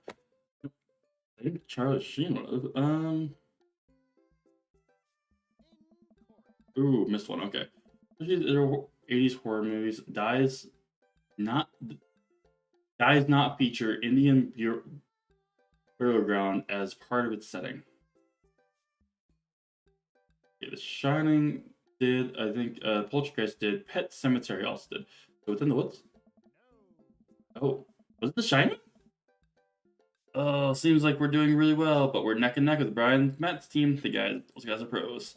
Look over the table and give them a friendly but competitive nod. I lock eyes with Brian. He gets a much sterner nod.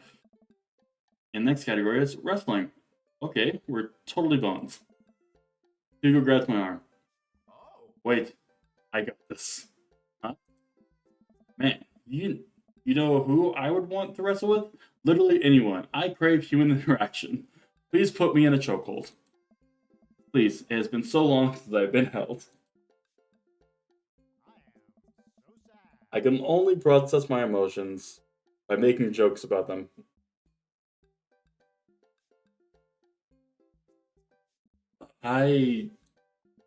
Let's start with the quiz. Remember this is a lightning round. The first people to answer this gets points. Look over here, but he's focused. He's in it to win it. Question 1. This is the original name of the Stone Cold Steve Austin in his debut for WWE. Hugo's hand shoots up. Yes, the enthusiastic one over there. Steve Austin debuted as the Ringmaster. That's correct. Points to Craigslist Swiss connections. Next question. This city was a location first ever WrestleMania. Hugo's hand shoots up again. Yes, the one who looks like he's known the answer for his entire life.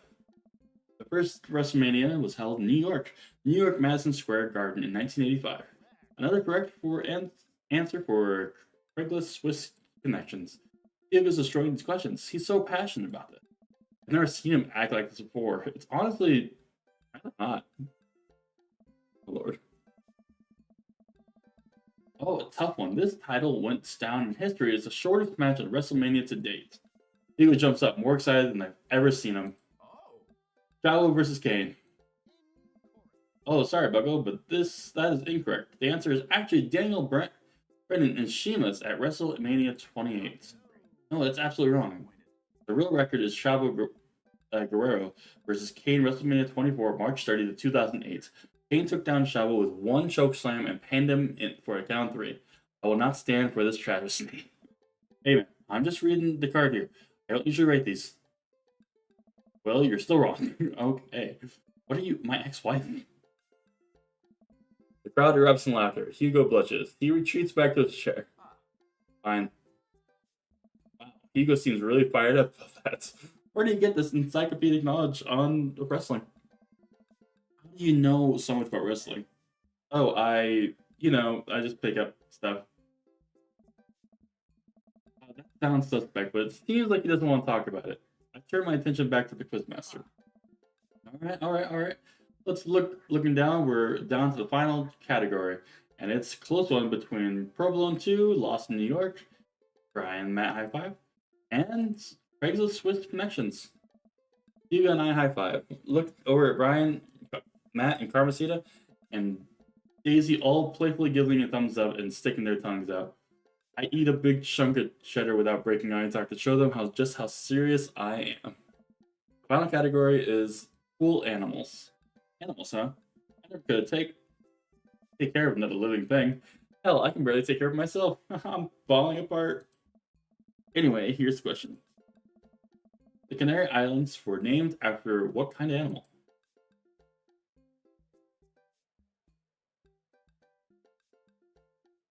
I feel like it's actually cats, but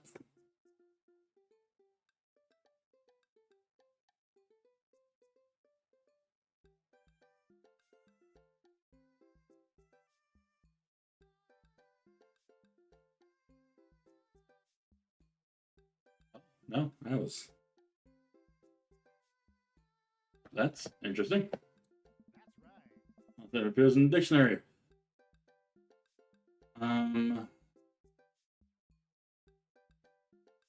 Actually, yeah, I think it is. No, it's not the. Actually, is it that one? I think it's this one.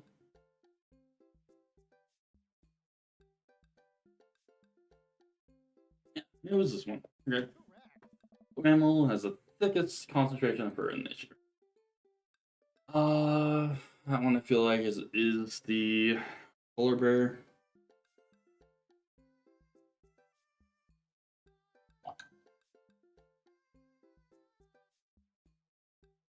It's sea otter. Wow. Then they collect your scoreboards and we'll see who came out on top. Remember, the winning team gets $25 gift card to Phil's Auto Care. If you need a car, Phil's will fulfill all your needs. All right. Everyone oohs and ahs. God, I want that gift card. The Quizmaster goes into the bag to tally up the score. I pick what's up with the cheese plates, and there's a bit of brie in the taste, absolutely divine, on a cracker with a little bit of honey and dried apricot. So what are your plans after our big win? I'll probably retire. Take a minute somewhere tropical. Drink something out of a coconut. Always wanted to do that. What about you? Probably take my winnings to Colin's gambling ring. Bet it all on black and walk out of there with more rubber bands than in the shape of animals than I know what to do with. Bold. But I like your style. You want the last piece of party? Nah, that's all you. You definitely earned it. After a couple minutes, the Quizmaster jogs back in the room, and everyone immediately quiets down, waiting with bated breath for the result. Who will win the coveted gift card? Really hope it's us. Hey everybody, we've had a great night. Lots of goose, lots of laughs, a little bit of light crying in the back. That was neither here nor there. It was a close game, but the winner of tonight's trivia contest is Craigslist Swiss Connections. Come on down and get your gift card for Phil's Auto Care, where phenomenal services. God, I can't do this anymore. Please just take the gift card. I motion you go get the gift card. He shyly slinks out of the booth and grab it. He pauses for a moment and gives Quizmaster a hug with a few pats on the back. Quizmaster sobs just a little.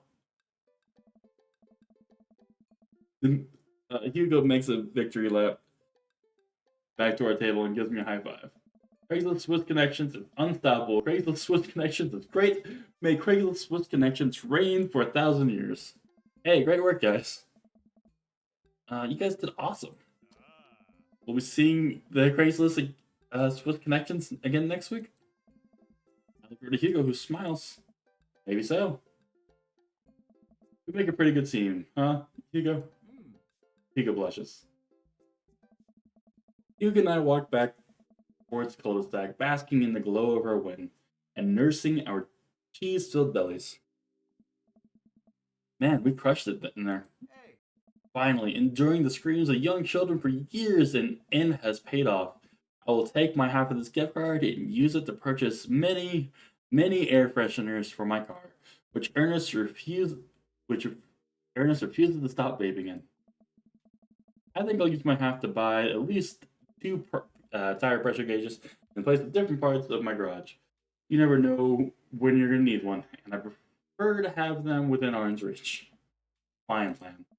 Damn about that one wrestling crushing though. I'm not kidding. I plan to write a strongly worded letter to whoever employed that man. Oh. Come on, there's gotta be a story there. What do you mean? You didn't even stop to think. You pulled the wrestling knowledge out like you were there in the ring yourself. Oh, it's just stuff I know.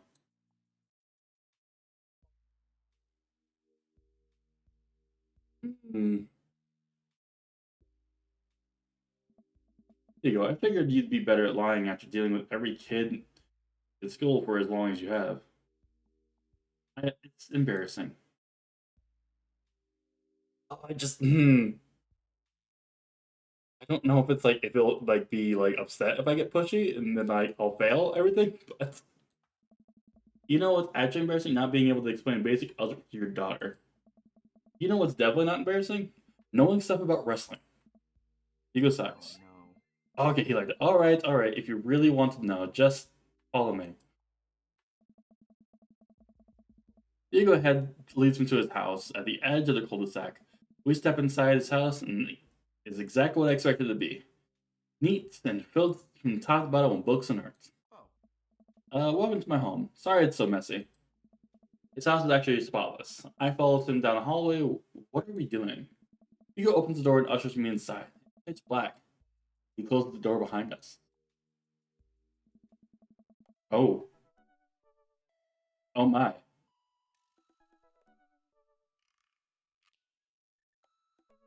I can't really judge here. I got plenty of little things over there. Hugo flips on the light switch and I finally understand.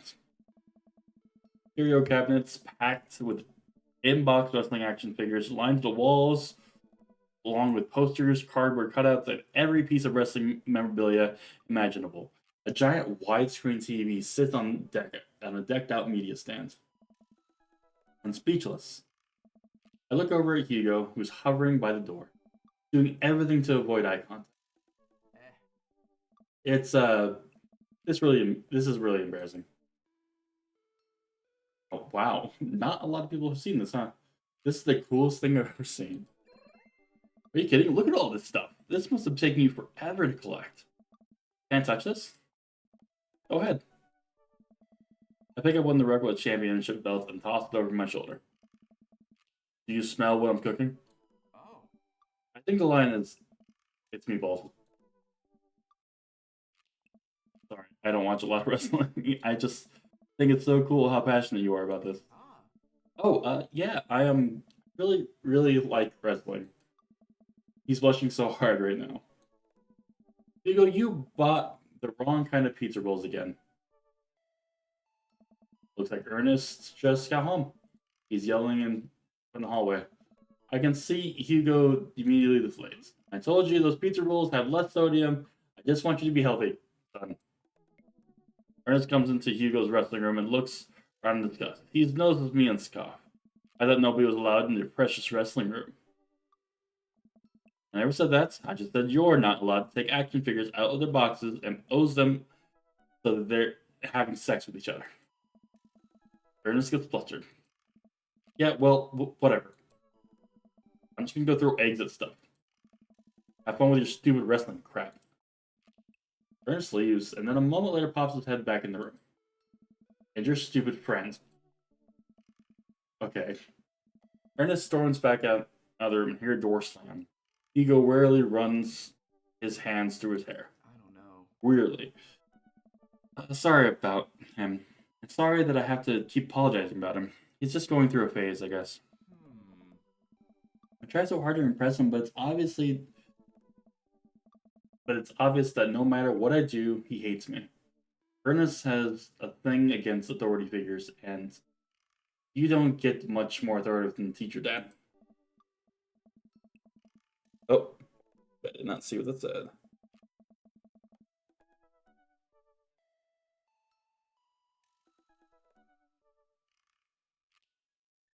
Oh, and it's not going to show me.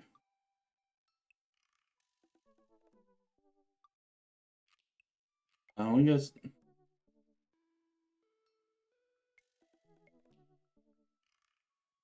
I also don't know why they wanted me to have it so bad. I'm kind of glad I didn't taste it then. I don't like wine in general, so they were. I think they just wanted to see how I'd react to it. Honestly.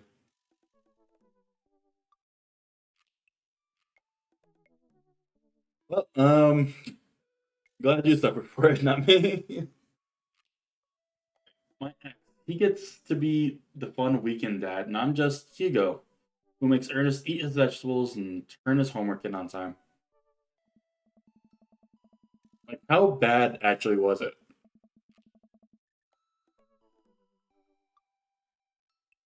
Was it what you would expect of like 2 hour wine, or was it much worse?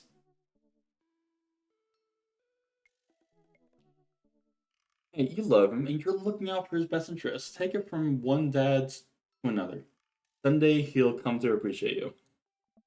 Maybe not someday soon, but someday. I hope so. Ah. Sour? Oh, wow. Sour wine. That's. Yeah. I don't. Yeah, I don't even know. I don't think I've ever heard about wine being sour before. That's not great. Thanks for letting me vent. Hugo glances at his watch. Oh. Suppose it's getting kind of late. Let's do trivia again.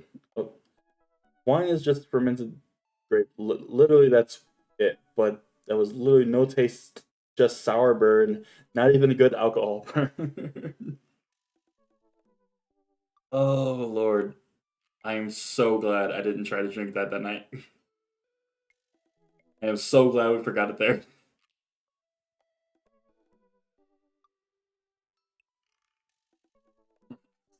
I suppose it's getting late. Let's do trivia again sometime soon. I would absolutely love to. I start to leave. And hey, thanks for showing me your wrestling stuff. Maybe you can tell me some more stuff about it next time. Hugo smiles. Hey. That would be amazing. I'll catch you around. It only takes me a minute to walk back home. Amanda's sitting on the couch, reading a book about a female photographer. Wow, I thought you didn't like reading. I don't. This book is all pictures. And even then, my patience is being tried. Did you eat all the cheese? Did you get to eat all the cheese your little heart desired? I am happy, little cheese monster. But I made sure to leave room for dinner. Who wants breakfast for dinner? Hash browns. Okay. Toast dipped in egg. Alright. Blueberry pancakes. Well, only if you help me make them. You know, world-class blueberry sprinkler. I'm also totally amazing at heating up the maple syrup in the microwave. Now tell me about this cheese board. Amanda and I spend the evening cooking an elaborate breakfast with everything we can find inside the fridge. I tell her about the trivia, but leave out the part about Hugo being into wrestling. I figure she would probably find some nefarious way to use that information for a better grade. Oh, how'd we do? Incomplete. Oh, lots of points. Ooh. looks like Paradise Lost. We're definitely fucking him.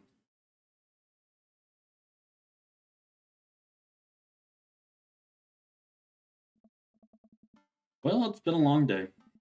I'm just about ready to pack it in. A few bites of ice cream from the freezer, I turn off all the lights and walk down the hall to my room. I wonder if Man's still awake. That kid needs some sleep. As I pass her room, I can hear faint sounds, but can't quite make it out what it is. I get a little closer. She crying. I knock gently on the door. Hey, Amanda. Crying immediately stops. Not right now. Her voice sounds strained. She sniffles. I need to make sure she's okay. I open the door. In the dark, I see Amanda's outline in the middle of her bed, knees hugged up against her body. Is everything okay? I don't want to talk about it. Like another right answer is just... Did something happen? No, nothing happened. Go away. I won't help. Alright, I'll leave you be. I back out of her room and close the door gently behind me. She immediately starts crying again. Fuck, that's...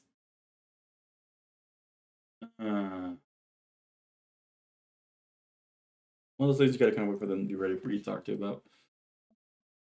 Alright, wow, I have no idea what has her so upset. It seemed totally normal. I feel awful just leaving her to cry. I also get the feeling that if I tried to do anything else, it would only have made her more upset.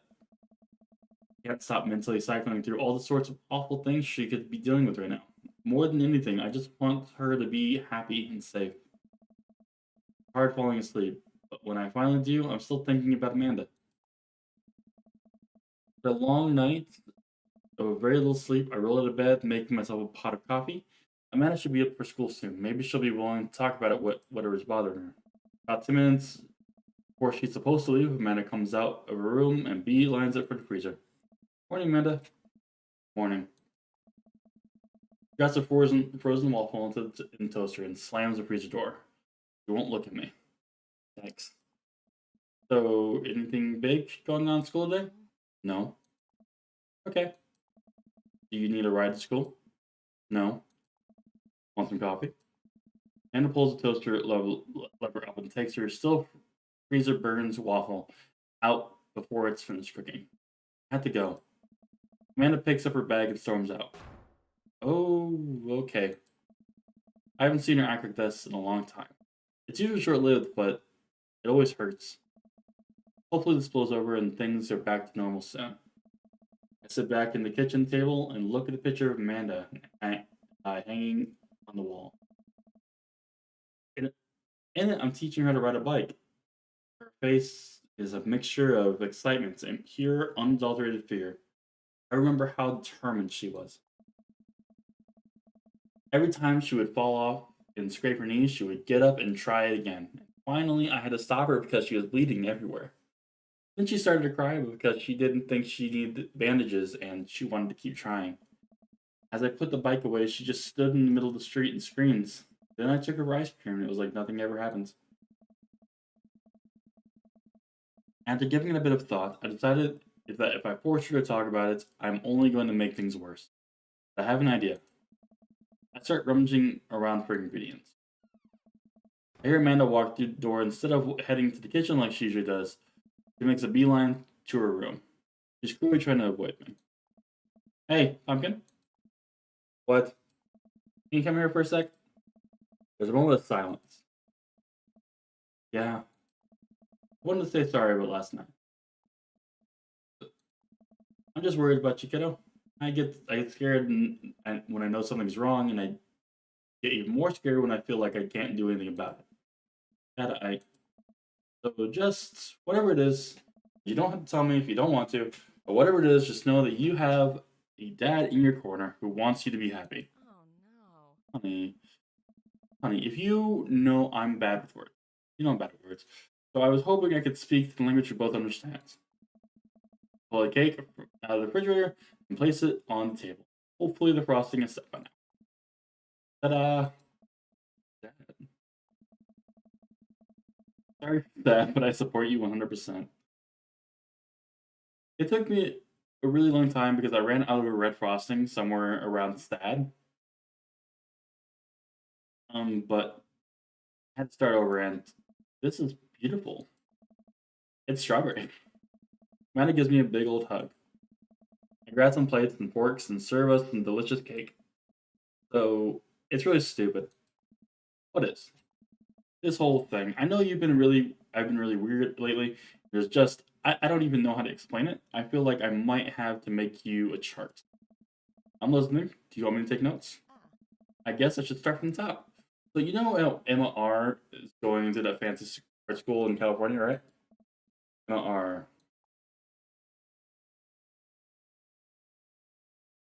That's You got it. Wow, proud of you.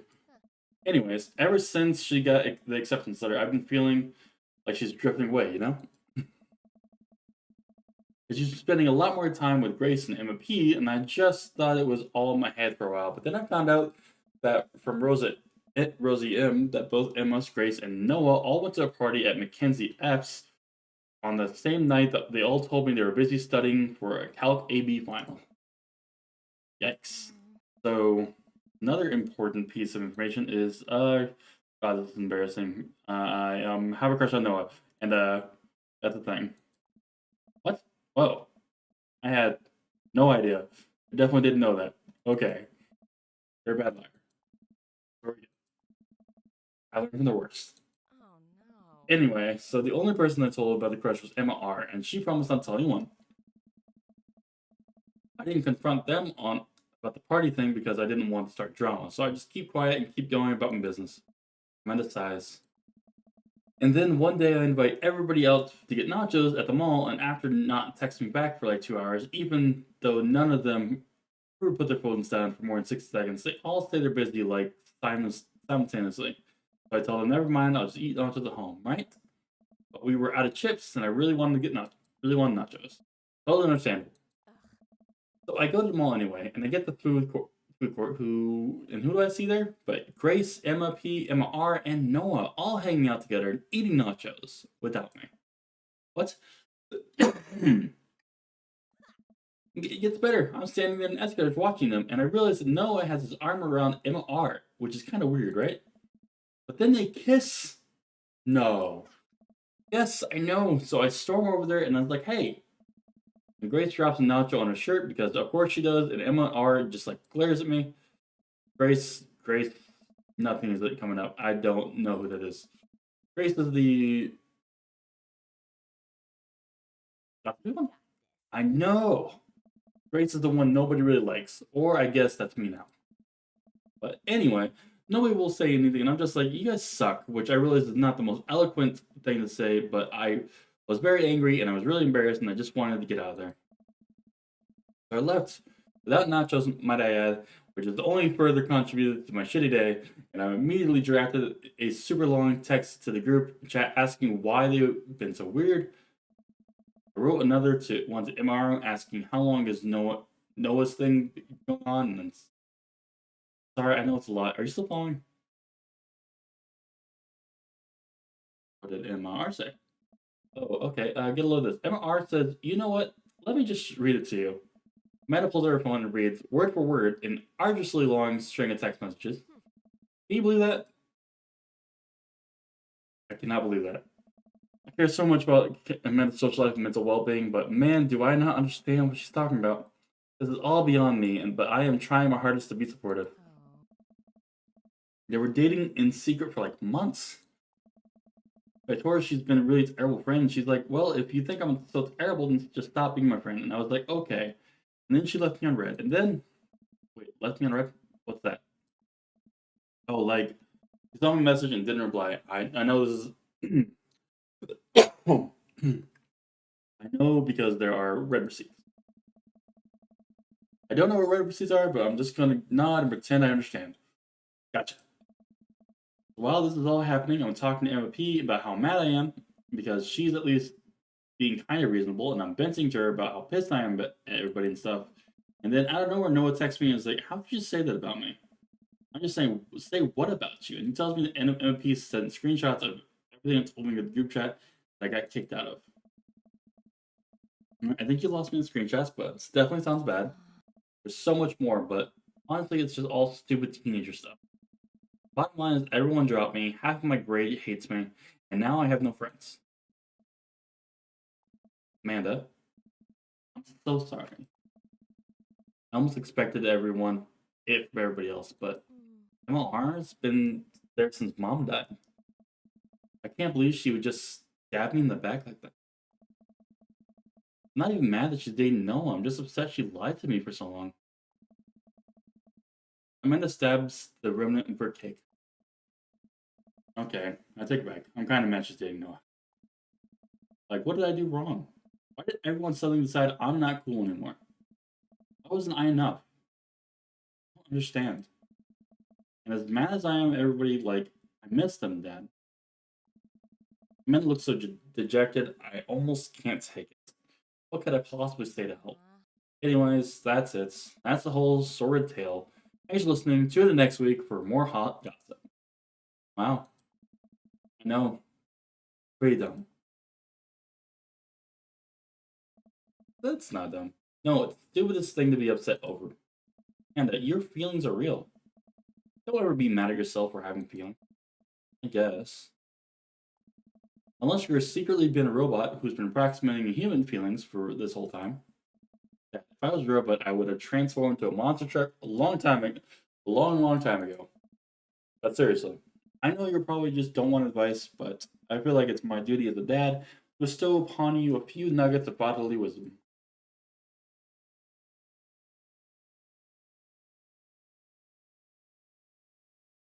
Yeah. When you get older, you start to realize the sort of people you want to associate yourself with. Do you really want to surround yourself with people who would do something like that to your friends? It takes a lot of work to find and maintain meaningful friendships. It took me a long time to figure that out by myself, and I wish I had learned it sooner. If the other person isn't putting in the effort to show you how much they care, it's not worth it. You're not beholden to being their friend. Ultimately, I think this says more about their character than it does about yours. Because you're amazing. And if they can't see that, well, that's their problem. Keep that in mind. Look down the table.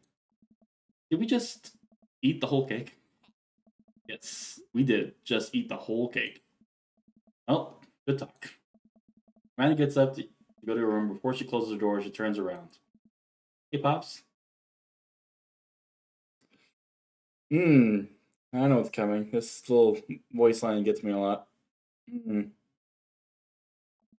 Yes? Thank you. You're always welcome. Love you, Amanda. Amanda. I love you too, Dad.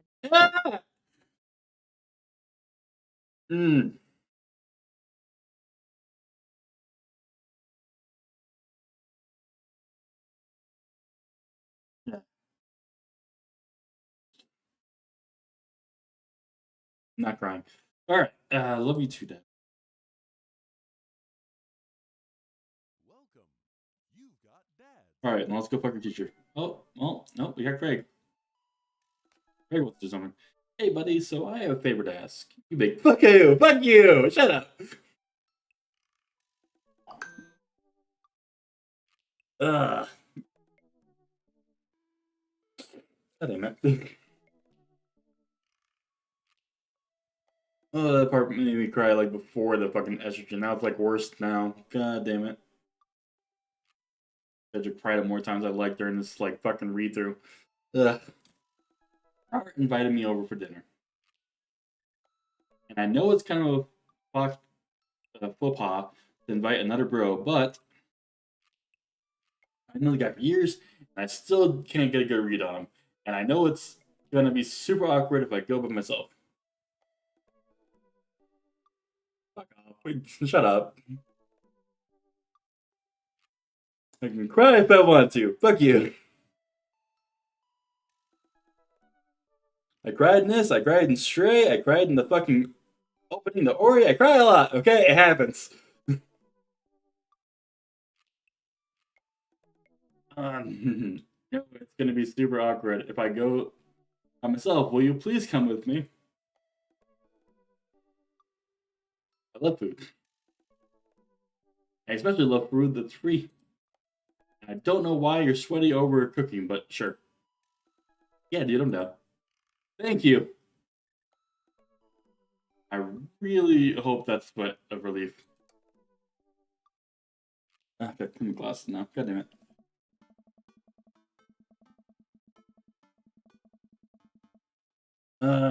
It doesn't sound too bad. I could definitely go for free food, but why is Craig being so apprehensive? Does he know something about Roberts I don't? I hurry up and reply before my dad brain can work itself into paranoia spiral. Yeah, dude, I'm down. Thank you. Craig and I decided to meet up and heading over to Robert's place. Before heading over, Craig is waiting on my porch, bottle of white wine in hand. Hey, boy, am I glad to see you. Likewise, man. Classy of you to bring wine. Oh, it's not wine. It's sparkling apple cider. Robert literally has wine cellars, so I think he's good. Wow. Or at least, I think he has a wine cellar. I'm genuinely unsure if he's telling the truth or not. I can never tell with him. Thank God, it's not just me. I never know. He's so deadpan about everything. I usually just laugh it off, but man, that guy's an enigma. We start walking to Robert's house. Does Robert even know how to cook? I have sincere doubts about whether he even knows how to shave properly or iron his shirts. I feel like you learn to cook after you learn to do those things first. One time I saw him grab a hot dog from a trash can. I mean, it was a very top of the trash can, like sitting above it, but still, if you were on trial, I think the jury would define that as in the trash. In his defense, I definitely considered grabbing food from the top of trash before. I have not. That's a lie. Slander. That's not true. Well, yeah, I think we've all considered it, but the difference is that Robert actually did. True. Maybe he's enlightened one. Maybe we're holding ourselves back. We arrive at Robert's and we ring the doorbell, but the doorbell won't chime. Must be broken. Craig knocks on the door a few times. When does Robert have a dog? I don't know. That's weird. I can hear Robert just inside. 1 second. This is uncharted territory, Faye. What if he's the one making the barking noise? There is no dog. Don't say that. We're not even inside yet. Finally, the door opens. Robert looks a little surprised to see me. Hey, didn't know you'd be tagging along. Did Craig not tell Robert I was coming? Come on, Craig. I can leave if there's not... No, it's fine. Come on in. We enter the Roberts' living room, which is surprisingly really nice. Super messy, but still nice.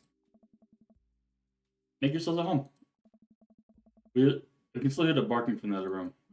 I didn't know you had a dog, Robert. Oh yeah, that's Betsy. I have to put her up when guests are over. She'll calm down in a bit. What kind of dog is she? Pitbull. Rescued her from a dog fighting ring a few years back. She hates strangers, and if I let her out right now, I would probably have to take you both to the ER. Craig and I make eye contact. He raised an eyebrow at me. Oh, okay. Anyways, dinner should be ready in a few minutes. Hope you guys like ossobuco. Robert leaves the room, presumably to go to the kitchen. Craig leans in and whispers, was the dog fight anything real or was he kidding? I don't know. What's ossobuco? I don't know. Did he make up that word? Until I have ossobuco in front of me, we can only assume so. We sit in silence for a second, taking in Robert's living room. Are we about to get sawed? Nah, usually you wake up in situations. We voluntarily walked into this one. Or finally walks in, carrying 3 plates of steaming food like a waiter. I don't have a dining table. Don't trust them. So we're eating here. I also don't have real people plates. Hope that's okay. Bert sets the plates in front of us on the coffee table, and I still can't tell what it is. It looks like meat. Maybe. Lots of sauce. I can make out some vegetables. I think this might be rice, but it could also be pasta. Yeah, I guess there's only one way to find out. I take a bite. Oh my god. I take another bite. The medley of flavors in this dish is amazing. This meat is so tender, the risotto, I think that's what it is. It's so creamy. Robert, this is really incredible. You cooked this? I fished it out of the dumpster behind the restaurant. Or at least I think that was a restaurant. Can you believe people just throw away stuff away? I almost gagged. I'm kidding. I look over at Craig, who looks warily but still has a mouthful. He gives Roberts a thumbs up. Glad you like it. Where did you learn how to cook like this? Worked at a restaurant in Spain for a hot sec. Is he messing with us? I just had to play along. Lived in Spain? After I dropped out of college, I went backpacking through Europe, crashing on couches, sleeping in hostels, wherever. Totally broke. Worked a couple odd jobs wherever I could, scrape up, gather some cash. One night, I'm eating dinner at this little restaurant just outside of Madrid, and I go to pay, and I realize I spent the last of my money on booze the night before. I'm in the middle of ditching when the manager catches me and puts me to work in the kitchen. Long story short, at the end, they liked me so much they offered me a job. Why not, right? Started living with some distant relatives on my mom's side. Over the course of 2 years, I worked my way up from busboy to sous chef. Learned a lot. Craig and I wait for the punchline. What night watch did he swindle to get back to the States? Who did he con in a game of poker in the back room of a speakeasy of a safe passage in the crew room quarters of a cargo ship? Anyway, I still love to cook. I don't know what's real anymore, but this food's good and I kind of don't care. That's amazing. It really is. To be totally honest, I wasn't exactly expecting gourmet cooking here, especially not served on paper plates. I don't care about presentation. If the food is good, it should speak for itself. This ossobuco is screaming for itself. And paper plates are just as good as regular plates if you double them up. Hey, is it bad if I ask for seconds? Help yourself. Save room for desserts. I need lemon berry sovereign. Well, aren't you just full of... He looks over at me. Surprises? Robert winks. You bet I am. You can come over for dinner anytime. Great. I'm gonna go get seconds. You too.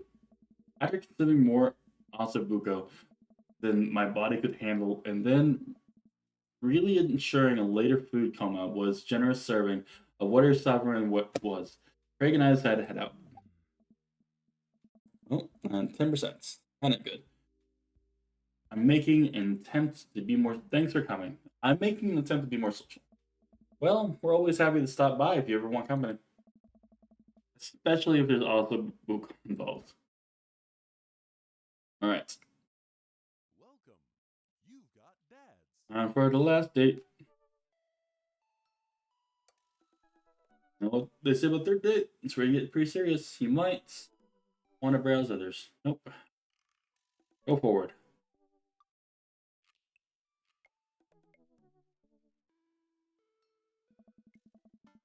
Ever since the first night's charcuterie pies, Hugh and I have made it a point to weekly visits to trivia night. Craig's little Swiss connections come in first place ever since, despite Provolone 2 lost in New York's annual efforts to dethrone us. I've been able to do a complete overhaul of my interior of my car thanks to all the Phil's Auto Car care gift cards we received. Air fresheners, car chargers, you name it. Amanda's riding in the lap of luxury. Aside from the trivia nights, I don't actually get to see Hugo a lot. The end of the school year is coming up, and he seems to be having a lot of trouble. Suck him off, suck him off, suck him off. What? Why is that like a link? Why is it a different color? Why does that look clickable? Oh lord.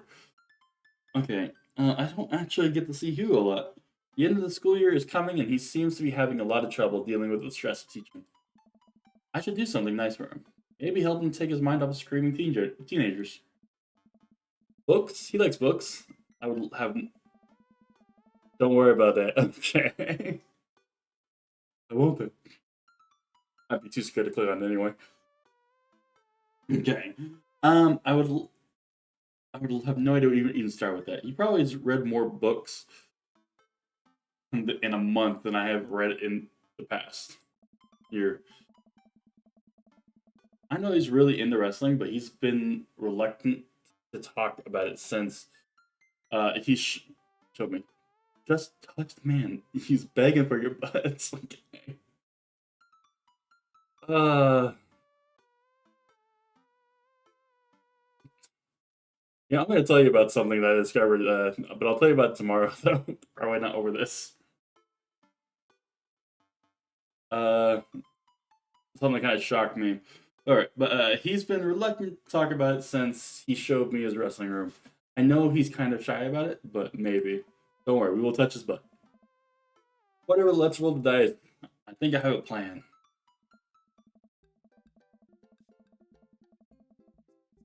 Hey, alright folks. Look, we have finally have the points tallied and we're ready to announce our winner. You know who else is the winner? Hey, Clip. What do you mean clipped?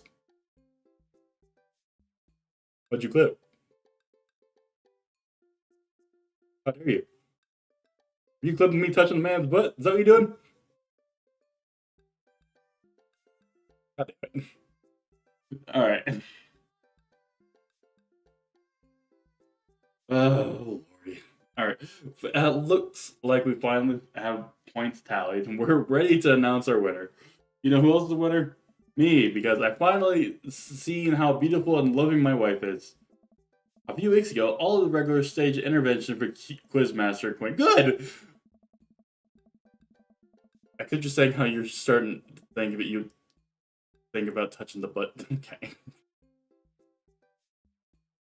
Of course you did. Of course you did. We sat down in the circle, told him we wanted to see him better and love himself. He agreed to start doing couples therapy with his wife, and last, he told us they adopted a dog together. I guess there's worse things you could have clipped me saying. Alright, I love you forever, my Quizmaster Queen. I can't tell which version of Quizmaster I couldn't prefer. There were things to like and dislike about both, huh? The winner is, for the fourth week in a row, Craigslist Swiss Connections. Yes. Hugo and I eared our small sizes of Cambrai and go up and accept our gift card, along with an uncomfortably long hug from Quizmaster Quinn. May Craigslist Swiss Connections reign be as long and wonderful as my marriage to my beautiful wife. We make a celebratory round of high fives to the rest of the teams and sit down and finish our cheese board, savoring every last bit of the burrata with pesto and slices of tomato. Hey, I got a surprise for you. For me, yeah, and for once, it isn't more cheese. Oh. Well, if you think you can somehow top that, be my guest. I bought a book that I've been carefully hiding in my pocket, then slide it over to Hugo. Oh. Hugo picks the book and reads the title out loud. Harry Butt's Crapper Keeper. I wanted to get you a book, but I figured you probably already owned every classical piece of literature, so I thought this would be fun. For when you're pooping. He laughs. You should flip through it. Hugo looks up at me and raises an eyebrow. After flipping through a couple of pages, he finally comes across a small gift I strategically hid inside. You're kidding me. Hugo looks around, worried he made a scene. He leans in. You're kidding me. Hugo pulls out the wrestling tickets I hid inside the Crapper Keeper. This is the World Federation World Hour Slam Series. You've been working so hard lately. I thought you'd like them. Like them? I love this. Thank you. But wait, there's two. Yeah, I figured we could go together. You'd go with me? Heck yeah. I need you to explain the finer point. Is that... Oh, okay, if I'm in an ad, will you fuck him? Don't do it. Okay, I will not. I'll wait for that moment. All right. Okay, I need to explain the finer points of wrestling to me, though. Hugo gets up and walks around the table, effortlessly picks me up in a big bear hug. Has he been this strong the whole time? Oh. Don't touch him without me, damn it. I won't. Oops. I'll just type out. I won't. I don't. I won't. Why am I a subscriber to my own channel? Alright. Has he been this strong the whole time? Thank you. I let out a little squeak to sort of say you're welcome. Oh. He's got a whole new outfit on. It's the night of the Power Slam. He shows up in my doorstep in a loud, oversized wrestling tee.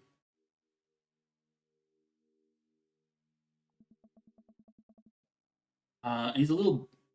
Thank God. He's a little bit blushy and extremely cute. We drive about an hour to another city for a big event. Hugo spends the entire ride teaching me the basics of wrestling and terminology I need.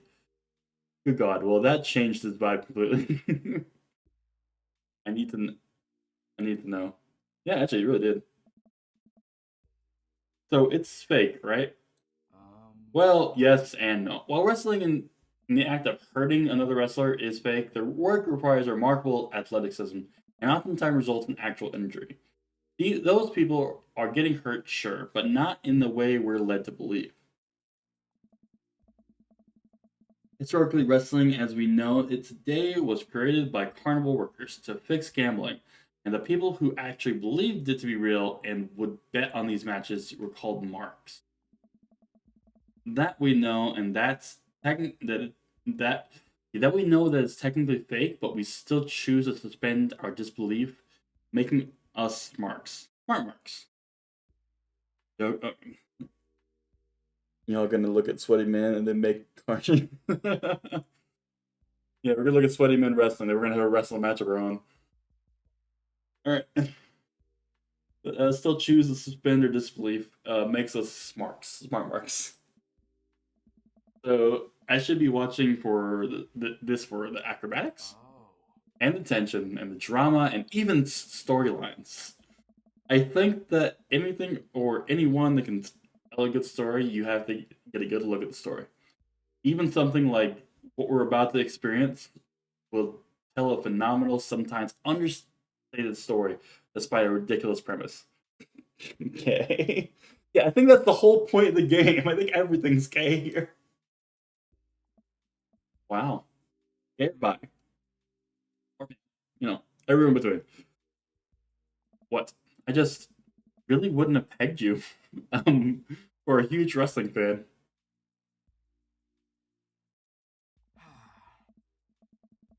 Nobody does. I get it. I'm a button-down teacher type. Like I said, how it should be. I rate desertions on Heavy's Ohms by Russian authors for fun. But I like wrestling. It's a big part of who I am. And because it's... Yeah, he wants to peg something. Wait, what do you mean? Maybe he's the one getting pegged. You don't know. Because they'll just make fun of me. Till now. Hugo smiles to himself. Till now. Wow, this is a very empty wrestling ring. Or empty wrestling stadium. Hugo and I enter the stadium and are directed to the upper levels. You don't know anything. What? No. They don't wink. They're just skinnier. That's all. All right. We'll make our way up to the set of stairs. Into the wrestling. Yeah, we're gonna be on that mat. Good night, everybody. The further we go up, the more my heart stinks. I thought we had gotten good seats, but by this point, the ring looks like a postage stamp. We finally settle into our spots and wait for the match to start. Sorry, I thought I got us tickets on the lower level. I look over at Hugo, who apparently didn't even hear me. He's vibrating with excitement. Oh. This is so cool. I guess he doesn't mind. I have to admit, I've been too embarrassed to come to one of these since I was a kid. But not a soul in the crowd, just an empty echo. Yeah, you know. That's the ambiance. Alright. What's there to be embarrassed about? Everyone here loves wrestling. All the two people. Right. Yeah, there's something. Okay. Plus, who are we going to see that we know? We're like an hour out of Maple Bay. I guess you're right. So what do we have to look forward to tonight? Oh man, lineup stacked. All of the matches are going to be great. But the ones I'm really looking forward to is the Eastern Dragons match. Eastern Dragon? Yeah, he used to wrestle as Pablo Escobar, but I guess he eventually had to change it. Wrestler names are weird, but he's actually an Iranian guy from Utah. Oh, so that's what your shirt's from. Oh, yep, I've been following this guy since his debut in the Indie Wrestling League, and it's been amazing to see him rise to the ranks and into the professionals. Who's he up against? The corporate shill, technique-wise. I don't... Oh, he's gonna trick, okay.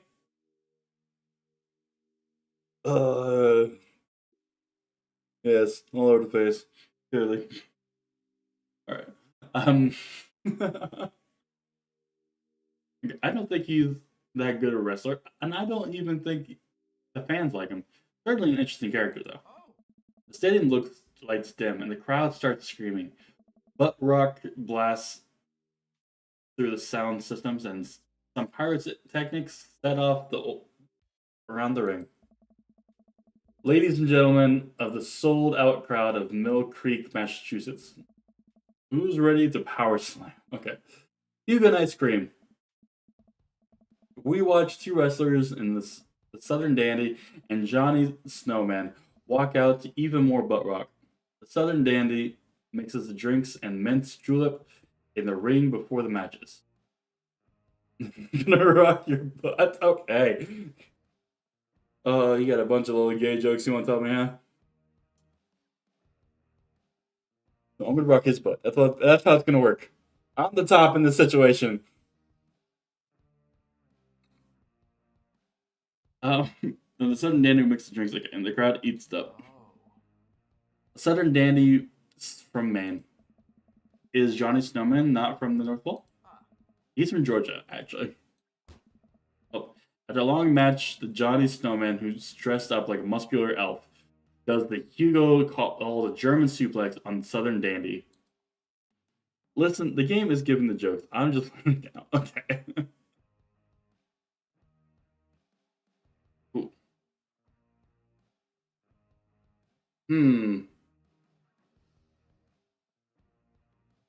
No, you're a top. You're a bot. Fuck you! I'm totally a top.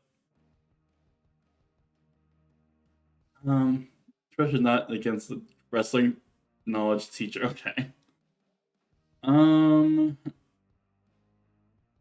Do I yell?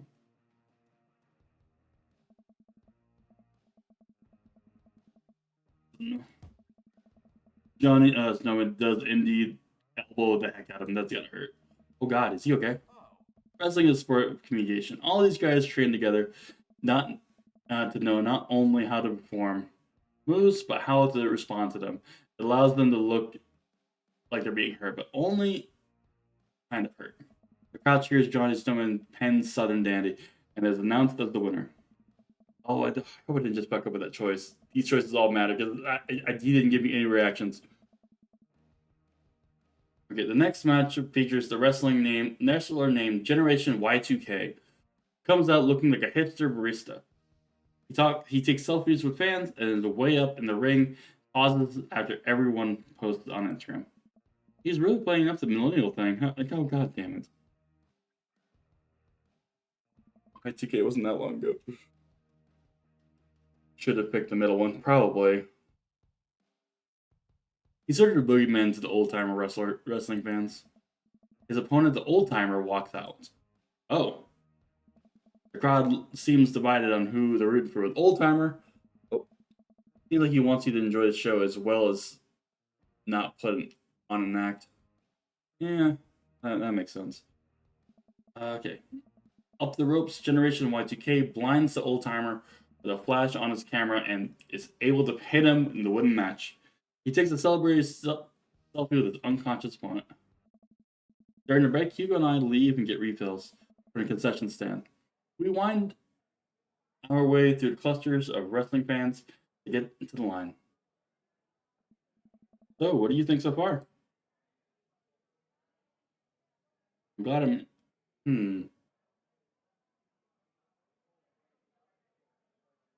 It's actually really okay. One of these two is the right answer. Okay, I'm glad I'm here with you. Probably. I think you'd want me. Yeah, we're on the middle one. Okay, we got a little bit of points there. Amazing. Why didn't I get into wrestling sooner? You know, I'm kind of surprised. I was sort of expecting the crowd to just be a bunch of aggressive, sweaty older guys, but it's so diverse. I've seen. I think the other one might have been like the better one. I've seen a bunch of families with their kids. Everyone looks super happy to be here. Well, we got the little hearts, but there's also a chance to get the hearts with eggplants, which is where he really likes it. Oh yeah, that's how I got into wrestling. When I was a kid, my dad used to take me to my brothers for matches all the time. There's a gaggle of kids loitering in the corner. They're exceptionally loud, even over the dins of the stadium. Looking closer, I can't help but see these kids look. Yeah, there's the. Yeah, yeah, eggplants. Yeah. If there's dicks on the screen, then yep, that's what. Then they're really happy. Look. Uh-oh. Oh god, I know these kids. They're Hugo students. Oh no.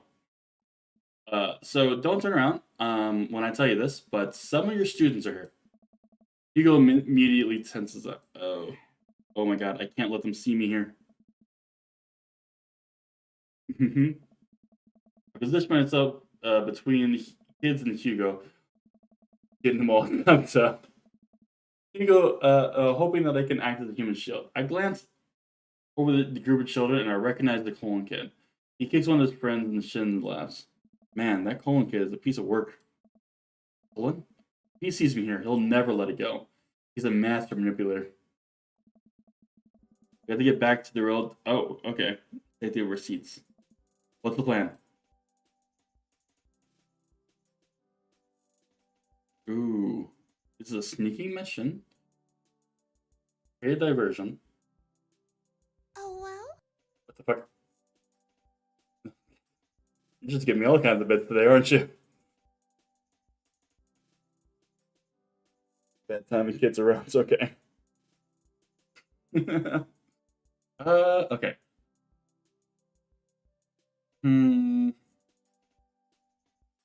He created a diversion the first time.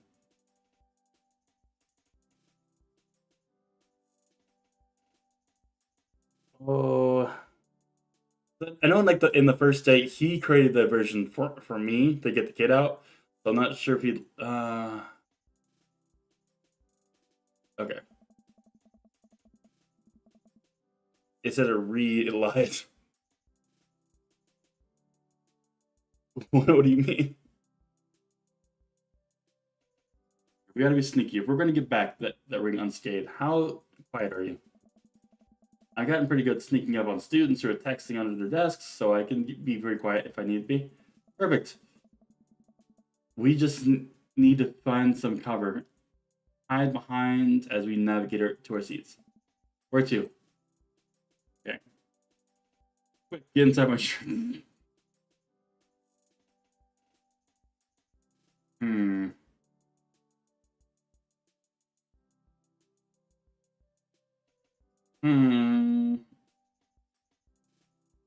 You don't get back there. This could mean that I don't get to fuck him. But we need to figure this out. I might cheat. Okay, duck under the snack counter. Right behind the merchandise rack.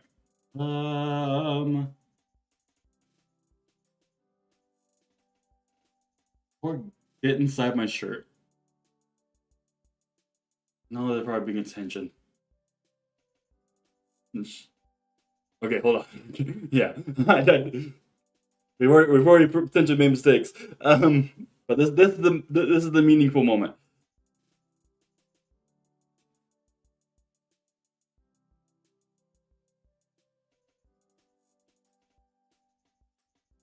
Oh.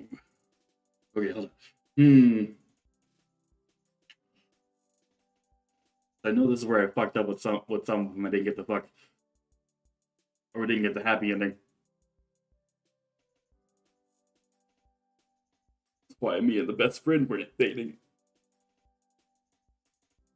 Ooh.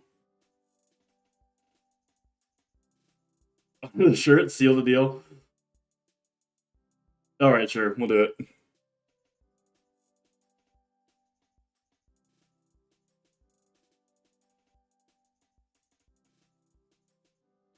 All right. What? There's no time to explain. Just trust me. Oh yeah. Oh my god. There's so many. Yeah, that was the one. I lift up my shirt and pull it down over Hugo. His body flush against my chest. I start shuffling us toward the door. A few people stare at us, but nobody can tell it's Hugo. At this point, Hugo is nestled against me. It's actually kind of nice. Once we get closer to the ring, he shimmies out of my shirt. Ah. Well, it worked. Somehow. We did it. All right, we got at least one really good one. All right. Hugo and I sat down and breathed a huge sigh of relief. Phew, that was close. Now we can hide for the rest of the night and enjoy ourselves in the comfort of anonymity within the large crowd. The lights dim again. Oh. This is the match we've been waiting for. This corporate shill walks out into elevator music. He's wearing a three-piece suit, sunglasses. Once he gets to the ring, he slit nose. Okay. He takes off his shirt and his sunglasses and rips the sleeves off his suit jacket, flexing his arm for the crowd. One of the people in his entourage produces a graph chart and sets it up in the center of the ring. The corporate shill grabs a microphone. I got a message for the Eastern Drag. If you refer to this graph in the center of this ring, you'll see the quarter projection of how much I'm about to kick your ass. The whole crowd erupts. Now, if you'll direct your attention to the Jumbotron, we all looked at the PowerPoint presentation that's titled Kicking the Eastern Dragon's Ass, Key Performance Indicators. Corporate Shield takes a laser pointer and gives a lengthy presentation just how and why he'll defeat the Eastern Dragon. He showcases several well-utilized clip art graphics. That was informative. The lights dim again, and the pan flute music plays. I think it's a pan flute. I'm actually not sure if I know what a pan flute sounds like. Eastern Dragon walks out to cheer from the crowd. Aren't pan flutes a Central American thing? Eagle shrugs. Wrestling. Eastern Dragon stands outside of the ring, grabs the microphone. Corporate Shill, it's nice to see you again. More cheers from the crowd. That was a good presentation. The clip art is a very nice touch. He points to the Corporate Shill menacingly. Look, don't make fun of me. I have a very hard time with some words, okay? Okay, I'm looking forward to a nice and exciting match. The crowd doesn't really know what to do here. He's not the best trash talk, but I promise he's one of the most talented wrestlers you'll ever see. The match starts, and it's just exciting as Hugo has hyped it up to be. The Eastern Dragon performs ridiculous aerial stunts that make Jesus English right. Leave me alone. There's some words that are just weird. I can't get them out my mouth. I'm sorry. is for his safety. He does what Hugo calls a moonsault from the top rope of onto the corporate shell. The air in the stadium is electric as these two athletes lock arms and try to demolish one another. I can help, but I can't help but get into it. Corporate shell pile drives the Eastern Dragon, who looks passed out in the center of the ring. Can't get Hugo out of your mouth. Shut up. He climbs up to the top rope and motions to the cheering crowd. Oh no, he's about to do his finishing move, the corporate ladder. The corporate shell poses on top ropes. The Eastern Dragon still isn't moving. Could this be it for his young career? Get up, Eastern Dragon. You can do it, Eastern Dragon. The corporate shell launches off the top rope in a huge arc, bringing his elbow down on the Eastern Dragon with full force of a Fortune 500 company, putting the local vendors out of business. The corporate shell pins the Eastern Dragon. The match ends. Hugo sinks into his chair. Man, he should have won that. I sit down with Hugo. What a match. It was amazing. I think I'm a fan of wrestling now. Hugo looks over me and our eyes catch. I'm glad. The event goes on and we have a little town time before the next match. We decide to just relax in our seats to avoid the middle schoolers. It's unlikely they would ever notice us in upper level nosebleeds. I look up at the Jumbotron. Oh hey, they're doing a kiss cam thing. Oh. I see where this is going. Okay, so we might not and sometimes some of them fuck, some of them just kiss. I don't mean the coffee guy kid. They're fucked, so it zooms in a bunch of cute couples who all do a quick smooch to raucous cheers from the crowd. Ah, that's so nice. And then it zooms in on Hugo and I. Sweet Manchego. What? What do I do here? I look over to Hugo and see the same mortified expression on his face. The entire crowd is chanting and neither of us know what to do. Give the crowd what they want, protect Hugo's identity, or try to ignore it. I think we know what to do. Give the crowd what they want. I slowly lean in, awkwardly tilting my head. Cheers from the crowd erupt all around me. I look up at the Jumbotron and I see a couple behind us making out with full force. Oh. Hugo, oh, there those are. Hugo and I turn beet red. It's not, I tried to give it, they took it away. Turn beet red and slink back into our chairs. So much for laying low, I guess. The rest of the match thankfully goes off without incident. Hugo and I eventually laugh off the kiss cam and get back into wrestling. After the show ends, he convinces me to hang back and let the rest of the crowd exit, so he wouldn't risk running into Colin. I know what this man likes. Alright. The rest exit, so we wouldn't risk running into Colin and his awful group of friends. By the time Hugo and I walk back to his car, most wrestling fans have cleared out. The parking lot is surprisingly empty, save for a beat-up car parked a few spots down from us. We rarely keep an eye out for any stray middle schoolers as we hang out in my car. Man, that was an experience. Right? It's one thing to watch it on TV, but to be there in person, it's just wow. Thank you, again.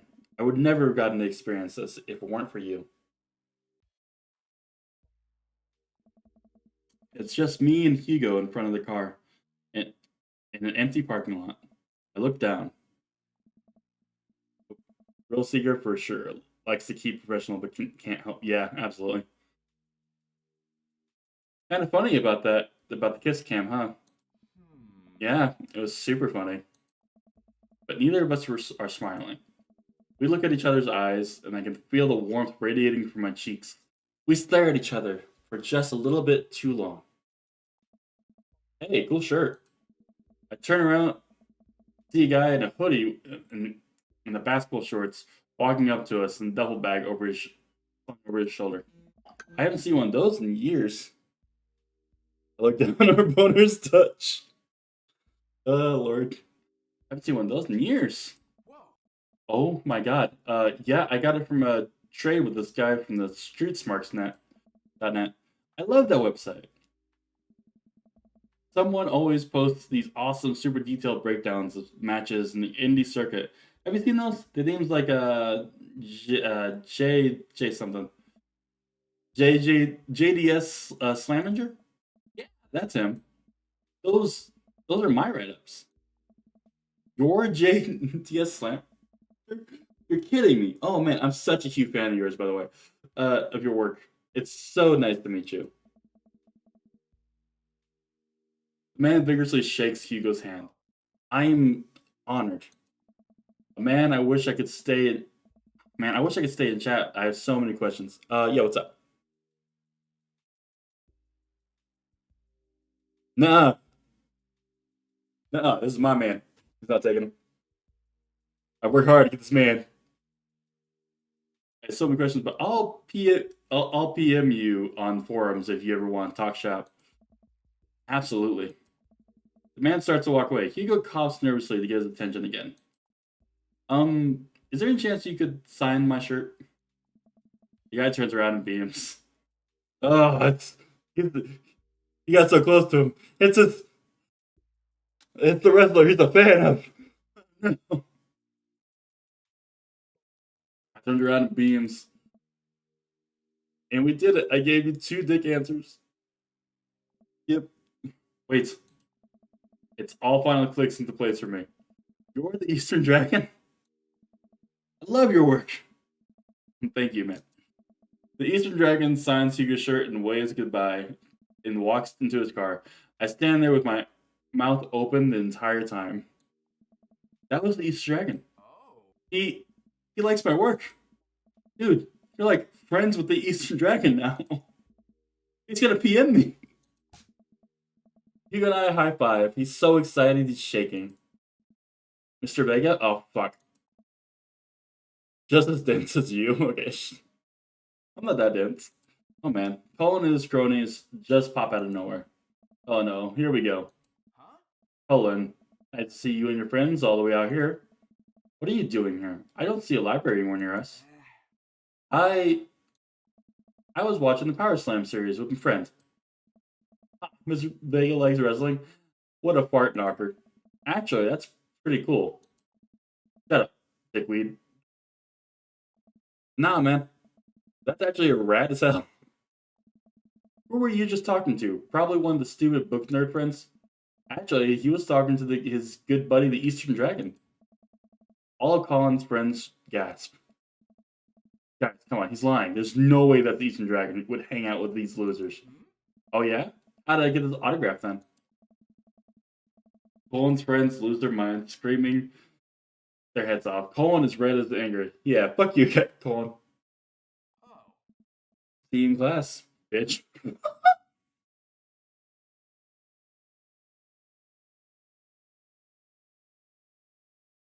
You know, I'll allow it. Alright. Oh, that's great. Okay. You can't say that. Who's gonna believe you? Hugo and I hop into the car and tune to the tune of more children screaming. Oh my god, we laugh all the way home.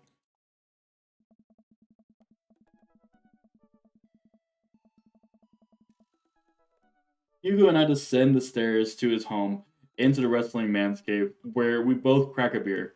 We're both winding down after an exciting evening. So, if you were a wrestler, what would your persona be? Hugo answers immediately. Ah. JD Slaminger, my forum name. I got to represent my literacy roots. My costume would be a tweed coat, and my finishing move would be a catcher in the eye. When I poke someone's eye out and call them a phony.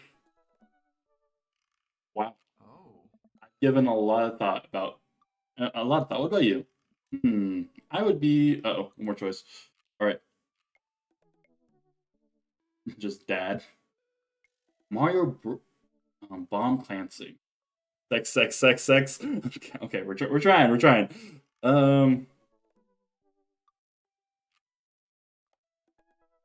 Dad. Dad might be the right choice here.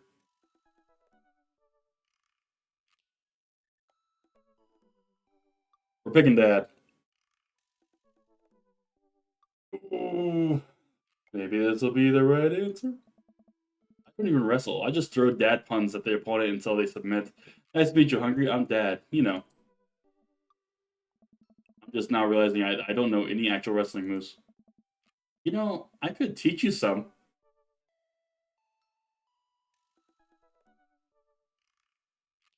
Yeah? You could teach me some? I smirk. I'm game. You and I square up in the room and get ready to go at it. I'll go easy on you. On Dad? Absolutely not. Before I know it, I'm on the floor. Hugo wraps his legs around me and squeezes. I can't move. Hey, This is a figure four. This is a figure four leg lock. If I were applying full force right now, you would be in extreme pain. He effortlessly twists me around and grabs my arm. Good lord, he's strong. Any movement on my end is useless. And this is the armbar. You're pretty good. You can tap out anytime you like.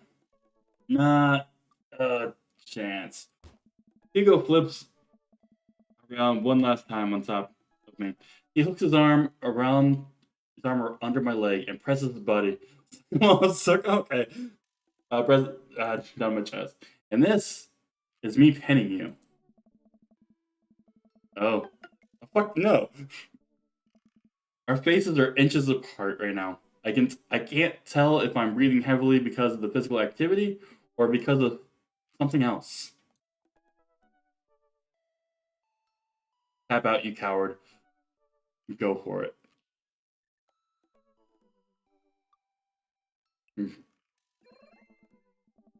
I lean forward and kiss Hugo, who seems just as surprised as I am. I pull back, a little embarrassed, but he kisses me again.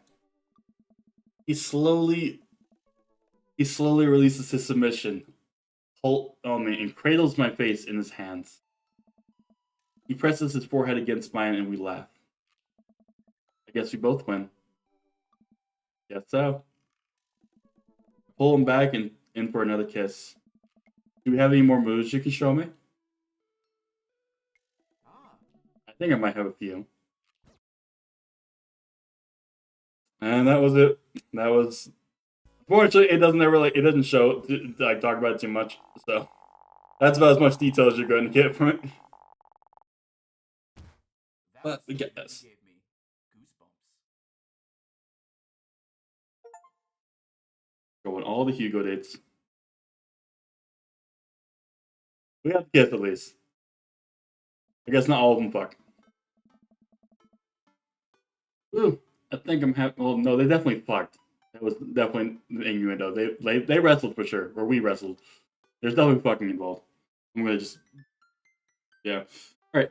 I think everything finally set up. Amanda should be here any minute now. I think that's her car in the driveway. Okay, gotta act natural. Be cool, Faye. Be cool. Amanda walks into the door with a suspicious look on her face. Hey, Dad. Off to a good start. Something fishy? Rats. Well, no. I had a crab cake sandwich for lunch. That's probably it. You're allergic to shellfish. Oh no. Forgot. Again. Dad. Oh gosh, I'm gonna be sick. What have I done? I'm kidding. You're right. I have a little surprise for you. Yeah, I can tell. You're very bad at lying. Amanda, my dear, would you care to join me in the kitchen? Father, it would fill my heart with glee. I lead Amanda over to the kitchen table where a present lies covered under a tablecloth. It's nothing special, but I wanted to get you a little something. For you graduated high school last week, and I know you told me not to make a big deal about it, but Dad, you dramatically whip out a cloth from the table. Amanda's jaw drops. No way. I figured you probably won't be able to get a cable in the dorm, so I thought you might be nice to take a piece of home with you. A DVD box set with a long set of long haul paranormal ice road ghost truckers. That's I fucking that name, it just throws me off every time. This is all 19 seasons. And bonus material included commentary on with actual ghosts featured on the show. Yeah, I love this. Thank you. It gives me a big hug. I'm glad you like it. Hey, you want to hang out with me in the backyard for a bit? Toss an old pigskin or something? Lovely. I follow Amanda to the back door. Oh, he's in the shirt. He's in the wrestling shirt. That's nice. You're welcome for the ticket. Yes, thank you for the help.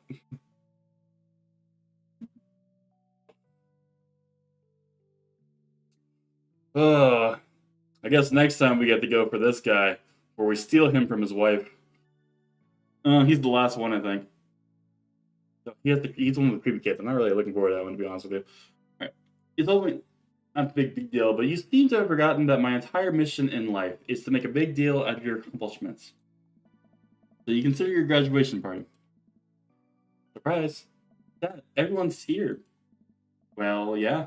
Everyone wanted to come and support you. Is that mac and cheese? A mac and cheese bar? Oh, you would die for that. Wouldn't you? Sure is. Fully customizable down to the type of mac. And there's ice cream cake, and that'd be a good kind of with the crunchies in the middle. I don't know what to say. Don't say anything. Let's go have fun with your pals, alright? I'm so proud of you, Amanda. Amanda smiles and runs off to her friends. I should make the rounds to make sure everyone's having a good time. But first, mac and cheese. Oh, Quizmaster's here. Okay. Hey, Quizmaster. Hey, who's ready for a crazy graduation party? You don't have to be on right now, Quinn. It's just a party. What do you mean? It's the, you know what? Keep the energy. Hold it close. You deserve it. Just like me and my loving wife deserves happiness, right? You know it. Hey, Brian, you made it. Ah, I don't pass up on good Mac. What do you think of the party? It's not bad. Just not bad? Yeah, it's not bad. Don't let him bait you. Don't let him bait you. Thank you for the lovely compliment. Daisy trots up. Hi, Amanda's dead. Hey, Brian's daughter. See how it feels? This is a really great party. Thank you so much for inviting us. You're very welcome, tiny child who knows how to pay a compliment. Brian and I lock eyes. This isn't over. I fucked that one already. Oh, hey, bro. This one I couldn't. I think I fucked him too, but he wouldn't. Didn't want to go steady afterwards. So, hey, bro. Hey, bro. This is a real rager. Taking older age into consideration. I'm trying to be a better reasonable hour tonight. Don't let me get too wild. Don't worry, dude. I'll keep an eye on the fruit punch intake. You know, I'm really glad we're bros again. Let's hit the gym sometime soon, okay? Sure thing, dude. Briar and Hazel peek out behind Craig. Hi, little ones. Hello. Hiya. Thanks for all the ice cream cake. Wait, girls, how much did you eat? Briar ate 4 pieces. Ask any witness. No, I didn't. Hazel ate 4 pieces and wants to pin on me because we look alike. I have your face. Nobody will ever believe you. Oh boy. I'll let you guys figure this out. Good seeing you, Craig. Let's hang soon, okay? Nice. Totally. Tell Amanda congrats for us. Joseph. Looks like you settled in the neighborhood quite nicely. Yep. Couldn't ask for a better cul-de-sac. Oh. Well, I'm glad. Hopefully we'll see you at more church events. We got a big schedule planned for the rest of the year. I need to go through him just to get the completion of this thing, so I fucked everyone here, but Not sure about taking a church route. Sure thing, Joseph. And maybe you aren't doing anything later. We could hang out sometime. Sure, Joseph. That'd be great. Well, see you later. Hey. Hey. Howard gestures vaguely to the snack table. Good stuff. Yep. See you later. Hey, man. Matt, let me know when Amanda leaves for college. I'll have a fresh batch of grateful banana bread for you. Ready for her. Thank you. I know she'll love that. What a splendid garden party. My deepest thanks for extending an invitation to my son and I. This icebox cake is divine. Yeah, thanks, dude. Good cake. Thanks for coming by. Hey. I shouldn't see Ernest looking like he has something to say. Hey, Ernest. Thanks for being nice to my dad. Whoa. People are really mean to him sometimes. I mean, I guess I am too. But, he seems happy when you're around, so, that's cool. Okay. You turn a little sweet. I'll take it. Well, geez, Ernest, I don't know what to say. You know, I think people got you pegged wrong. You got a soft side. If you tell anyone I told you that, I'm gonna set your trash can on fire. There it is. Also, you don't know me. Before I can respond, Ernest walks away, a cloud of vapor trailing behind him. Well, that was at least a little pleasant. As the party starts to wind down, I take a seat at the back porch step. The sun's setting, and everyone seems to have eaten their fill. Oh, Elena, are you still here? I think I... Nope, I don't see your thing. Okay, you're gonna miss some art. Alright, I take a seat on our back porch. The sun is setting. Everyone seems to eat in their fill. Amanda wanders over and sits down next to me. Killer party, Pops. What can I say? I was inspired. So, I also have something for you. For me? Why? Not to be completely genuine about my feelings for once or anything, but growing up wasn't easy. But I could have been a lot harder if it wasn't for you. Dad, you've been there for me through everything. There's been times in my life when you were my only friend. I was really scared to go into college, being so far away from you, but I realized that everything you've done for me is preparing me for this, and I'm ready. I wouldn't be who I am today without you. Don't cry. Don't cry. I swear to God, Faye, if you cry again, you're the best, Dad. I love you. And I'm crying. Anyway, that's enough emotional vulnerability for one day. Present time. Amanda hands me a tiny wrap package. I tear the wrappings off to find a framed picture of me and Amanda. It's us. Kind of shocking all of our photo albums are just pictures of me, huh? I figured we needed at least one together before I leave. Amanda, thank you. Watching you grow up has been the happiest experience of my life.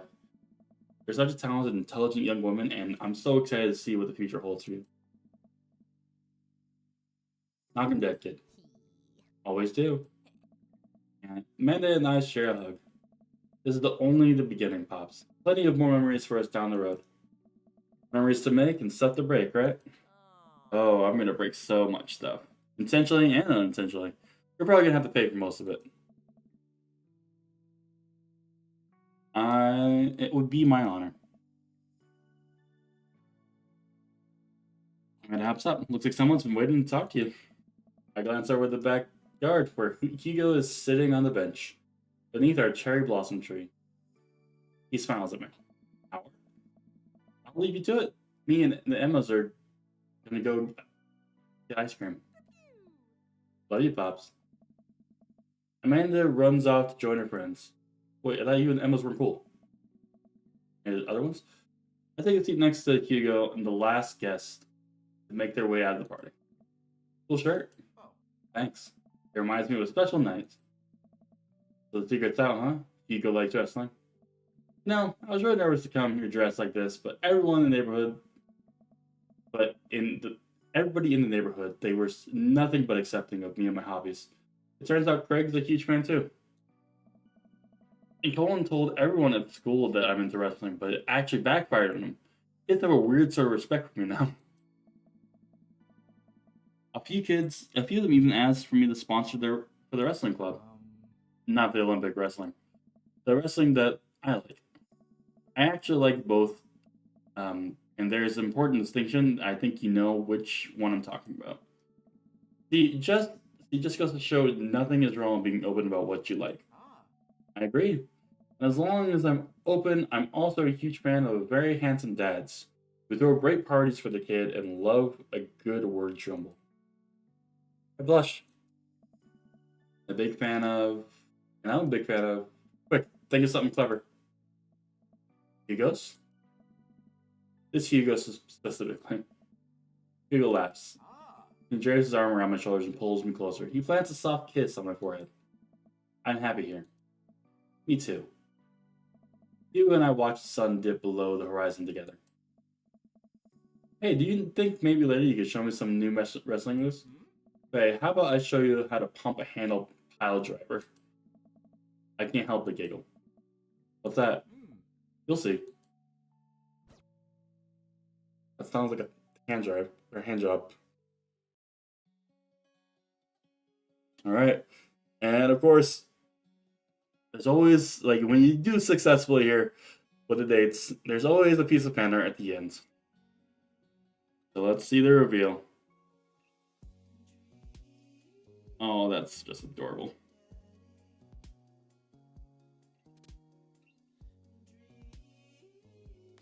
There it is. Oh, wait, I got a message on Lana real quick. Let's get back to me on that one.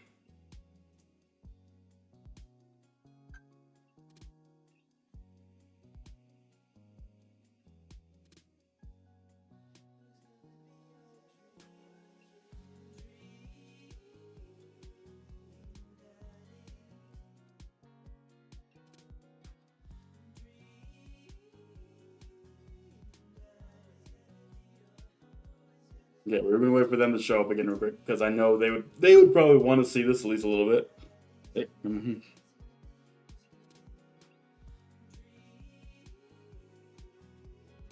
Daddy, do do do do do do do, Daddy, do do do do do, Daddy.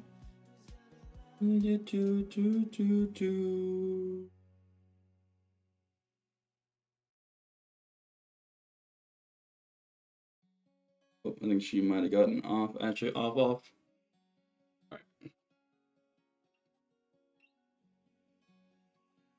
I'll just take a picture and send it to her.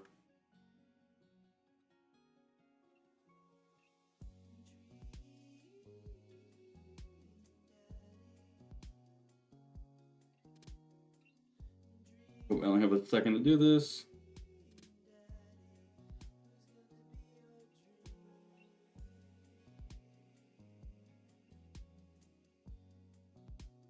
There we go. Let's send her one little piece of banner. And then, okay.